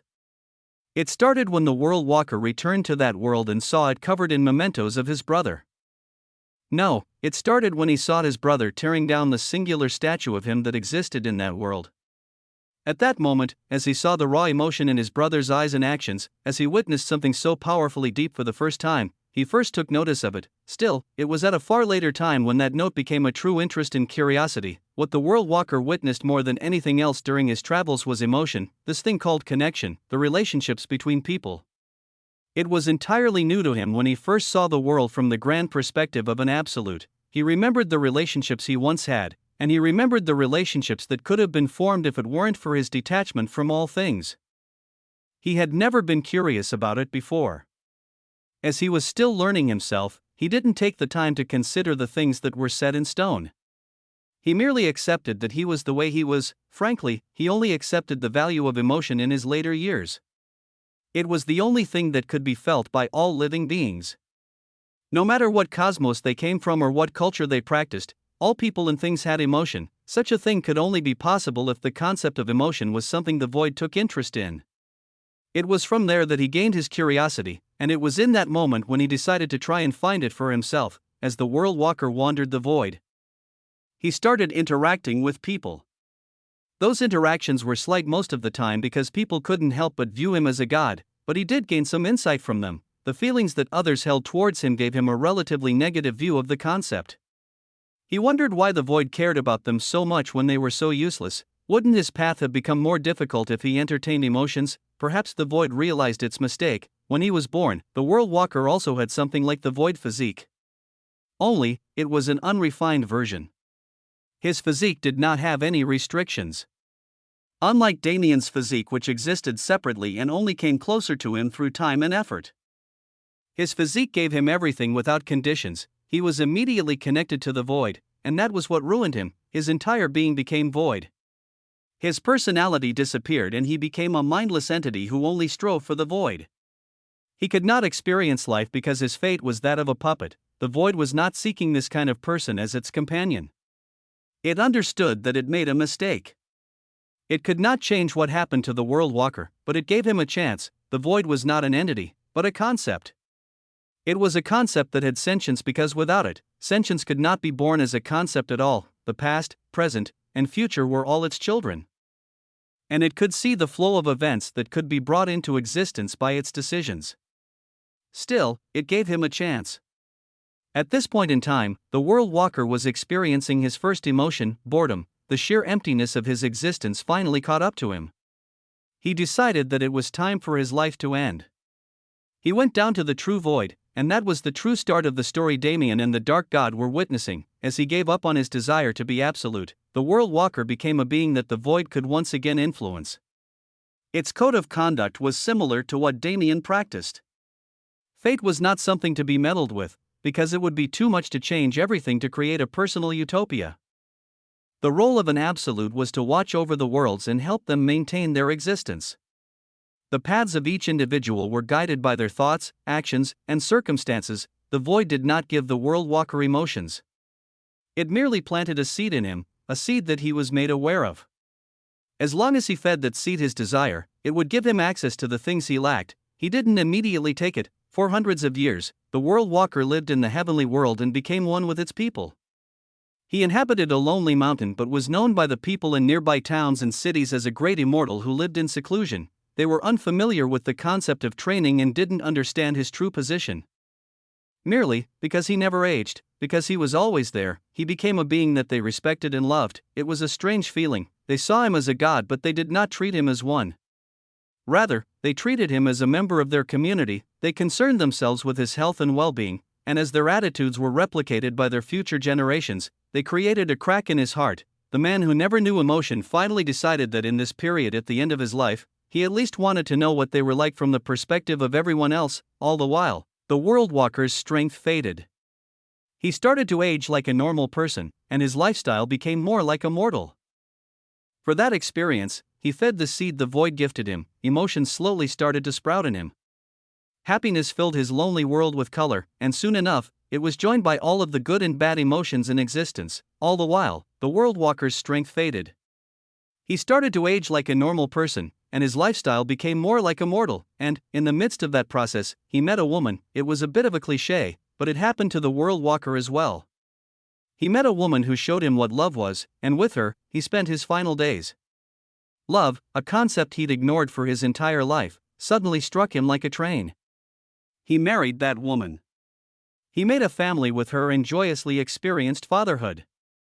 However, her life was eventually threatened. The empires of the world finally started to covet this area, and as bloodshed became common, he was forced to make a decision. In his current state, the power of an absolute in his body was difficult to reach. If he wanted to accept it again, then he would not be an absolute. He would become one with the void, and his existence as an individual would disappear. It was an easy choice for him back then, and it was an easy choice for him now. The only difference was that before he went to the true void, he would have easily disappeared for self-preservation. He would not have used his power for anyone else's sake. Now, the easy direction was in the opposite direction. Now, after no more than a few decades with his wife and family, he understood why emotion was so valuable. Because of emotion, he was even willing to do something like this without hesitation. The world walker disappeared at that time. He was never seen again, but he took with him the wars plaguing the region. Nobody understood where the sudden peace came from except for a single woman. He sacrificed himself for her sake. His life ended that way, but his wife survived, as did their children. That was the start of the lineage that would later come to be known as Void. Chapter 1888 Clash of the Titans, 17, to Damien. This story only filled in the gaps. It gave him a clear reason for his possession of the void physique and his father's ability to reach existence with space. Dante's upbringing was normal at best, but that was because the world walker lived a mortal life.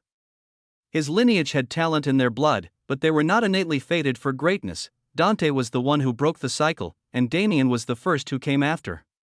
Perhaps if Dominic or Darius came first, his story would be theirs instead. Surely, the information made Damien consider some things. Definitely, he realized that he was a lucky person. But, what else? What else could this story possibly do for him? It was good to know, but the news didn't make a great impact on his life. After all, he didn't know the world walker. He respected the man who he now knew as his ancestor, but that was the extent of it. If he wanted to find any sort of use for the knowledge, then he had to wait until he returned home. The Dark God didn't respond the same way for obvious reasons. The story was originally supposed to be about the true Void universe's hidden history, but the Dark God's desires held too much weight. It ended up being a story about the world walker, which was not the greatest outcome. Envy. Envy, it was an emotion that had been mentioned too many times in this conversation about emotion. Damien, the world walker, and the Dark God all experienced it differently, but it was a vital point to all of their stories. However, the Dark God was different from the other two. When talking about his story, the only emotion that could be mentioned was envy. It was hard to fathom the true level that his envy had reached. It was hard to fathom before, but with that story, it had become unfathomable. The fact that there was a genuine connection through blood between Damien and the World Walker was one thing, but what hurt him the most was something else. The World Walker no longer existed. He had become one with the void, an entity that essentially didn't exist. The tale the Dark God chased for so long led to nothing. In the end, his brother was already gone. Once again, he left selfishly without considering the Dark God at all. What gives you the right? The Dark God's eyes were clouded with redness. How dare he leave on his own after so long? Without a single word, without a single trace. Damien was not wrong. The Dark God knew it as well. His entire life was focused on his brother. If it weren't for his brother, he never would have reached his current level. At the end of the day, all he wanted to do was reach the same position and confront him. All he wanted was a single chance to prove himself for once in his life. It was all gone now. Because of something as useless as boredom, because of something as useless as love, everything he ever dreamed about was destroyed. Who gave you the right? Who gave him the right to feel love? After he spent so long neglecting his own family, how dare he end his life so happily? The Dark God's mind shattered. He had only been keeping himself in one piece in preparation for that moment. However, with no World Walker, he no longer had purpose. He looked at Damien and reality changed. Reality is changing, the fact reiterated itself in his mind. He realized the state that his power had reached. If only I were absolute. If he were absolute, then the World Walker would have never escaped him. If I were absolute, that wasn't the World Walker's blood standing in front of him now. Damien Void was his own person, but as long as he became absolute, he could entirely erase Damien Void and replace him, couldn't he? The World Walker could be reborn in his body. Couldn't he? The Dark God simply could not accept things ending this way. He did not want such an anticlimactic ending to his grueling story, and he was prepared to do anything necessary in order to change things. The form he held now was that of a child. If he was a regular Supreme, he could have easily found a way to change his physical form. The problem was that he was not. In fact, the Dark God's true form was somewhere else. Because he was stopping himself from reaching that state, he was forced to cope with the form his thoughts assigned him. He wanted to look somewhat human. He wanted to possess an appearance that the World Walker could recognize. There was no longer a need for that. Finally, the Dark God fell completely into the pits of envy. He willingly jumped off of the edge and embraced the darkness that had been brewing inside of him for such a long time. In essence, he reached his final form. Damien was forced to completely remove himself from the plane and shift into a different dimension. The childlike form of the Dark God that was only allowed to exist for a small period of time was completely destroyed. A creature that could not be called anything close to human emerged in its place, a mass of flesh and bone, a bloody chimera of millions of hands and eyes. The souls of those it devoured were trapped within. Their forms could be seen trying to escape, pulling against its flesh and becoming pieces of its external appearance.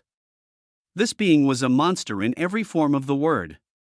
Damien understood its identity well. Right, the Dark God himself was just a way to hide it.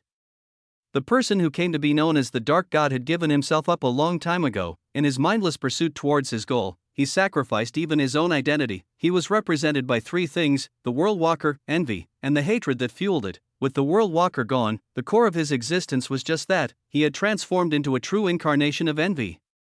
It was best not to believe that this being was the same as the spiritual gods of chaos and evil.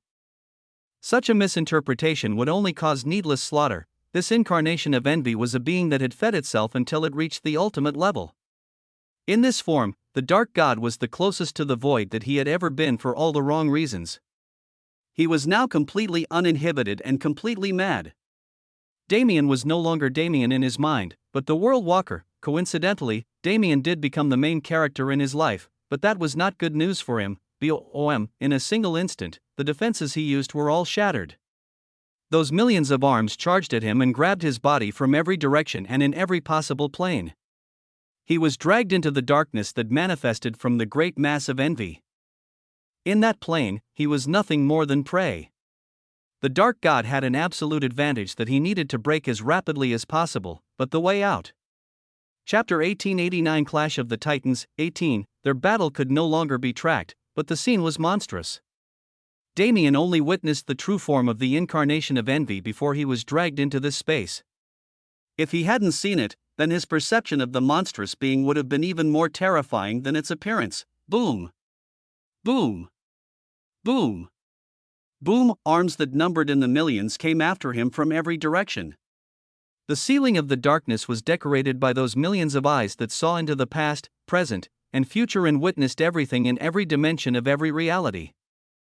Those eyes made it impossible for Damien to hide, retreat, or dodge. Anywhere he went, there was another arm waiting, and it wasn't as if he could just take the hits. The dark god was, of course, still using existence and non-existence, but the power of the incarnation of envy twisted those concepts. It was almost like a secondary void was being created by the incarnation's actions, and Damien was to be its central point and anchor. The terrifying concepts were enough to obliterate him 100 times over. Damien fought back using his own concepts and only managed to avoid being completely overpowered because they started to mingle only moments prior. If he never made the realization that he was making a mistake in his control method for the two concepts, he would already be dead. As if this space was absolute, he could not find any method to escape. There were no weak points to target, and the space itself was incredibly resistant to his concepts. If he had some free time, he could maybe find the necessary method, but where could he find it? He made a sound of struggle. The dark god's body had become this very space, so he was able to accurately perceive every inch of it without exerting too much effort. Damien couldn't do the same. No matter how he split his mind or altered his perception, reaching the same level of awareness was simply impossible if he were to remain in this space. The problem originated from there. I can't find a way out. As if this space was absolute, he could not find any method to escape. There were no weak points to target, and the space itself was incredibly resistant to his concepts. If he had some free time, he could maybe find the necessary method, but where could he find it? The dark god would not allow such a thing. I have no choice but to admit his power. His methods were wrong and stupid, but the end result was a level of power that simply couldn't be matched. Damien could try to acclimate to these conditions as much as he wanted to, but with the dark god in his current state, there was really only one way to win. I have to reach the void. His concepts that were only beginning to mingle had to fully fuse. Otherwise, the dark god's win could be declared here and now. Damien's eyes narrowed. Chaos was indeed a concept to be respected. The spiritual god that represented it in the land of nothingness did it no justice. It was only through chaos influence that the dark god was able to manifest the incarnation of envy. If not for chaos, such a path simply would not have been available to anyone. That man's path was carved with the souls and sacrifices of others. It was an incredibly selfish path that did not consider anyone or anything, including the person who walked it. Still, the fact that it existed in the first place, as an absolute, one couldn't merely stand for order. Order was one side of the coin and would always be that way. The concept provided security to many, but it also made the lives of the minority hell. Still, only kings and emperors considered the majority and minority. To an absolute existence, they all appeared the same. All beings and all things were equal. Therefore, what did it matter that order benefited the majority? Chaos necessity was proven by the minority. Chaos had to exist so that the fairness and balance of all things could be maintained. So, though its influence was less prominent than order, chaos was just as significant. The land of nothingness was precisely the reason why people like the dark god could never become supremes, but chaos gave him a way to avoid it entirely and reach that stage regardless. Now, he, as a manifestation of envy and a greater being than chaos, was administering its will unto the world in ways it never could have imagined. Guided by this train of thought, a portion of Damien's mind went into a state of contemplation as it extrapolated more and more information out of the confusing and muddled painting of the void. His concepts were actively being placed closer and closer together at a rate that could barely be perceived, but that was not important at the moment. Rather, outside of his mind, the situation took a turn for the worse. Damien needed to put his entire mind into the fight if he wanted to survive. That was how he had been surviving before, but it clearly wasn't possible anymore. He took a risk in order to win, and the consequences of that choice appeared instantaneously. The dark god couldn't ignore his slowed reactions. He refused to ignore such a good thing. Countless hands charged Damien's body and wrapped around him. He was only able to half-mindedly survive for 30 seconds before he was caught. The hands caressed him disgustingly, feeling every part of his body. The information received from that sensation was transmitted to the dark god, and suddenly, Damien was indeed prey. Malice entered his mind and body. Damien noticed it, but the best he could do was protect the portion of his mind that was busy comprehending. The rest was sacrificed along with his body. And that malice immediately misused its freedom. Damien's memories and ego were targeted. They did not immediately fall, but with everything around them changing, they were bound to eventually do the same. His figure itself shifted. His genetic sequence mutated until it belonged to someone who was not Damien Void. His hair turned blonde, his eyes turned blue, his skin became paler and his height decreased rapidly. His body lost all of its muscle mass, and though he did still look like a man, he was weak and fragile. A new set of memories entered his mind. They were not real, but instead an assumed history of the World Walker created by the incarnation of envy. The life seen by the Dark God through his own eyes and the memories of the universe were used as a basis. The perspective was shifted to a first-person view, and events were created to link the more important events together. The Dark God's intent didn't need to be explicitly mentioned. He would ensure that Damien became the World Walker, so the World Walker would die the death that he wanted to see. He would change reality itself to achieve his goals. And erasing Damien had become the first step in that plan. His body and half of his mind were rapidly changed, but the transformation couldn't be completed. Nevertheless, Damien's essence still remained. It burned brightly and turned the traces of the World Walker into ash, however, in the process. Damien's body and soul were burned as well. In the darkness was only a bright golden light, a strand of energy, one could say. That was the only remaining trace of Damien Void in existence. No, that energy was Damien Void himself. Chapter 1890, Clash of the Titans. 19. Damien's body was completely destroyed in the darkness. His physical form and soul were both gone, so in a certain sense, he could be considered dead. The human known as Damien Void was already exterminated. However, he was no longer human in body and soul. He was a supreme, and his body responded to death like a supreme's would. His existence maintained itself. His legend shined bright through the blackness and created a place for him to exist. The void soul and void physique still existed, anchored to that essence. They were ready to reappear at any time. This kind of state could not be considered disadvantageous in any other situation. Damien was essentially impervious like this, and with resurrection on the horizon, he wouldn't usually experience danger even if he was forced into such a corner. The Dark God was an issue because he could target what others couldn't. His target changed when he managed to erase Damien's body. After realizing that superimposing the World Walker onto him wasn't enough to create the outcome he desired, he changed his strategy. He was now targeting exactly the few things that held Damien together. He went after his legend and dismantled it from beginning to end.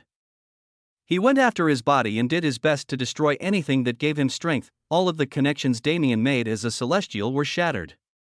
The World Core fusion reactor managed by the fragmented Universal Core, Riva, disappeared. His spiritual world was rid of everything that he established there and returned to a plain landscape with no defining features. Damien's physical body was gone, but its properties were maintained in his essence. The Dark God targeted those, reverting his bloodline to what he possessed when he was just a human, destroying his traits, including his regeneration, and doing everything possible to disrupt the Void physique's existence. The physical body and soul that had been baptized by the Void were meant to be unbreakable. But the Dark God transformed into an entity that was the antithesis of such words. He was so close to the Void now that even these aspects had to stay to the side and let him have his way, because this was Damien's final challenge. No matter what he did or what happened, the Void would not help him. He either survived this and became absolute or died in mediocrity. Its stern demeanor would not give him another choice. It was undeniable that Damien was dying, but he did not pay it any mind. His ego, hidden in the deepest recesses of his existence, was too busy with other things. He spoke to existence and non-existence. He formed a connection between them while comprehending their interactions.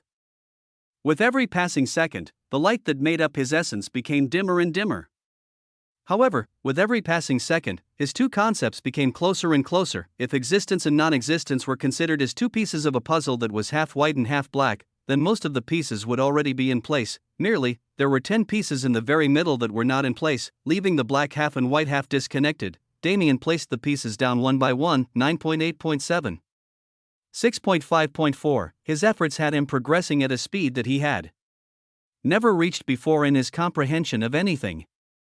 The pieces filled themselves properly, because now that Damien was in such a state, Existence and non-existence had to make a choice. Inevitably, either he or the dark god would become a representative who spoke for them.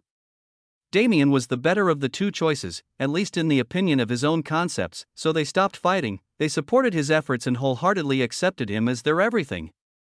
And with that acceptance, he was granted progress, enough progress to make that key realization: the seconds were too important. Not many of them had passed, but from the moment when Damien was destroyed to now, his essence was devoured at a disastrous rate, his light was too dim to even be seen for a long period of time. It was protected by a thin invisible film that the dark god could not cut for a very long time. Still, under such a violent onslaught, anything and everything would eventually be destroyed. The light of the essence almost disappeared from reality. Damien reached the tip of true death, his entire being almost consumed by the incarnation of envy. However, that final moment was like a lifetime. The light disappeared entirely for only a second before a real difference was seen in the incarnation of envy's behavior. Suddenly, it reeled back as if it was panicking. As its darkness retreated, a spark could be seen. It was no bigger than a grain of sand, but it was light nonetheless. Damien still existed. He did not allow himself to fall into the jaws of death. No, he revealed the very core of his existence and lured the dark god in. He used the sensation of being completely erased to finally fill in the parts where he was lacking. Damien finally perceived it. That state of an absolute which could only be imagined became tangible on the line between life and death. It could be seen even from the Worldwalker's story. Absolutes were existences closer to selflessness than anyone else. To become absolute, one had to be more than just an individual. It was a necessity to grow past that point and become a being that could not be defined through pre-existing concepts, laws, or even their non-existent equivalents. What Damien experienced on the line of erasure was the cold feeling of the void that his body was not allowed to feel when he was sent there before. Back then, he couldn't survive it, so it was hidden. Now, it was different, wasn't it? He felt it clearly, and by feeling it, he achieved what he needed to become more than himself. That's it. Damien thought to himself. His essence experienced a qualitative change. For this moment, he had been waiting his entire life, from the moment the world awakening took place, when that set of asterisks appeared in his status window. Damien questioned it many times throughout his life, but he never delved too deeply into it. At some point, it lost meaning to him and he stopped caring about learning what it was. However, it was the most important piece of his essence and the reason why he was able to resist the dark god's attacks while in an energy state. The title in Damien's status window revealed itself, and finally, its effects became true. It was that the entire time.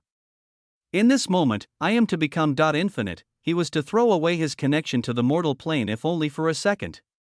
Because, even if he wanted to be an absolute who stayed grounded, he had to reach infinity first. His essence exploded. Everything that originally created the existence known as Damien void in mind, body, and soul was dismantled. Child of infinity. For that moment, the title was the only thing that remained in reality, the title that signified his fate, the title given only to him. It was a title that told him that no matter what happened, he was always bound to be infinite, and it was the key that unlocked for him the door to the void. Chapter 1891 Clash of the Titans. 20. The tiny speck of Damien's existence rapidly expanded. In a single instant, his soul was returned to being. It was pure black in color but extremely tangible. It was hard to imagine that this was not a physical body. That was until the physical body appeared around it. Damien's soul was reformed into a true void soul. It reached its complete state. The body that appeared around it was not immediately perfect, but its changes were very noticeable. The Child of Infinity title activated and gave Damien the road to the void. It did indeed act as a key to the massive door that blocked everyone else from the peak. The door was open. That was a fact. Damien could now see the proverbial staircase that led him to the position of absolute. However, those stairs still needed to be climbed. Damien's two concepts did not immediately merge and form some sort of beautiful situation where he could easily destroy the dark god. Instead, those puzzle pieces started to fill themselves in very slowly. He had no room to consciously interfere anymore. Just like the World Walker, he would reach the void purely by existing. Unfortunately, there was someone present who wanted anything but that to happen. The form of the incarnation of envy was always terrifying, but it was even more so now. The souls writhing on its surface expanded and exploded. The condensed power of their misery was then used to enhance the natural vessel of the incarnation, which happened to be the dark god's body. He used his hatred to fuel its power. He used all of the hatred and envy in the world to his advantage, becoming a true apostle of sin. This change further twisted the existence and non-existence in his body into an entirely different group of forces.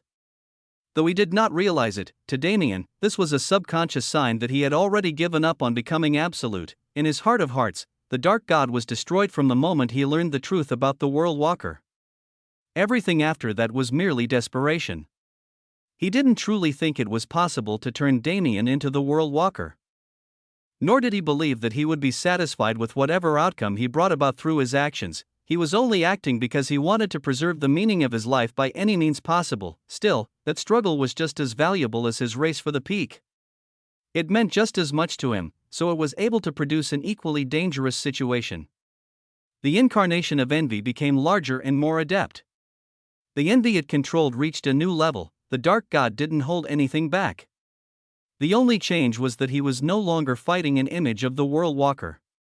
He was looking at Damien, acknowledging that Damien was the one putting him in danger, when all of the feelings he held for the world walker were transferred onto a new person. That new person was bound to suffer immensely. The incarnation attacked Damien with even more ferocity, and though he wanted to play defensive until his concepts finished merging, he quickly realized that it was impossible. In these last few minutes, he had to have an all-out clash with the dark god. Otherwise, there was a real possibility that his ascension would be interrupted. Boom, it was really something fantastical. Damien flew through the air chased by millions upon millions of arms.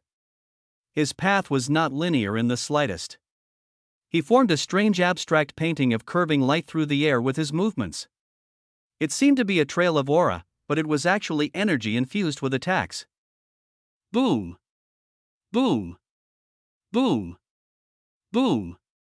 Boom! Explosions erupted throughout the mass of arms and hands, destroying many of them in the process. Damien's eyes stayed focused on the scene in front of him, but that was only one method of perception. His actual sight was directed in all directions as if he was controlling himself through a screen. He could see the countless dimensions and planes being created around him. They were filled with the dark god's corrupted energy. He could not risk touching even a single one, for if that energy was allowed to once again pollute his mind and body, then the intensive processes his body was undergoing would be ruined. That was the reason for his insane movement. He precisely twisted and turned through the air, changing his altitude freely. Every few degrees that he moved allowed him to dodge another dimension, carving his own line through the plane and establishing himself as an existence. It truly was an image of lights and colors alone. White, black, red, green, blue, purple, and anything else on any other color spectrum became a medium through which Damien and the dark god released their power. The most menial things in the universe that were taken for granted all the time became the most important concepts to ever exist, for the fate of two cosmos relied on them, as the stars collided, creating a series of great white flashes that shook the sacred abyss. Damien's concepts started to become one. Existence and non-existence finally accepted that they were united in their differences. There was no need for them to remain separate, for they'd always be independent and valuable on their own. They would not be overshadowed by the void. They were merely a part of its power, the most important part, at that. It was unknown how many times the sacred abyss had been destroyed already. It was clear when the battlefield became so confusing that the cosmos could no longer handle them. In reality, the cosmos had been erased several hundreds of times already. Only, it was reconstructed naturally in the very same instant, so it was as if it never happened in the first place. It was too absurd of a battle, really. In a certain sense, it was a battle that could be considered non-existent. All of these events could be said to have never happened. They'd only be immortalized as fiction through the eyes of those who witnessed their aftermath. Still, the battle was no more than a backdrop to Damien. It had already become secondary, because the situation ended up like that. He needed to reach his final goal if he wanted to win, so why would he focus on the dark god? Still, the battle was no more than a backdrop to Damien. It had already become secondary, because the situation ended up like that. He needed to reach his final goal if he wanted to win, so why would he focus on the dark god? From beginning to end, the void was most important. Boom. Boom. Boom. Boom. Boom, his progress was easy to see. His movements became more precise at first, but they eventually slowed down. Damien's body became stronger, so his need to dodge decreased. At some point, he stood still. He stopped moving entirely and allowed the stars to strike his body. Their explosions decorated the sky and fractured the sacred abyss, but the scene caused by those attacks was irrelevant. Damien closed his eyes. He felt his body reach that impervious state. There was no longer a need for him to keep his focus on the battle. He finally reached that place. No matter what the Dark God did, he would no longer be able to injure him. There was only a single step left for him to reach the void. Chapter 1892 Clash of the Titans, 21, The darkness faded long ago. The setting was currently something like the void in that both the sacred abyss and the true void could be seen in the background. The incarnation of Envy's body moved disgustingly as the Dark God tried his best to damage Damien, but it truly was no longer possible. His body was already at that point. It would only take a little while longer for him to completely reach it. This will not happen, the Dark God was speaking clearly for the first time. He was no longer entertaining his inner monologue or his twisted perspective of the world. The aura around his enemy's body continued to change. It was not becoming closer to the World Walker, but more and more definitively that of an existence called Damien Void. He understood what this meant. For anyone else, the opposite would be perceived. Damien was fading into the background and becoming one with the unimaginable. He himself was becoming void. However, the Dark God was at the level just below him. What he saw was a being who was becoming defined in a way that could not be understood. Damien was truly becoming an individual. In any timeline, in any reality, in any space, in any dimension, he was the same person, regardless of whether he was born in the true void universe or another cosmos somewhere in the middle of nowhere. If a potential Damien existed in the folds of the void, it became a part of him. This was the effect of transcending space, time, and dimension entirely. Damien was now independent of existence and non-existence. Damien could not hear him, but the Dark God addressed him directly. How did you reach that place? It was the same boundary he had been aiming for. How could he not recognize it? The incarnation of envy trembled. The basis of its existence was a delusional belief that it was always right. To validate the Dark God's path, delusion was a necessity. The moment Damien achieved something that broke his delusion, everything else shattered alongside it. I will never. He mumbled to himself unintelligibly. In the end, his meaning could only be perceived. It was never meant to be me. The realization broke him. Why does the abyss hate me so?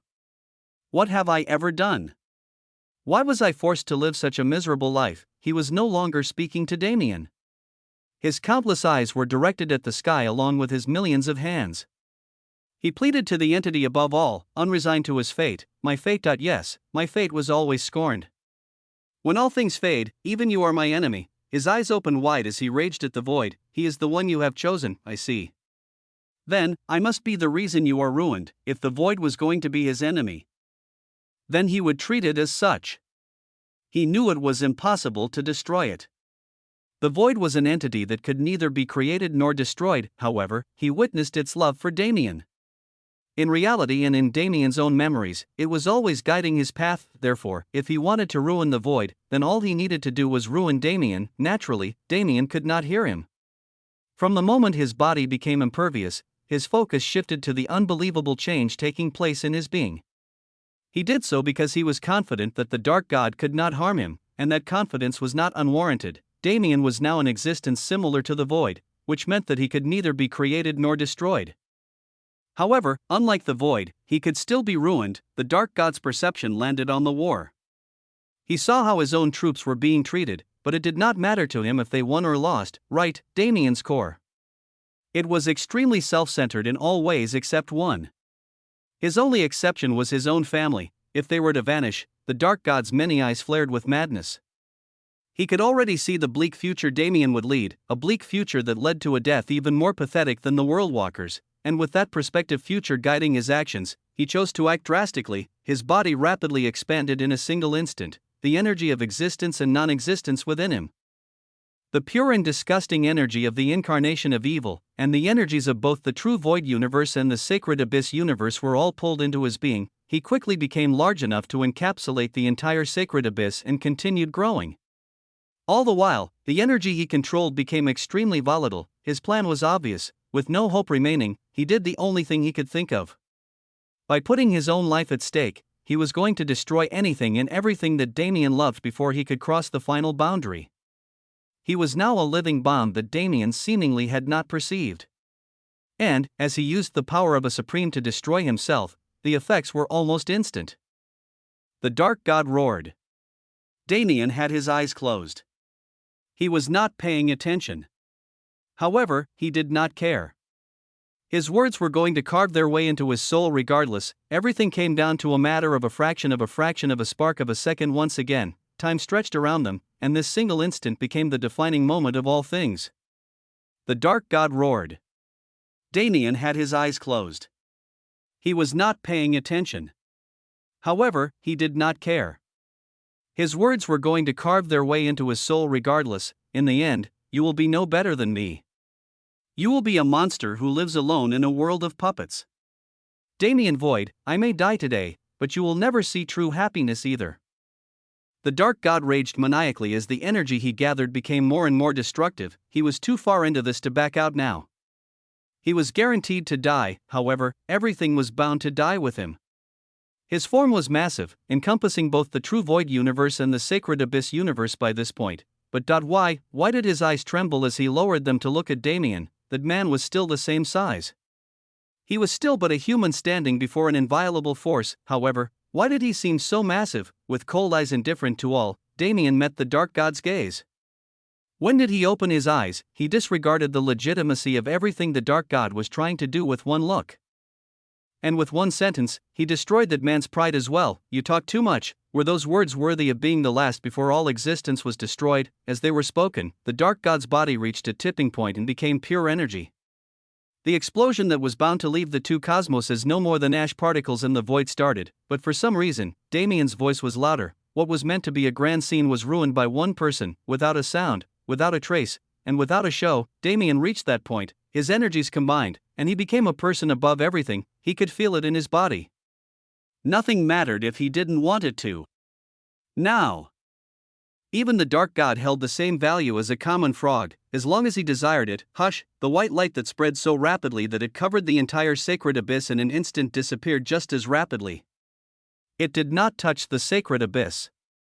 It did not touch the true void. It did not spread further than the dark god's body. Rather than a massive sound that came from the rupturing of countless celestial bodies, what came about was a small splat. As the dark god himself was blown to pieces, Damien was not looking at him. He had no need to. He was now seeing everything. The incarnation of envy disappeared and died so simply that it was hard to imagine that it ever held any power. The dark god died in that moment, but Damien was not finished. His gaze turned to a certain direction. The cosmos itself pulled a small knob of flesh towards him. Space and time twisted, preventing its escape. As if it was always fated to be there, the entity appeared in Damien's hand. It was squirming wildly and trying to escape.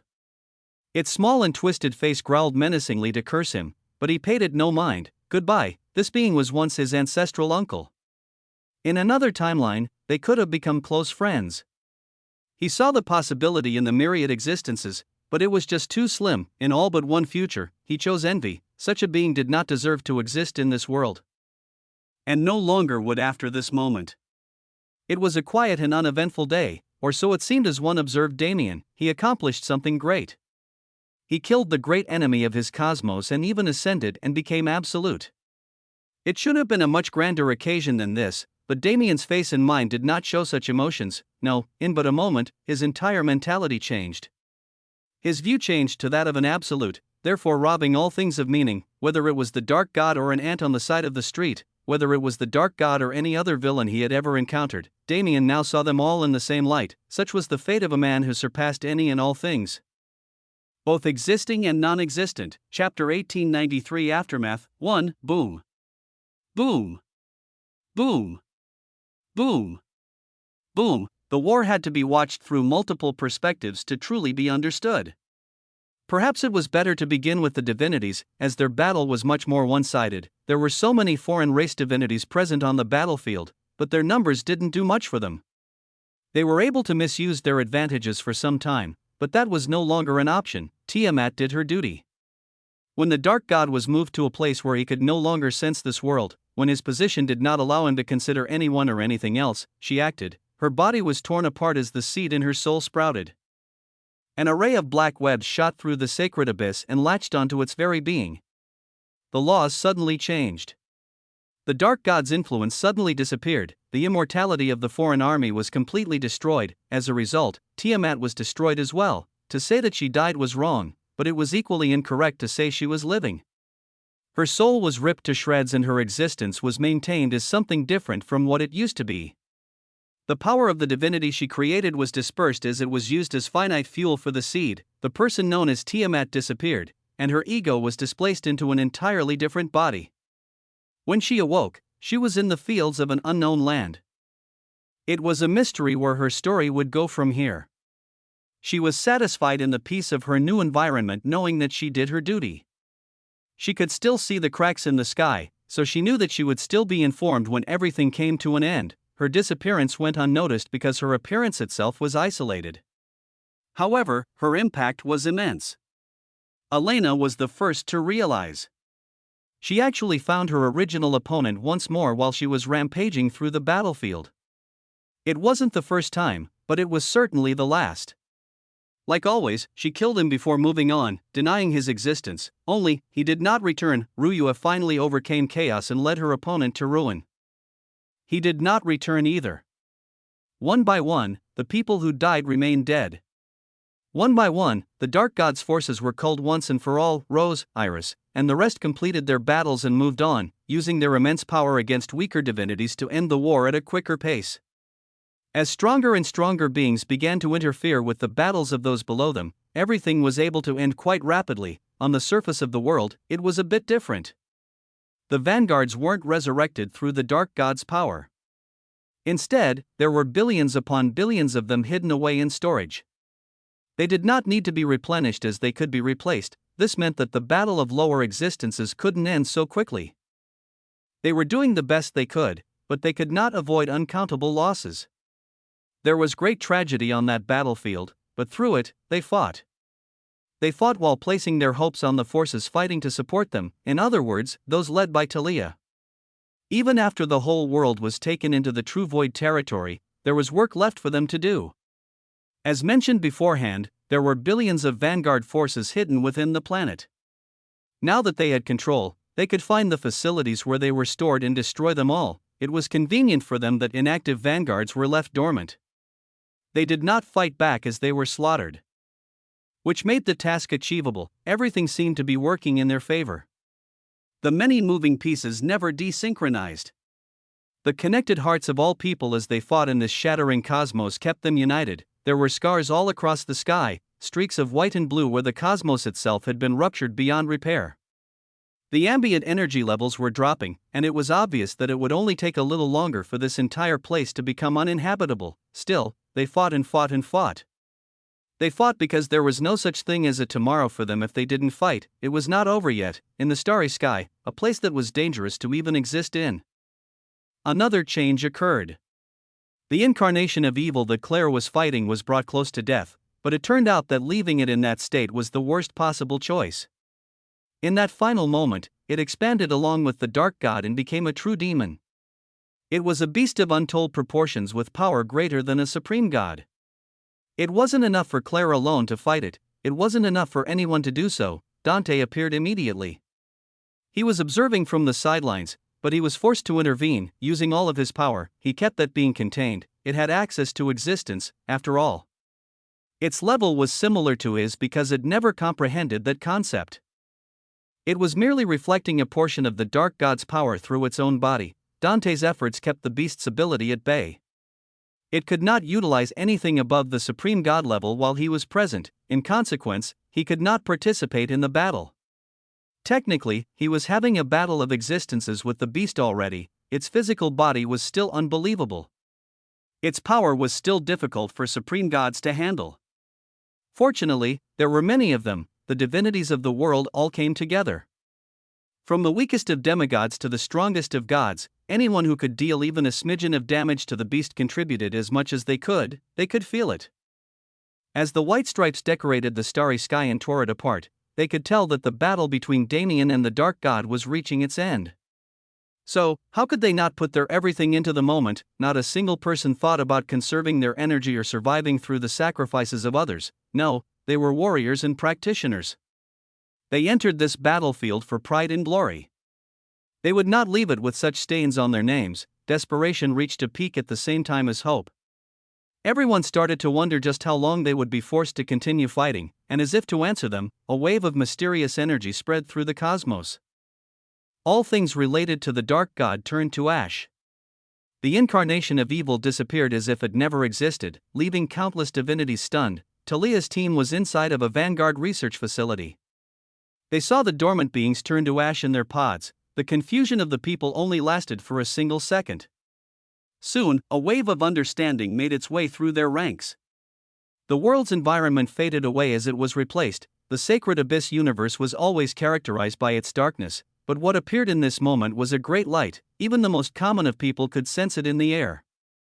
They could smell it, the scent of pure nature and clarity. This cosmos was healing. In that battle where the titans who governed all things clashed, a victor had been decided. Chapter 1894 Aftermath 2. It wasn't quite as people saw it. The light people saw was a bit delayed. Their perception didn't catch it, but in that single moment before it appeared, the cosmos collapsed. It was actively collapsing in a way that could not easily be repaired now. Not because there was destruction tearing it apart, but because this was its fate from the beginning. The Dark God was the sacred abyss universe's cosmic core. The moment he died, it was left incomplete. How was it supposed to thrive when it did not have a brain? Damien was forced to temporarily take his place and become the center of the cosmos. It was when he made that choice that the light began to spread. He experimented with his power curiously. The cosmos changed according to his thoughts, giving him absolute control. This is why he was arrogant. This point of view almost forced one to believe that one was invincible. However, it was just a facade. This power was not everything. No, only now did Damien realize what everything truly was. There was no longer such a thing as a limit. Anything he thought could become a reality. And, unlike before, he was no longer defined by a human mind. He would never again experience the problem of not being creative enough to use his power to its greatest potential. Nothing was incomprehensible to his eyes. Still, he took this position so he could experience what the Dark God felt. Well, he didn't even have to do this much, did he? The second he felt the desire for it, the information came to his head. He saw the Dark God's story not through his own eyes, but through the eyes of the cosmos itself. He could determine only one thing: the Dark God was his own greatest enemy. He was the reason he found himself in such unfortunate situations. From childhood, his delusion was too intense. Feelings were not as pronounced as they used to be. Damien definitely felt some pity, but it was muted. The Dark God really was just ill back then. Back then, when he had no sins, if he had help. If he had help, perhaps he could have lived an entirely satisfactory mortal life. However, as he saw when he first reached this position, there was only one possible scenario where the Dark God found himself on the right path. He was an inherently flawed being. Damien entertained himself with such thoughts as he brought the sacred abyss back to stability. Instead of creating a new cosmic core immediately, he first placed the cosmos in stasis and made changes. The single habitable world was turned into a green wonderland where nature could thrive. The laws were shifted to become more accommodating, but they were not made similar to the true void. At the end of the day, these two cosmos had their own ways. He was not going to treat one with bias. The laws were only tweaked back to their original form. The Dark God's influence disappeared, and finally, this cosmos reached a point where it could function again. Damien spread energy through the lands to give life to many of the uninhabitable worlds. The ruptures in the cosmos were healed and filled with new space. He created an ecosystem that was fated to thrive and survive, and when he was finished, he brought forth a new cosmic core to take the place of the one that this cosmos lost long ago. The stasis was removed and time resumed. This was when the people of the world saw light. The changes made were solidified, and the war was put to an end. Damien sighed to himself. Okay, the most pressing matters were dealt with. Now, the most important thing was returning. Damien wondered how others would react to him now. Perhaps they wouldn't be able to sense it and nothing would change. There was also a situation where he became a god in their eyes. That was not what he wanted, at least for the people around him. He wanted to remain the same Damien as always. What good did it do them to know how vast his vision was? What use was it to tell them that he could see past the planes they knew, across untold distances of emptiness in the void? He could see the past, present, and future of all things. He finally understood the world that the World Walker spent so long exploring. It was truly magnificent. That landscape tempted him. It told him to go visit it as soon as possible to take his throne. However, he was forced to resist. He was forced to say no to the void because he knew that going there now would ruin him. This was the defining moment. Now that he was absolute, he needed to engrave into the void his own rules and standards. His status was important to him, sure, but it did not take precedence. Above all was his family. Nothing and nobody would ever be able to change their position in his heart. With that thought in mind, Damien descended to reality. He was standing in the sacred abyss, but it was impossible to say that he was in the same realm as others. He was a unique existence and he existed in a unique plane. If he wanted to be in the same place as the rest of them, he had to make a conscious effort. Was that why the World Walker refused to make connections for so long? Was this separate state of existence the reason why he saw emotions as useless things? Yes, perhaps at the beginning of his life, it was like that, but, as Damien returned to the world, he realized that it was something else entirely after that man became absolute. He landed on the surface of the now green planet and walked it until he found someone he knew. He left it up to chance as he was focused more on observing than meeting people as of now, and coincidentally enough, the first he saw was Talia. It had been some time since they'd last seen each other, and she had been working closely with Hestia. It would be nice to accompany her and her troops as they returned to headquarters. That was what he wanted, but had he been too single-minded? Why didn't he realize it until he was in front of them? He stood there and waved at Talia with a smile on his face, but she walked right through him. She walked through him like he was a ghost that didn't exist and remained completely unaware of his presence. And if that wasn't enough. No, Damien's heart dropped for a moment. He felt a sense of emptiness that he did not expect, as all of his other emotions became more muted with every passing second. That emptiness filled every cavity in his body and mind. The reason why it was so difficult for the World Walker to understand emotions until he became mortal again, the reason why he felt such boredom as an absolute, for Damien, who did not have those problems, it served as a reminder, he was no longer the same as others, and that was a truth that was not accompanied only by blessings. Chapter 1895 Aftermath 3. It began when Talia walked through him as if he didn't exist. Her group moved with her, and when he turned around to face them, he noticed that they were no longer the same. The entire world was twisting and changing. The newly revived sacred abyss was being destroyed again. Why? Damien purposefully changed his being so that he would not harm this cosmos. So why? The answer was not one he wanted to hear. No matter what he did, he was still absolute. Even if he made an effort to ensure that nothing would happen, he no longer had a choice. The sacred abyss inherently feared and worshipped him. It bowed in reverence and automatically treated him like an absolute. His any thought would be manifested as reality. The cosmos would change because in its core, it believed that the only way for it to survive was to absolutely bend to his will. The only way to stop these rampant changes and the twisting of reality was for Damien himself to become mindless. He had to enter a state where he had no thoughts or emotions. Because only then would reality regain stability. What was the point of that? How was he supposed to interact with his people and live a normal life like that? He did not want to be a mindless existence whenever he tried to interact with the worlds contained in the void. He was not the World Walker. He would not walk the same path, however. That does not change anything. Still, Damien could not stay in the sacred abyss. If he spent a single second longer in this cosmos, it would destroy itself in an effort to please him. Damien sighed and stepped out of reality. He stood on the periphery of the cosmos for a moment before leaving for the void. Standing there, he could have gone back to the 10-dimensional painting of reality that he had seen before. But that was not what he needed now. Instead, he swept that painting away and saw things as they were. He saw the sacred abyss, the true void, and even the sanctuary below him. If he raised his eyes and stared into the distance, he could see many, many more cosmos, only, they were properly spread out. Beings from different cosmos were never meant to interact with each other.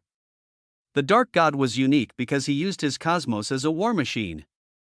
The majority of the cosmos and the void were very spaced out, and between them were seas of existence and non-existence that refused to meld. Though the two concepts existed everywhere, they were different depending on the cosmos they were attached to. They functioned differently, had different origins, and even different meanings. That was the original reason why they were called differently in every cosmos. Nevertheless, he kept his eyes on three cosmos: sacred abyss, true void, and sanctuary. I will never be able to return to any of them. If he wanted them to remain safe and uninhibited, he could never see those cosmos from the inside ever again. He could only peer into their folds from the void and watch the ongoing events. He could only see his wives and family question his disappearance from the perspective of an outsider. For a moment, he felt that existential dread. He wondered if he would be forced to live on the same lonely path as the world walker. However, this is not the end. He refused to be resigned to fate. That was not the kind of person he was. Loneliness in the void? He had been considering it from the very moment he decided to walk the long path of power, and since long ago, he had been preparing. All of the people he met, all of the people he knew and loved, they were his anchors and would always be a part of his life. No matter what, that would never change. How could he ever call himself absolute if he was limited by the rules of the void? He had no qualms with letting go of those three cosmos, but he would not let go of his connections. To think I believed I was going to bind the sanctuary at this time. That was no longer happening. Instead, he waved his hand and expanded it. If he was going to let it go, then he would at least give it what it needed to survive on its own. That sanctuary was his first ever creation and step towards the void. It held a lot of value in his life. The true void universe was the same, wasn't it? The sanctuary was originally the lower universe of the true void. Leaving his home cosmos as no more than the heavenly world didn't sit right with him. Damien connected the heavenly world and the sanctuary and made them one. They would no longer be a lower universe and a higher universe, but one ever-expanding true void universe. He didn't add anything in particular except for the fundamental elements necessary for the two entities to become one. There was only one massive change he made, and that was the creation of a planet. It was a planet made entirely of stone, and engraved on its surface were the names of all of those who were lost in the Great War. It was not a world for people to live in. Rather, it was a monument dedicated to the people who fought to create the stability that their future generations were bound to enjoy. The sacred abyss, it was to be its own cosmos, but the time had not yet come for it to exist on its own. Damien connected it to the hip of the true void. While the sacred abyss was still growing, the true void could act as a perfect anchor. These three, or rather, two places would now be able to function easily without intervention. Damien was playing with these cosmos as if they were nothing. By how easily he was able to change them and bend the very laws of reality to allow his changes to work, he could tell just how easily he could make them all vanish. He could make everything vanish, if he so desired. He could leave the void empty and exterminate all life. Was it possible to understand that scale? He was so impossibly powerful that nothing mattered in front of him. He began to understand why the void took such precautions before allowing him to become absolute, but that was beside the point. Now that the true void and sacred abyss were secured, it was time for him to move to his more personal plans. His own life in the past, present, and future could be determined here. He started not with the present or future, but with the past. Suddenly, all of the cosmos and the void faded away. The surroundings became a painting with so many dimensions that they couldn't all be perceived. From the moment he was born to this very moment in the void, everything was represented here. This was the canvas of his life. It was his right to make alterations at this stage, wasn't it? Chapter 1896 Aftermath 4. When he first came to the void, Damien did something similar. He made some changes to the timeline to set the path he'd followed in stone, and in the process, he questioned who was leading him along his path the entire time. He did not have to look any further for the answer, for he himself was it. Damien saw now even that moment. He could even change it if he pleased. There were no longer restrictions, so if he wanted to, he could alter anything and everything to turn his path into something else. His history was whatever he wanted it to be. This was what the Dark God was aiming for, but he would not have reached his goals. Damien had no desire to. But he could feel in his soul that bringing the World Walker back was impossible. As he sacrificed himself and became one with the void, he was no more than its energy and essence. He truly did not exist and could not exist. That was the eternal price he paid to save his people. Damien didn't want to bring anyone back. Instead, he just wanted to do the same thing he did before. He became the guiding voice in his own life. Above Dante, above the former version of himself, he was the overarching cause for his own fortune. Such a change was quite literally impossible to make. Damien essentially confirmed his path. Now, regardless of what happened, he was always fated to become absolute.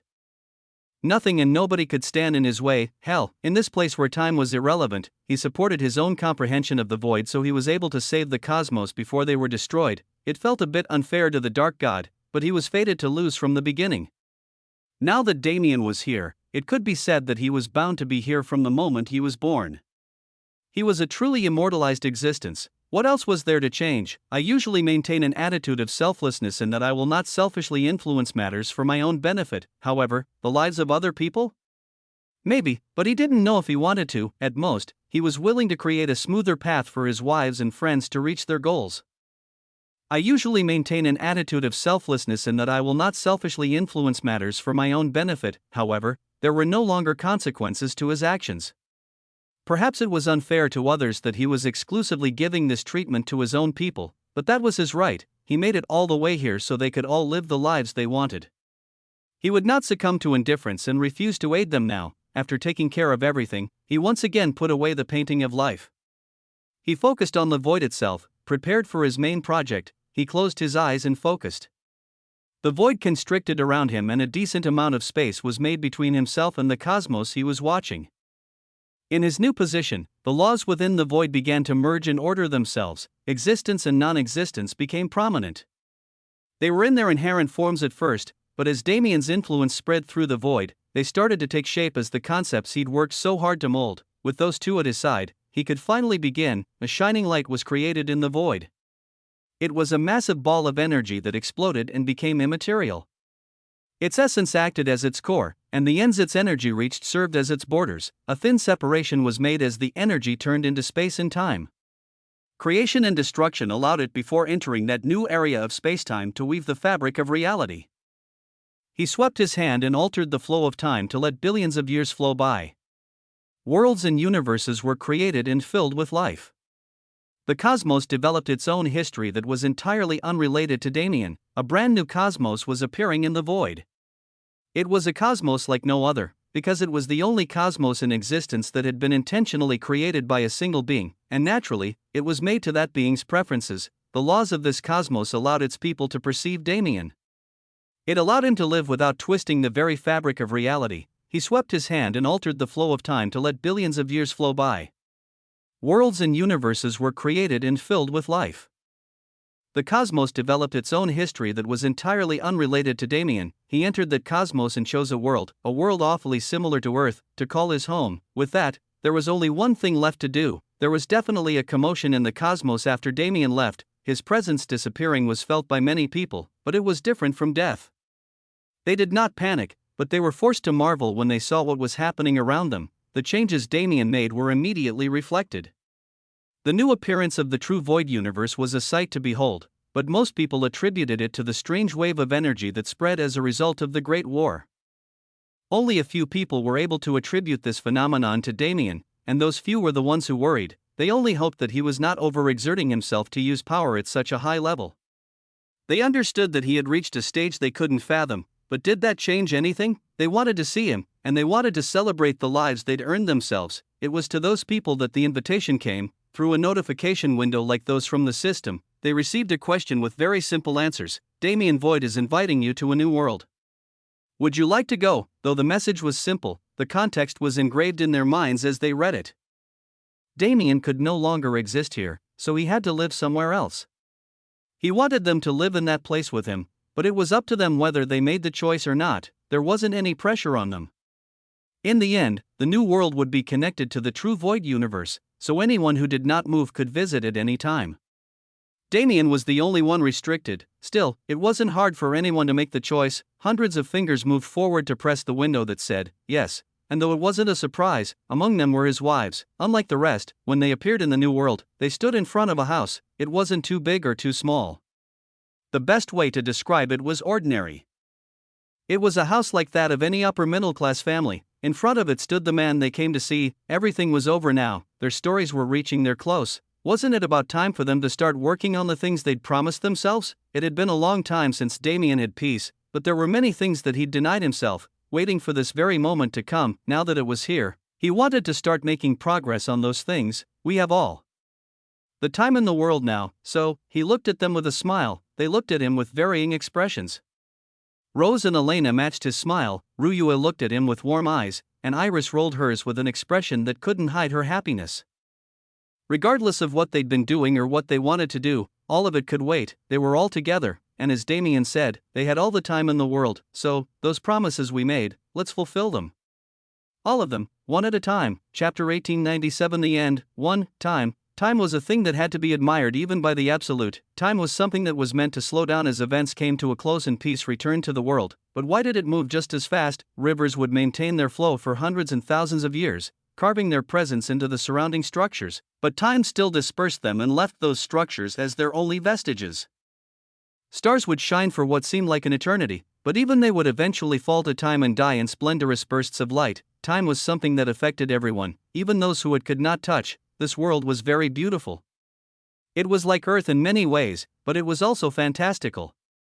This cosmos was not a simple one with no energy. After all, it was a world where immortals could come and experience the mundane pleasures of life. It was a world where peace was always guaranteed, as it was the home of a great being. That being was worshipped by the masses in a place far, far away, but in this place, he was just a man who strived every day for happiness. The true void and sacred abyss universes took a long time to heal. The aftershock of the Great War could still be witnessed after many decades. It was remembered very differently for those people compared to Damien. He did not see what they went through, but he could feel their experiences. There was an entire planet, an entire world larger than Earth that was covered in the names of the deceased. Not even a single inch of its land was left empty.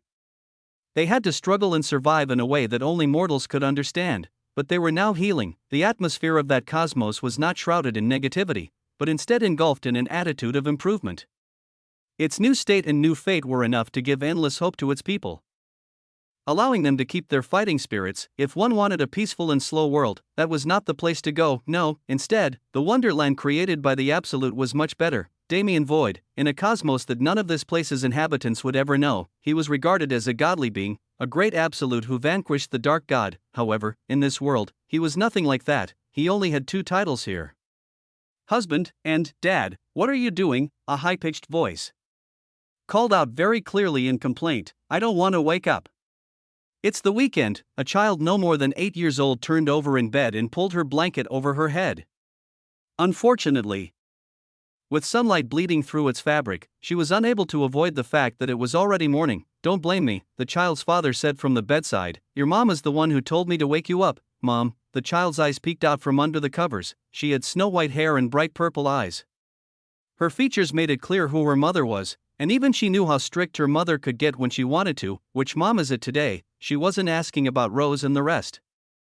To her, they were aunties. Her question could be easily misunderstood due to their unique family situation, but Damien knew exactly what she was asking. We're talking about stage 3 mom right now. She isn't close to stage 4 yet, so if you hurry, you might be able to bring stage 2 mom back. Stage 2 mom? The child's eyes lit up with hope. Great. I'll get up now. Damien ruffled her hair. Good. I'll see you downstairs. Leaving the room, he almost couldn't hide the sneaky smile on his face. Stage 4 Ryue was an existence that terrified even him. The amount of nagging he'd had to endure was almost traumatic, so he knew she was the perfect excuse to get his kids to wake up. Still, stage 4. But it didn't work out so well if he was instantly caught. Ryue stood outside the door with her arms crossed, glaring at him in annoyance. What exactly is a stage 4, honey? Damien's entire body shivered. 20 years and 3 kids later, was it finally time for him to be discovered? Ryue approached him menacingly and grabbed his ear. Stop joking around and come to the kitchen. Rose wanted you to help with breakfast today. Ryue naturally ignored his pain and whining. He was an absolute, for crying out loud. How was he going to be hurt from his ear being pulled? She had to maintain her current stern appearance only because she knew her children were watching. Still, she couldn't hide the slight smile on her face as she watched Damien's antics. 2 girls and a boy with her, a boy and a girl with Rose, a boy with Elena, and a pair of twins with Iris. Damien had been busy these past 2 decades, and the family they'd all created together in that time was quite the hectic one. Their eldest children, one of hers and one of Rose's, were getting ready to enter society as real adults already. The teenagers were all going to school with dreams of being powerful and renowned throughout the world, unknowing of their parents' positions as the strongest people in the entire cosmos. the aunts and uncles they greeted every once in a while were beings that the leaders of this world had to bow down to in greeting, but it was best for them to remain unaware of such things until they were older. Wouldn't it just make them arrogant if they realized that in this cosmos and many others, their parents were supreme? Other than Damien, the rest were still active in the world and working on their goals.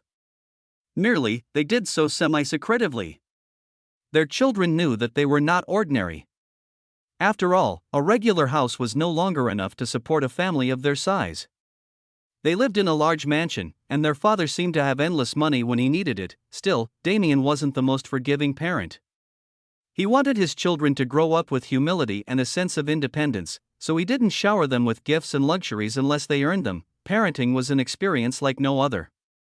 Even for him as a supreme, the years he spent watching his kids grow up were more valuable than anything. It would have been even better if August was here, but he was an adult now. He was too busy managing the new and improved Aurelian to live with the rest of them. The visits he made every month or so were more than enough. Life had been peaceful in this plane, and life would continue as such, peace and freedom to do anything. Peace that implied that a new threat would not be appearing any time soon. This peace lasted for decades and centuries without end. Damien enjoyed his quaint life with his family for as long as he could. He had children with his wives, watched them grow, and eventually had the pleasure of seeing his own grandchildren appear in this world. He was able to do everything he ever wanted to do within those few hundred years. Yes, everything he wanted to do was already done, so what came next? Chapter 1898. The end. Time, to an absolute, it was perceived like that. It felt like just moments ago. His youngest daughter was just 7 years old. Peace was still young and every day felt like a refreshing breath of air. However, that was just a faded memory. All of their perspectives of life back then were just dreams in his mind, things he saw from his omniscient point of view. It had already been 1,000 years since then. Life had already moved on. It wasn't as if those people and memories were gone. This was a world where people were not forced to remain mortal, especially those with talent. How were Damien's kids supposed to be untalented? They were still alive and well.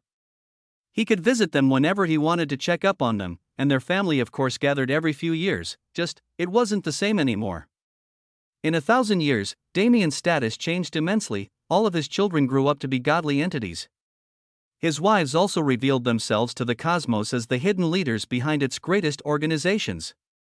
He and his wives still lived in the same house they raised their children in, but only he and Rose were really maintaining this mundane lifestyle. He didn't have a problem with it. He still enjoyed the calm and there was still much he could do if he so had the desire. However, even on a day like this, even when their family was all together, he couldn't stop looking at the stars and wondering about what kind of horizons lay beyond them, what remained for a man who reached the void. Truly, what was there left to do? The answer was as simple as it seemed. For those who reached the absolute peak, there was nothing left.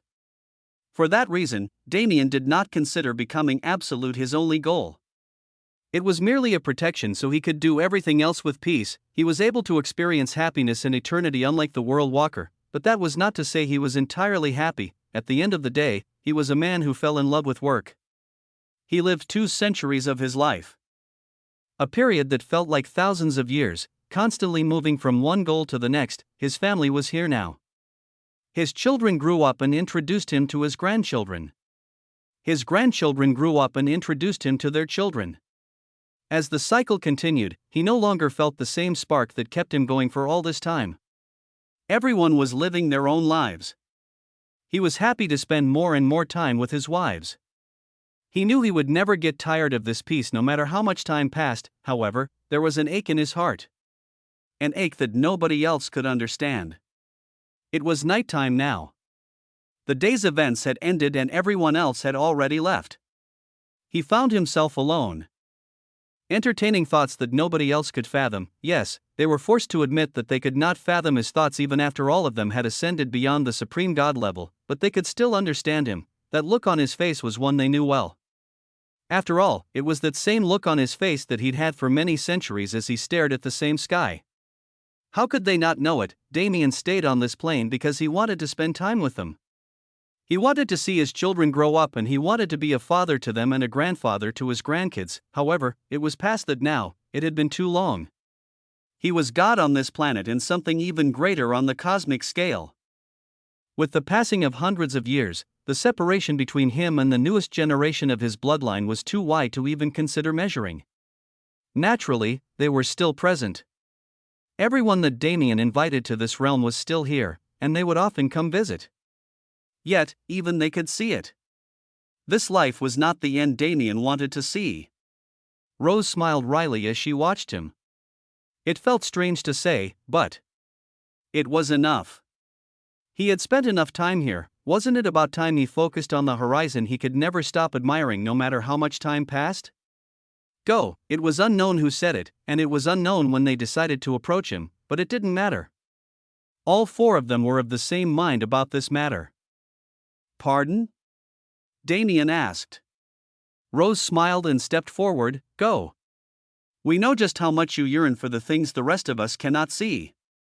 You've been considerate enough, so don't feel burdened by us and go. I was never being considerate, Rose.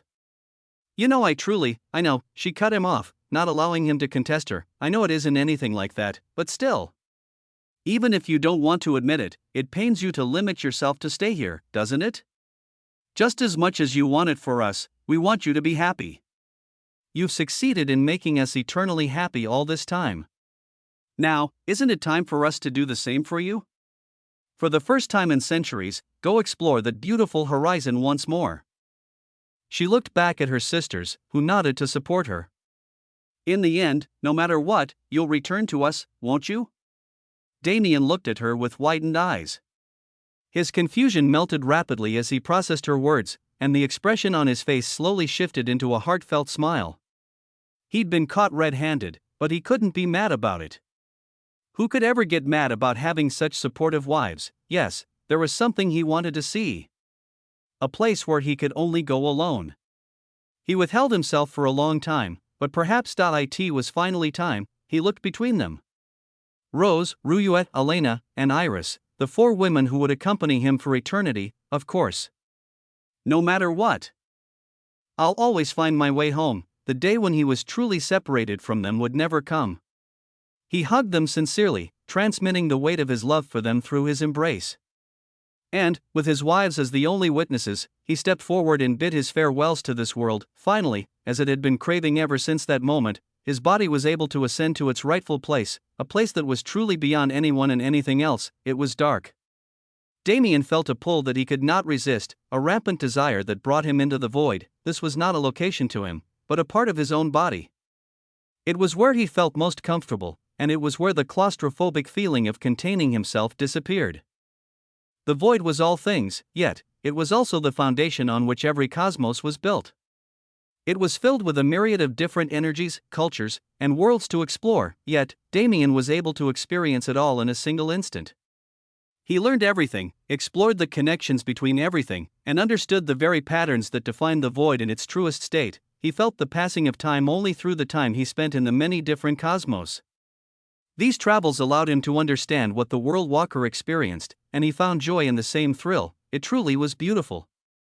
All of their differences and all of their similarities were truly magnificent.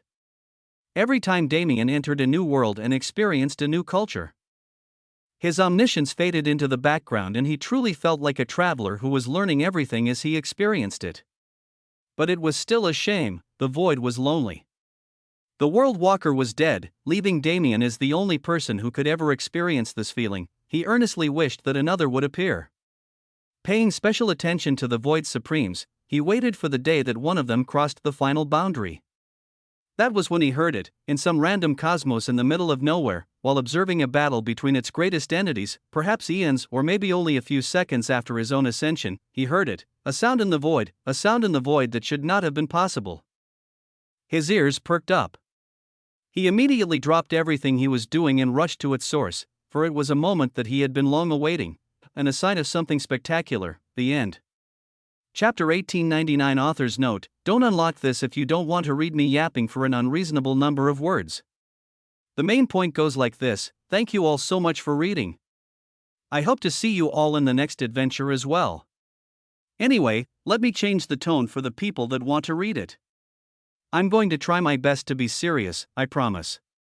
So, it's finally over. 2,500,258 words later, we find ourselves here. I shall now fulfill my sacred duty to leave a 1,000-word long yap session for you all to enjoy. Or in fancier terms, an author's note. From what I've seen, I'm supposed to talk about a lot of fancy things here, but I'm not very good at that. How do I explain it best? VES started because some of my friends gave me a push and told me to try writing.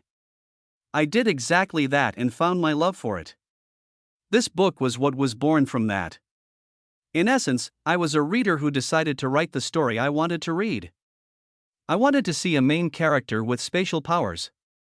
I wanted to see the creative imagination I'd formed by reading so many books manifested in a story of my own creation. It was a good outlet. Even if I wasn't very good at it when I started, it was something I really enjoyed doing and something I encourage others with similar minds to try even if they never end up pursuing it. When I started writing VES, I never thought it would reach a place like this. Back then, I was thinking Damien's story would end a long, long time ago. However, as time passed and as the world grew bigger, I fell too far in love with writing. I ended up treating this book as my personal playground where ideas could run wild. At times it was fantasy, at times it was sci-fi, and at times it was just plain cultivation, though a lot of people didn't take well to that part. The world developed into something just as magical as it was massive because my ideas were forced to weave together to become one big picture. In part, I guess it was an accident, but I like to think that it ended up this way because it was always meant to be like that.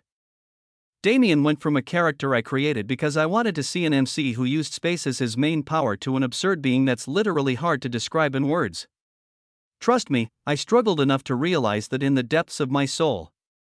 I mean, even you guys didn't expect that we'd end with literally controlling everything, did you?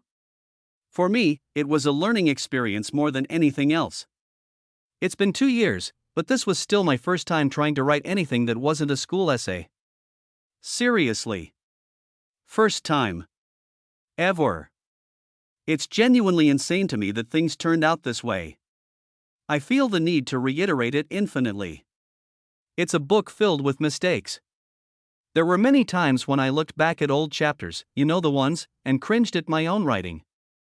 It is impossible to fathom the mental state I was in when some of those things were written. I swear, I had the chance to edit things and make them acceptable, too, but I made the conscious decision not to.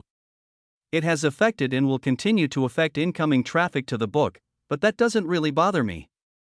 After all, this book has some sentimental value to me.